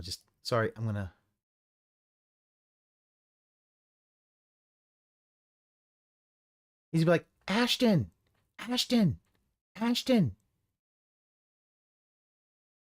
Let me be host of the Kino Casino. Ashton, why won't you let me be your co-host? Ashton, I'll suck your dick. That's literally what's gonna happen with this guy. Oh no, I'm still giant. Oh, hold on. There we go. I think that's good. That's about right. There we go. But you know that's what he'll do. He will bother Ashton to be the co-host. That is what he will do. If Ashton decides to let Worski go. Nokotan would get gout from all those crackers. She's struggling with her instincts. In the United States election, and I find it fascinating to hear from another country actually giving us their take on what happened. So this is a completely neutral third-party observer from Singapore. So I wonder if you guys can figure out who submitted this video. And they're going to give their take on what just happened in the presidential election. Slayer, get back to making Let's take a glue. look. Despite a red wave powering Donald Trump's return to the White House, the United Don't States really care. Okay, I agree with that statement. Hi, this is Adrian Ang, research fellow and coordinator of the U.S. program at the S. Rajaratnam School of International Studies, Nanyang Technological University. Yeah, he's so desperate for somebody to be his ally. Yeah, Volume up? Okay. he's Volume up. Here we completely go. desperate. The electoral college vote and the popular vote, something which eluded him in 2016. Republicans have also Now my bar is blocking his subtitle. retaken the Senate and appear on their way to regaining a majority in the House of Representatives. They did. As of now, they finally did. They have everything. They got the House, the Senate, and the presidency. Thank you very much. Wow. Yep, thanks, In this Slayer. cycle, about 3/4 of voters said the country was on the wrong track, and a similar proportion of voters said that American democracy was under threat. These are never good for the incumbent, especially when more than half of voters said they were worse off now than they were 4 years ago. But I don't understand. According to the Kamala Harris campaign, Americans were better. Remember, we're not going back. We've But Phil, can you shut the fuck up? changed for the better. We're not going back because we're better off. He now. adds And Trump is going to nothing. take away all the good things that we have. But here is literally a neutral observer. All he did was look at polls and issues, took data, and he's stating facts. Singapore is not pro-Trump. I want you to understand that. They're not. This is a completely neutral party, okay? For voters, on the top of their minds were so-called pocketbook issues, economic issues having to do with jobs, inflation, affordable housing, voter disaffection. Well, hold on. But I thought that the issues were about women's reproductive rights and Trump becoming a fascist and a Nazi czar that was going to take away all of our rights. You know what I'm saying? Like, Phil, You called reproductive rights a niche issue. Shut the fuck up. I don't get it. I don't understand. I thought that's what the election was about, at least according to the Democrats. Oops. Oopsie. In this electoral cycle was more than enough to override any possible concerns they might have had regarding former President Trump's convictions, his character flaws, or his antics in the campaign.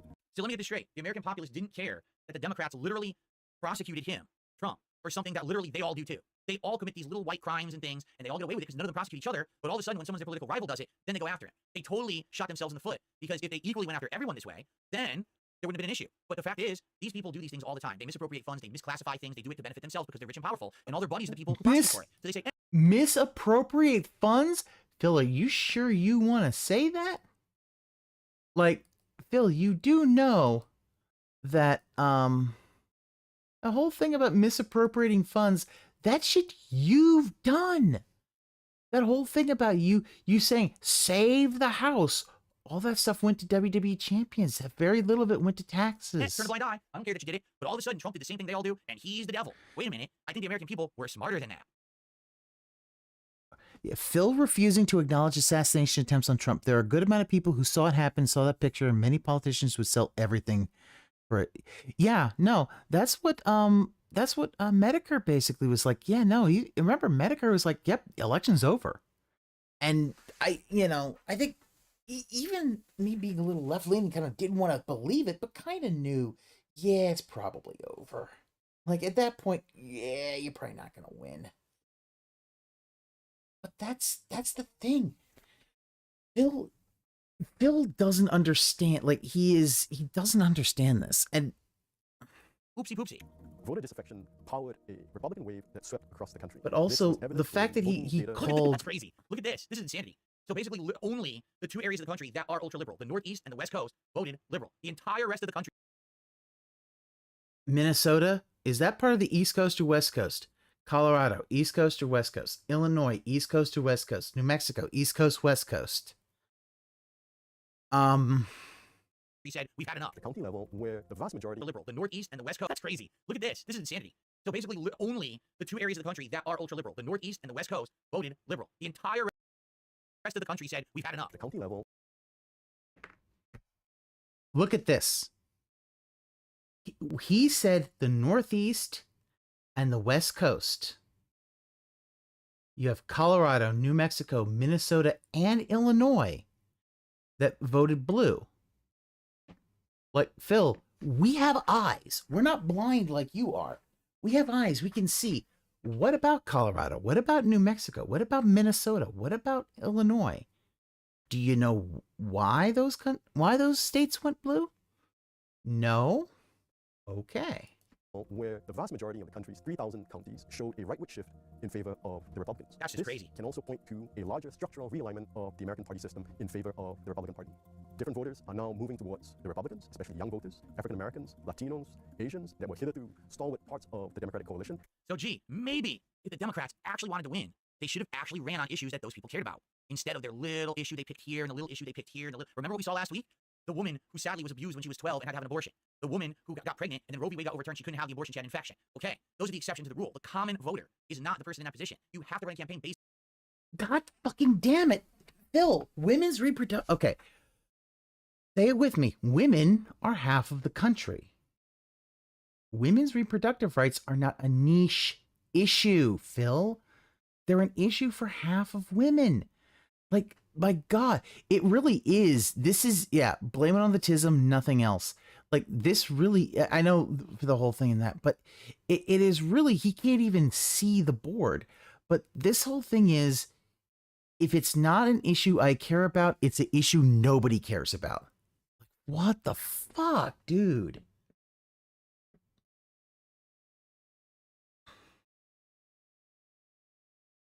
Based on the wants and desires of the populace.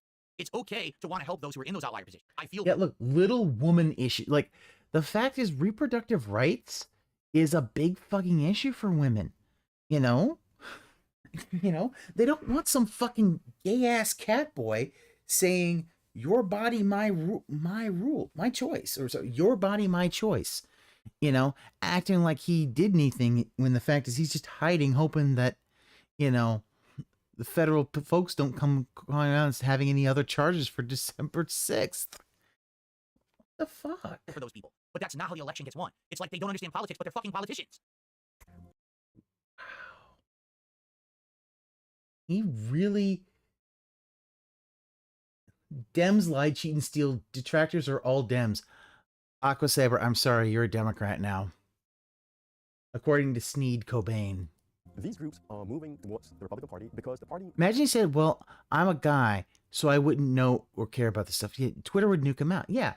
The fact is that if people looked at this, you know, he would get crucified of this kind of stuff. Because, yeah, you don't call that kind of stuff, oh, just, you know, just niche things. It's like, no, if it's women's issues, that is a big thing. It's a large part of the population. I hear Hispanic, so Latino for Trump applies, lol. is appealing to their concerns Shocking. more than... Okay, I also... These groups are moving... I'm going to say this. I am not a fan of Trump, but Trump with a sombrero looks like a bandolero. It's just... That's just a funny imagery to me. It's just funny. Towards the Republican Party because the party is appealing to their concerns Shocking. more than the Democrats. In a second Trump administration, we are very likely to see a continued strong U.S. military presence. In fact, one concern might be that a second Trump administration would push countries in the region to be more forceful in pushing back against perceived Chinese assertiveness in the South China Sea as well as the Taiwan Strait. In the first Trump administration, we saw twice as many freedom of navigation operations compared to the Biden administration, and we should expect something similar in the second Trump administration. So basically he's saying expect more military issues, meaning, you know, if you're free to be able to go patrol in a certain area, they're going to go try to do that. But sometimes countries don't like that. Oh, why are you coming so close to us? You know, we're not friends, and, you know, I get it. And Trump probably will. Like, Trump is not a super fan of China. He is going to be pushing against China during his presidency. He's not going to get walked all over. So it'll be interesting to see what's going to happen in that regard. $250,000 man just gifted 3 subs to the community. Thank you, quarter. Or in the Taiwan Strait, a Trump administration is very likely to ask countries of the region to choose between the United States and China, something that countries have said they do not wish to do. There you go. So from Singapore's perspective, being completely neutral, they know the reason that the Republicans won the election is because they being catered to the completely needs, neutral. the wants, and the Okay. concerns of the common American person instead of these fringe issues. And now they're saying, well, I got to be careful. Again, What's gonna end up fringe is there's gonna be more issues. tensions between China and the U.S. with Trump's Like- presidency, and If he keeps... Thank you, Slayer, for sponsoring the Singapore propaganda segment. Like, the fact that if he keeps calling abortion fringe issue, eventually that might catch on, and he's gonna get burned for that. they might be like, hey, we got to pick one or the other. And a lot of countries don't want to do that. They don't want to put themselves between two superpowers and end up being buddy with one, but then the enemy of the other. A fair assessment, right? I think that was This one pretty guy good, has actually, because it's Singapore's always interesting to see entire something outside of the bubble that perspective. you're in, and too often we only get bombarded with the bubble, and it's very, very bothersome. But now we actually got to see someone Kinda else missed the talk whole about immigration one of these thing, issues. though. Okay, okay. I received a $2.25 tip, and this Okay. I said I don't think that either candidate was a good candidate for president. Correct? I've said this. How many times have I said that last week and this from Sour Nipples? You actually think Trump is the answer? Does it matter who's president? We're still fucked. I didn't say this. Did I say that? How many $2.25 tip? Let's slow this down. I want to hear what this tip said. From Sour Nipples. You actually think Trump is the answer? Does it matter who's president? We're still fucked. I didn't say that. See, yeah, any chance that having a woman fan is going to disappear? It will definitely, yeah, because, I mean, yeah, like, even if the fact is they may not be big abortion fans, the idea of saying that abortion is a fringe issue or that women's reproductive rights are a fringe issue that is a very, that's an explosive statement. And this? Did I say that? How many times have I said that last week and this week? I said I don't think that either candidate was a good candidate for president. Correct? see, here's the thing. He thinks that he can kind of get away with this by saying, I didn't say that I thought that, you know, it's like, it doesn't matter, Phil. The fact that you are always showing these national segments that are very, very pro-Trump, your actions are speaking much louder than your words. So that's kind of how that is. Correct. I've said this. What I said is, from my perspective and from my experience, the 4 years that I had as with Trump as president was better for myself and my family than the 4 years that we just had with Biden as president. That's just matter-of-fact observation. I'm not saying that Trump is going to be a good president again, but things were better when he was president for me, personally. That's my take. That's why I'm calling it like it is, all right? Now, he could completely fuck everything up for everybody, right? We'll see. Again, And I'll be covering that and talking about it on the show. Trust me, I'm going to call it what it is. But there you no, go. you're, All right. but you're not, though. Here's the problem. you had two whole things, and not one segment has been very overly critical of Trump. For a person who wants to claim he is a moderate or a centrist or an independent or whatever the fuck you want to say, who isn't one side or the other, you have very much shown a very pro-Trump rhetoric. And people are calling your ass out on this, and you keep being like, oh, no, guys. All right. 2 more stories to go to end the show tonight, folks. One is a little bit of meat to it, and one is just a laugh riot. Are you ready? So by the way, last chance, if you want to support the politics show, I hope you've enjoyed. And keep in mind, if you want to be a part of this, please become a member over on the King is a DSPolitics fence channel. sitter. Once again, I'll show you because many of you were not here earlier on at the beginning of the show. So if you want to be someone who can submit clips, videos, and topics for me to review and talk about on the show, that will go up Tuesday. It'll be Friday different because that you're putting words into my from Phil Smoke shit. Do you think Trump is for American people? He only cares about himself and helping billionaire buddies. Again, I never said that. You're putting The thing about this, this is the funny thing. This is part of Phil's autism. He says, well, I never said it, but his actions and how he shows the other things, like the fact that he had a whole thing about Trump derangement syndrome, which is basically showing two mentally ill people, you know, snapping because of the election and hurting other people. And the fact is, you can't really blame that on, you can't blame that on the liberals or the conservatives. That is what happens when somebody breaks. Like, most folks who really, really don't like the election, and they'll say they're going to leave, they're probably just going to leave. Yeah, he can't sway on the fence any longer. Like, it is obvious that they're picking up what he is obviously putting down but doesn't want to admit. Yeah, the mask is clearly falling right. It really is. Yeah, he has a digital photo of Trump in the background. Yeah, he can't hide it, but he keeps trying to be like, well, I didn't say it. But every action, every way he covers a story shows it. This is the thing. putting words into my mouth. It's obvious you hate Trump. All right, it's obvious. I also do not like that man. But I speak. You have had no segment that has been critical of him in these 2 episodes. Speak from my experience, and I'm not going to keep repeating myself. But thanks for the $2 tip. Okay, ready? 2 more stories to go. Also, guys, please. I fucking hate when folks tip him to say this shit. Just put it in the chat. Based fence sitter is above everyone. All right. So our next story for the night, as we're about to wrap up, is regarding a weird thing that happened right as the presidential election was about to take place. Okay. So what had been happening right leading up to the night of the actual presidential election in the United States? The polls were all saying no talk about the criminal charges. Oh yeah, well, he doesn't understand the criminal charges. Yeah, just admit you're, and that's the thing. But here's the thing, that one nice guy, he doesn't want to admit it, because what if a whale is not a Trump supporter? Then he won't give me money. It is, he is a coward. Remember, like, understand his whole thing with the choice, that he's like paralyzed with choice. This is because he's a coward. People tipping or super chatting are troll words. Phil, troll words are also dense. I agree, Sonic. If you tip him, you're a dent. I don't care if you're trolling him. You tipped him. You're a dent. If you put it in the chat, you might be a LARPer, you might be a troll, but don't give him money. That Donald Trump was winning. That Donald Trump had actually been turning the opinions in key swing states. So people were like, whoa, Trump actually has a good chance. Everything had been saying previously that Trump was going to lose, or it was going to be a very tight race. All of a sudden, for 2 days before it was saying Trump's going to win. Whoa, Trump actually has a good chance. Everything had been saying previously that Trump was going to lose, or it was going to be a very tight race. All of a sudden, for 2 days before it was saying Trump's going to win. Well, guess what? The day of the election, this supposed well-respected, well-regarded pollster came out and claimed they had run a poll citing that Kamala Harris was going to win Iowa. For those who don't know, Iowa is one of the key swing states that early on gets determined. Most of them are from TBS because they follow what Alt says, despite Alt telling them not to. Unfortunately, the fact is a lot of them will still do that. They're like, wait, what? Because here's the thing. They think they can get him mad, but, you know, he just like, thanks for the money, dummy. I don't think, this is why Phil needs to stay the fuck off politics. Please don't, you can't please everyone, even people like myself who doesn't care about politics or annoyed of fence sitters. Yeah, however, I got drunk and thought I was on Raw Phil, and I super chatted Phil one time. I mean, if you get drunk and that's the only time you do it, okay, but you just be careful. Be careful about that, okay? Yeah. Don't watch Phil drunk, because then he's just going to become an angry drunk. How on earth could Kamala be winning this? Okay, so Trump slams pollster whose totally fake poll showed Harris winning Iowa and calls for a probe. President-elect Donald Trump slammed retiring election pollster J.N. Seltzer and called for an investigation after her last pre-election day survey showed Vice President Kamala Harris topping the Republicans in Iowa, a state he ultimately won. Trump slammed Seltzer and then now ridiculed Des Moines Register and Mediacom Iowa poll hours after she announced she was calling it quits from election polling. Her last poll indicated Trump would lose to Harris by as much as 3 points in Iowa. but the future 47th president ended up winning the red state by a whopping 13 points on the way to recapturing the presidency. Not only did he win Iowa, he crushed Iowa. Her poll was complete bullshit.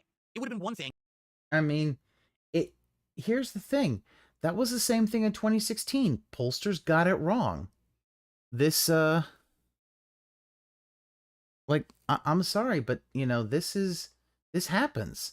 Him calling a probe, it's like, dude, you know, I went to this stream a few years ago and I was playing Mortal Kombat and I just felt like I was like, oh. People can be wrong. This is such a, yeah, they can be wrong, or people said one thing, but they don't really they want to vote for Trump, but they don't want to say they want to vote for Trump, which can sometimes happen. Like, if her poll said, oh, it'll be close, and then she was just slightly off. She was way off, all right? You know what? My meteorologist said it was going to be rainy today, and it wasn't. We should get the guillotine in Minecraft. Like, people are wrong. Fuck. If we started firing and investigating people for being wrong, we'd have no meteorologists on at all. A totally fake poll that caused great distrust and uncertainty at the very critical time. She knew exactly what she was doing Hero Sunday evening on Truth Social. Thank you to the great people of Iowa for giving me such a record-breaking vote, despite possible election fraud by Ann Selzer and the now discredited newspaper for which she works. Now, it's not election fraud. You see what I say about Trump and his hyperbole? It's not election fraud. Election fraud would have been if someone messed up the votes. Like, actually, fraudulent votes were counted. Yeah, she didn't do that. Yeah, they're wrong overnight.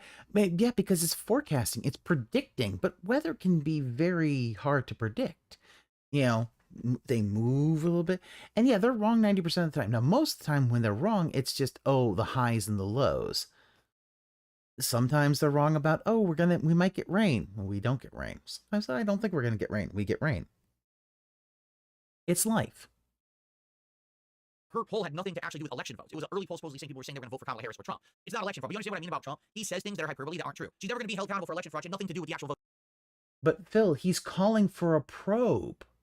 This is the thing about it. He is calling, like, you're Y posing and into T posing. But here's the thing. He's calling for a probe. He's trying to investigate them. This is the same who would have a conspiracy theories then on, yeah, it's the same guy who would have conspiracy theories on an Amazon delivery driver is a few minutes late. Oh, they're stealing my stuff because they're just going to give it to their kid. Because he's that paranoid. Because this is the thing about a gated community is sometimes they might say they delivered it, but they hadn't quite got there yet. You know, because they want to do the paperwork early. In the election, all right? An investigation is fully called for. It's unclear what type of probe Trump meant because he doesn't mean it. He's not going to do it. There's no probe to be had. When asked by USA Today I mean, if Trump implied a criminal investigation, a spokesperson for the incoming commander-in-chief said President Trump was very clear in his Truth Social post. So basically, no answer at all. Stephen Shum, the like, but that's the thing. If he's calling for investigation because of a wrong poll, then it's like, wait a minute. One, that's kind of bullshit. Two, I don't like that because it can be interpreted as him wanting to investigate people who were against him in the election, which I find to be, you shouldn't be doing that. incoming communications director for Trump also claims Selzer beclowned herself. Beclowned? Now that's a new word I think I need to start using. Beclowned. But Phil, you already a beclown. Beclowned herself during the last days in a seemingly blatant attempt to misinform the public for the benefit of Kamala Harris. Like, here's the thing about it. It's a poll. It was off. Okay? I don't remember Trump going all about, what was it, Nate Silver in 2016? What the fuck? Like when these idiots comes on my screen and acts like a moron, I'm like, you have beclowned yourself in my chat. Okay, so you have beclowned yourself by talking about politics. She beclowned herself during the last days of the campaign in a seemingly blatant attempt to misinform the public for the benefit of Kamala Harris. The post has sought comment from Trump's camp. Selzer says her exit was in the works for more than a year, and she planned on moving on to other ventures and opportunities earlier Sunday in an op-ed in the Des Moines Register. Would I have liked to make this announcement after a final poll aligned with election day results? Of course, she said, of the erroneous November 1st poll. It's ironic that it's just the opposite. In a post-mortem of the under fire poll, she said she found nothing to illuminate the miss, but guessed that respondents might have lied or changed their opinion after the poll was conducted. I mean, that happens. Let me get this straight. She's going to say my poll was wrong because people purposefully lied in the poll? Like, she said she found nothing. She couldn't find something that would actually cause the issue. She guessed the respondents might have lied or changed their opinion, which people are allowed to do. Like, it's literally... Why would they have done that? Like, it's anonymous. It's like, what are you talking about? Because the fact is that even if it's like, it's anonymous, but if they have their phone number, they can kind of, I mean, you had a whole thing last week about people sending mass texts. If a pollster sends that data could be either hacked or sold, and that data might connect to who they voted for or who they said they were going to vote for. And then you could, like, that could be used as weak sauce extortion, to be honest. But, like, Phil, people may not want to actually say, like, some people don't want to say that. Like, Think about Phil, you lied all the time. You can't stop lying. No, I mean, the reason why she's really under fire, oh, my integrity means a lot to me, she wrote. Those who question it, there are likely no words to dissuade. No, you don't know, how would you have integrity when you're leaving? It doesn't matter. You're quitting. So it doesn't matter if it was integrity or not, you're gone. I mean, is she quitting? She said she's retiring. Like, I'm sorry, Phil. Like, people are allowed to retire. It sounds like, yeah, this poll was wrong, but, oh well, polls are wrong. That's just life. Like, he is really, like, I don't get, this is such a nothing story to end on. You're never ever going to do another poll, so it doesn't matter. And look, Yeah, but the fact is that, like, her reputation as a pollster and in whatever other venture she goes could take a hit. She's trying to hold on to her reputation on this. And, like, I have seen nothing in this article that leads me to believe that she purposefully did this or was incompetent. It just seems like it was wrong. It was probably a bad sample size. the Des Moines Register executive editor Carol Hunter added in a separate note to readers, to date, no likely single culprit has emerged to explain the wide disparity. Yeah, it's called the poll was wrong. The poll was erroneous. But if the poll is erroneous, okay. Right? I mean, very, very clearly, there's a possibility, and it's only a possibility. She's on the way out. She knows that this is her last poll, and it doesn't matter if it's real or not, so she fucking made it up to try to... Oh my, wow. Phil, don't say that. Like, that is on the lines of slander. Like, that's a line of being slanderous. Like, I don't think she made it up. My guess is what happened was that the sample sizes were not, they didn't represent. So when you do statistics, because polls are also a form of statistics, one of the big things you have to do in statistics is get an accurate sample size. Meaning it needs to accurately show the different, show an accurate percentage of the folks in the area. My guess is the sample size was inaccurate.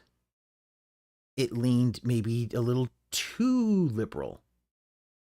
But, you know, that is something that happens. I mean, there's a reason that polls normally have a margin of error. Now, this is a 16%. That's a pretty big flip. Like, if it was a few percent, it's like, well, that might even be within the margin of error that exists in almost all statistics and probabilities and statistics. But it sounds like it was just a bad, it sounds like this was a bad sample. Like, the sample size was not reflective of the entire state. And that happens sometimes. Now, you might at that point try to look into your methods. Maybe the fact is that what they had was a little more liberal. Maybe people weren't being honest. I don't know. But I mean, him saying that she just made it up, like, Phil, that is a big fucking, like, that's the kind of thing that someone might sue for. You say, oh, she might have made it up. Like, don't say that. That is shit that people will get sued for libel over and defamation. That's defamation. That's full on defamation. She wanted Kamala to win. But it doesn't mean anything. It's Kamala's poll, and it doesn't matter if it's real or not. So she fucking made it up to try to help Kamala because she wanted Kamala to win. But like, that's full on defamation. I'm just gonna say it. That's full on defamation. Like, that is like whether she wanted someone to win or not. Like, people with that, they take their job seriously. Like, why can't it just be like, oh, they made a mistake. The sample just was not accurate. It happens. But, like, saying that she made it up and that she wanted Kamala to win. So what if the polling says that she's going to win in Iowa? What does that, like, win by 3 points? It's still close. People are still going to, the Republicans are still going to go and maybe hope that they can, you know, go over the margin of error. Like, what would be her, how would she help Kamala win with that? it doesn't mean anything. It's kind of frivolous, but I get it. Trump's annoying. And You say it's kind of frivolous, but you did just basically say it is a possibility that she just made it up. In fact, Here's a possibility, and it's only a possibility. She's on the way out. She knows that this is her last poll, and it doesn't matter if it's real or not. So she fucking made it up to try to help Kamala because she wanted Kamala to win. But it doesn't mean. But that doesn't really help Kamala. It doesn't help. Like, if you're going to say that for it to help Kamala, she'd need to be winning by even more than just 3%. You want to win like 5-6% where you can demoralize the Republicans. 3%, that could be within the margin of error. Republicans, go out and vote. You might be able to change it. Like, this is like, what the hell is this?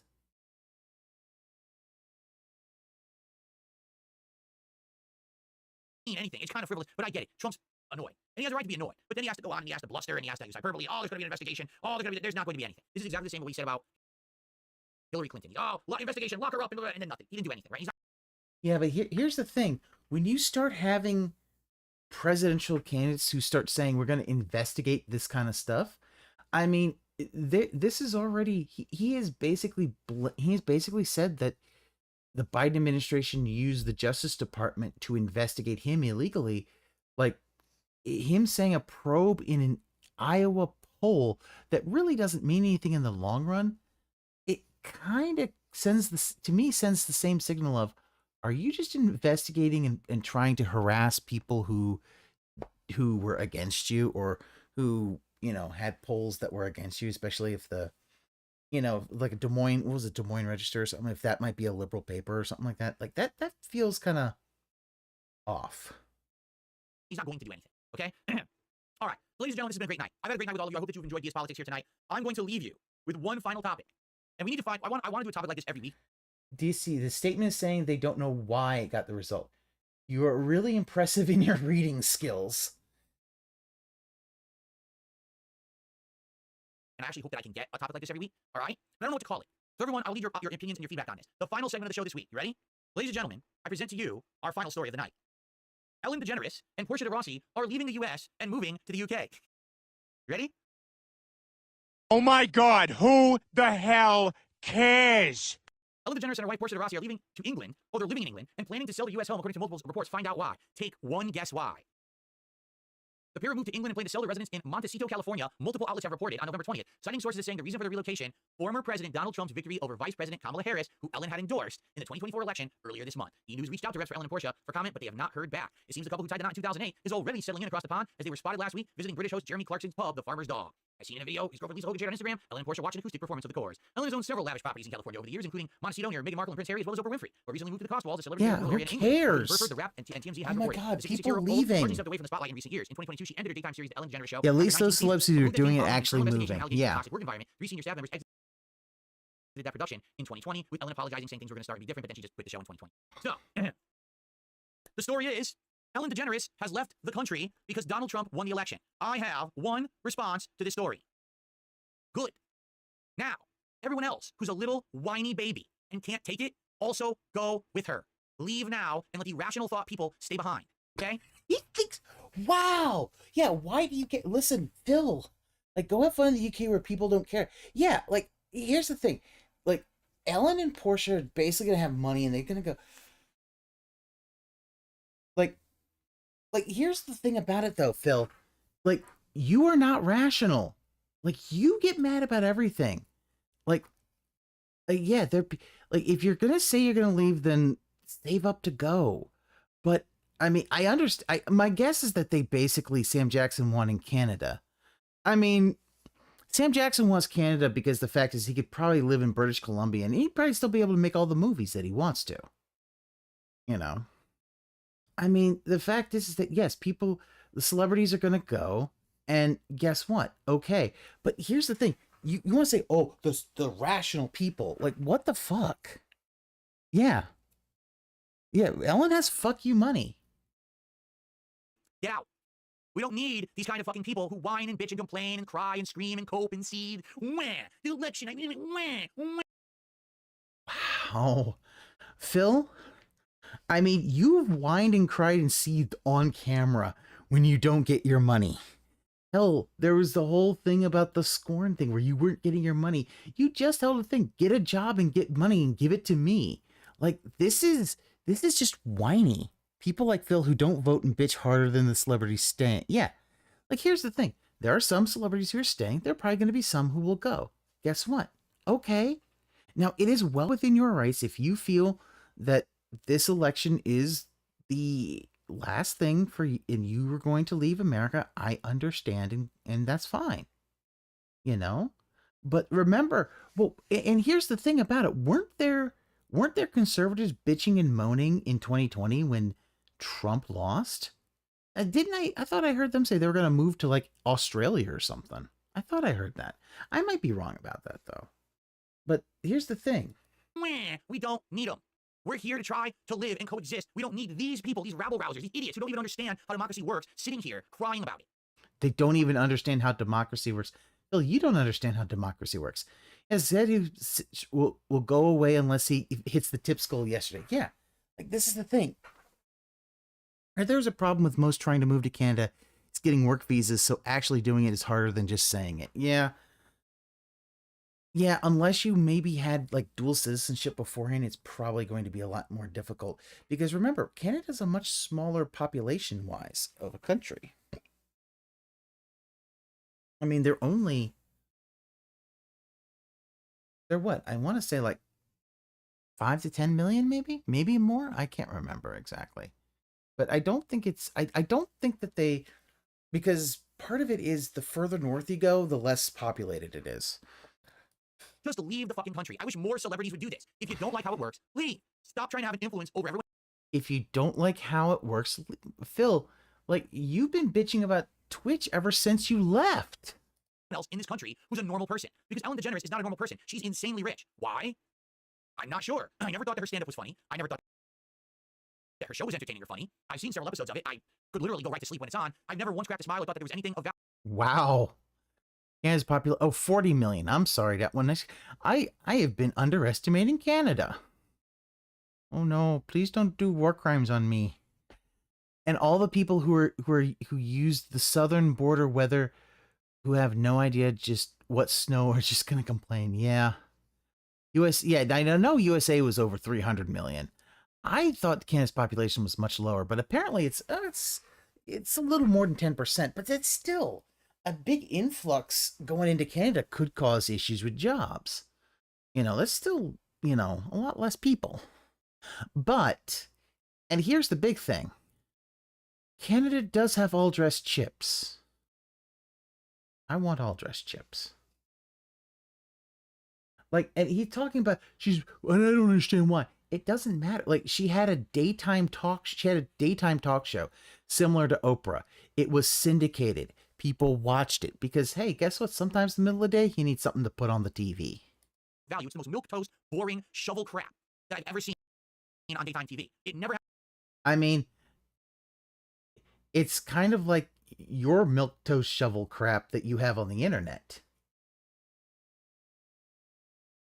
Had a lick of value, but people liked safe stuff, and they saw her as the ultimate safe host. Then she got exposed for being not the Miss Nice Woman. I mean, the goody two-shoe stuff, and they saw her as the ultimate safe host. Then she got ultimate safe host. Like, this is also after she came out as a lesbian in the 90s, and very shortly after that, her show kind of got canceled. Like, Phil, like, what the fuck is going on, Phil? Like, this is just him exposed for being not the Miss Nice Woman, the goody two-shoes, the wholesome, family-friendly person. In fact, she was a bitch. No one liked her. No one liked her. Kind of like Phil. Behind the scenes, people reported all this kind of stuff, that she was abusive, that she was awful to her employees, awful to the guests. Some of the guests literally hated her. Oh my God. This is literally Phil. Like, yeah, like a lot of people, that was the thing.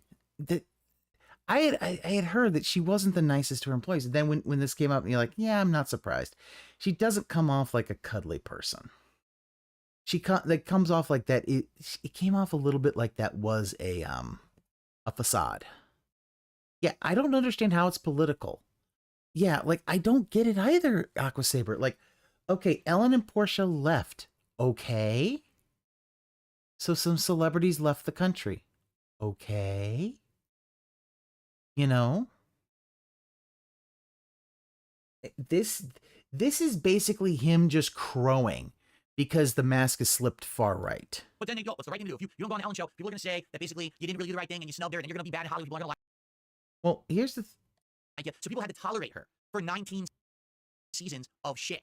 And then, I mean, Phil, you do know that Hollywood has had the history of people who are awful who people have had to tolerate. I mean, Stanley Kubrick, notoriously abusive to his actors. Notoriously. Look, I mean, he fucking just, like, I'm pretty sure he helped drove Shelley Duvall to madness. The fact is, Scatman Carruthers in the Shining literally at one point apparently broke down in tears to Stanley saying, I don't know what you want, because he would do like 120 fucking takes. Obviously, the man wanted perfection, but, you know, couldn't do anything. Like, this is the tagline to his show. This is how you do govern. He has done no policy suggestion, talked about numerous non-political stories, and this is literally him just trying to cope, and this is him just trying to make himself look better.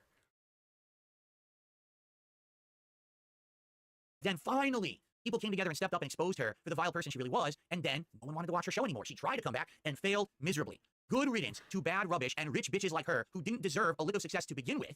Fake ass people who shove narratives down your throat that are fake. Fake ass people who shove fake narratives down your throat. Save the house.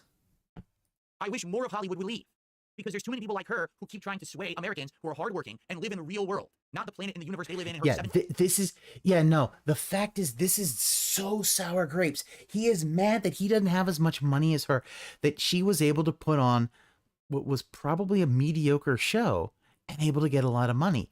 Phil, that's happens. That's life. I don't like Jay Leno, but Jay Leno kept beating Letterman. I like Letterman more than Leno, but Leno would win. That's just how it is. That's life. 17 luxury homes and all this bullshit. We live in the real world. We need inflation to go down. We need prices to go down. We need jobs and food on the table and crime to go down. We want our borders secure. She doesn't have to worry about any of that, ever. Howard Baxter, she was one of the first visible and out lesbians in Hollywood. And she's fucking rich. Yeah, she's so of course a she wanted bitch. Kamala Harris to win. But then she can't take the loss. Oh, now for 4 more years we're going to have Trump. Good. Goodbye. So long. Don't let the door hit your ass on the way out. No one's going to miss you. And by the way, in the UK, no one's going to give you a show because no one likes you there either. I mean, they gave Piers Morgan a show. They might give her. Here's the thing. She doesn't need a show. She's got the money. She could just, she is, the year says she's almost 70. She's like mid 60s. She doesn't need this. How do you plan to lower inflation, Phil? Ellen leaving isn't going to do shit to the economy. Like, this is just him being, the worst thing I hate is smug ass Phil, where he thinks he's smug. Like it makes nothing. All right, ladies and gentlemen, that is it for DS Politics this week. I hope that you enjoyed the second show ever. Thank you. No, I did not enjoy this. Fuck you. Shout outs here. Shout out to $250,000. Once prices on everything goes up, these are going to age like milk.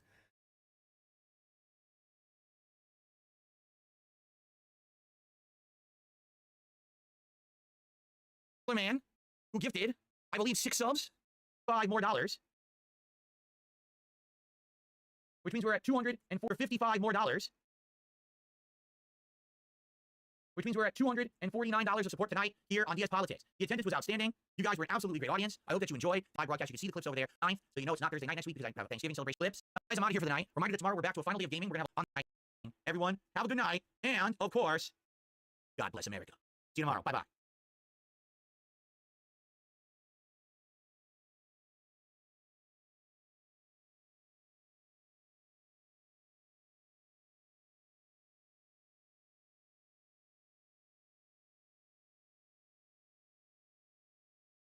So that's part 2 of DS Politics. Jesus Christ.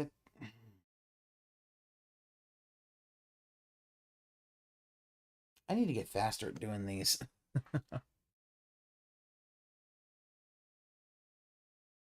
3-hour show. It took me 4 hours to do. Yeah. Like, fuck you. Like, here's the thing. I don't get, like, the fact that, here's the thing about it. Yeah. What a way to end. Like, Ellen DeGeneres, who didn't know anything about DSP, it's like, this is so petty. And, like, really, if you look at it, he only really talked about, like, I'd say he only really talked about one or two real political topics. Like, what did we learn today? I learned I'm going to have to stop pausing a lot more if I want to get through these at a decent time, but yeah, this is rough. This one was really rough today. Yeah, DSP wants to jail DSP wants to jail parents. The mask is coming off, and even the chat and all that are kind of seeing that the mask is coming off about like him, that he is definitely playing right wing but trying to be independent. And I don't like, I can't stand that shit. I can't stand it when people are like, oh, but then they're like super liberal, but they'll try to hide it, be like, oh, but I'm still independent. I'm like, the fact is, all he can say, I'm a conservative independent. Doctors having opinions on health and food are stupid and dismiss them. That's true. And apparently, even if you exaggerate, and you're proven wrong in a certain, when you're persuading someone, you might still be right because other people are dumb and stupid. Oh, and apparently Biden losing made people crazy. Yeah, fear-mongering is bad unless Phil does it. Like, yeah, because this is just, it's bad. This is really, like, you could see his numbers weren't as high, and other than, like, whales near the end, he was not making as much money. Like, he didn't make as much money as he did the last week. Wait a few weeks, and it will go back down to regular, where he has to beg a whale to bail this show out. Like, he will have to bail the show. And especially him keep doing, helping allies financially is terrible, must stop now. Yeah, that whole thing with Ukraine is very, very eye-opening. Of like, he, like, what was his average views? I think his average views are, I think his average views might have been around, I think around 700 to 800, maybe. Like, nowhere near the 1,000 he claimed last week. But I think that the views are a little down. I think the money is going to start drying up, because the fact is people are going to see this and be like, yeah, we're kind of done. We're kind of done.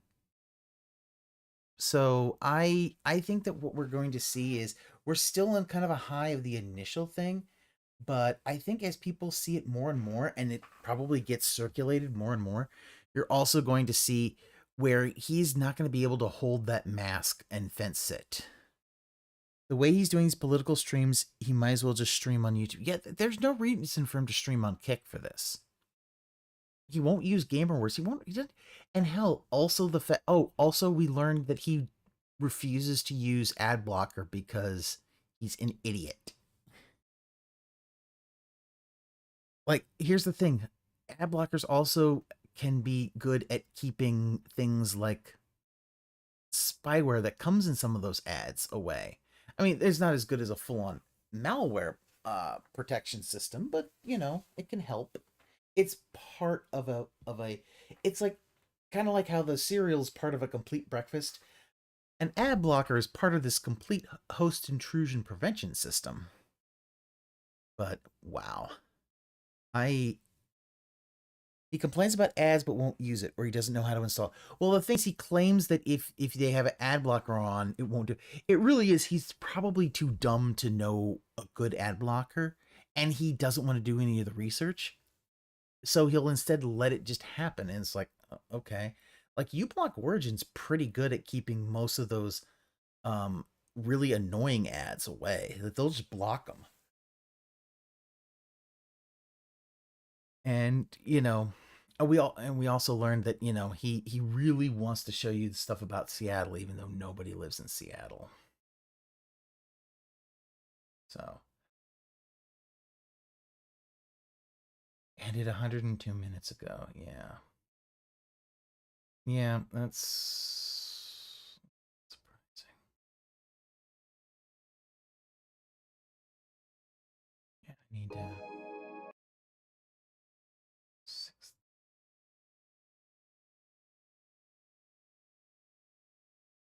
Yeah, I gotta be better at that.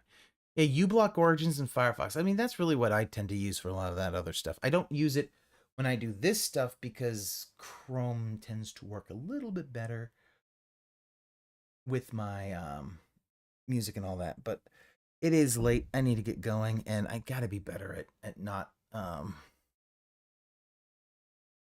pausing as much. I mean, it's probably gonna cause this thing, but you know, one day I'll get that. But yeah, I'm not even. You know what? I'm not even doing this. I'm just gonna head on out. So yeah, next Friday. Yep. But yeah, Friday I can probably deal with it. All right, you guys take care. Yeah, week to prepare. Yes, I do. All right, I'll catch you later.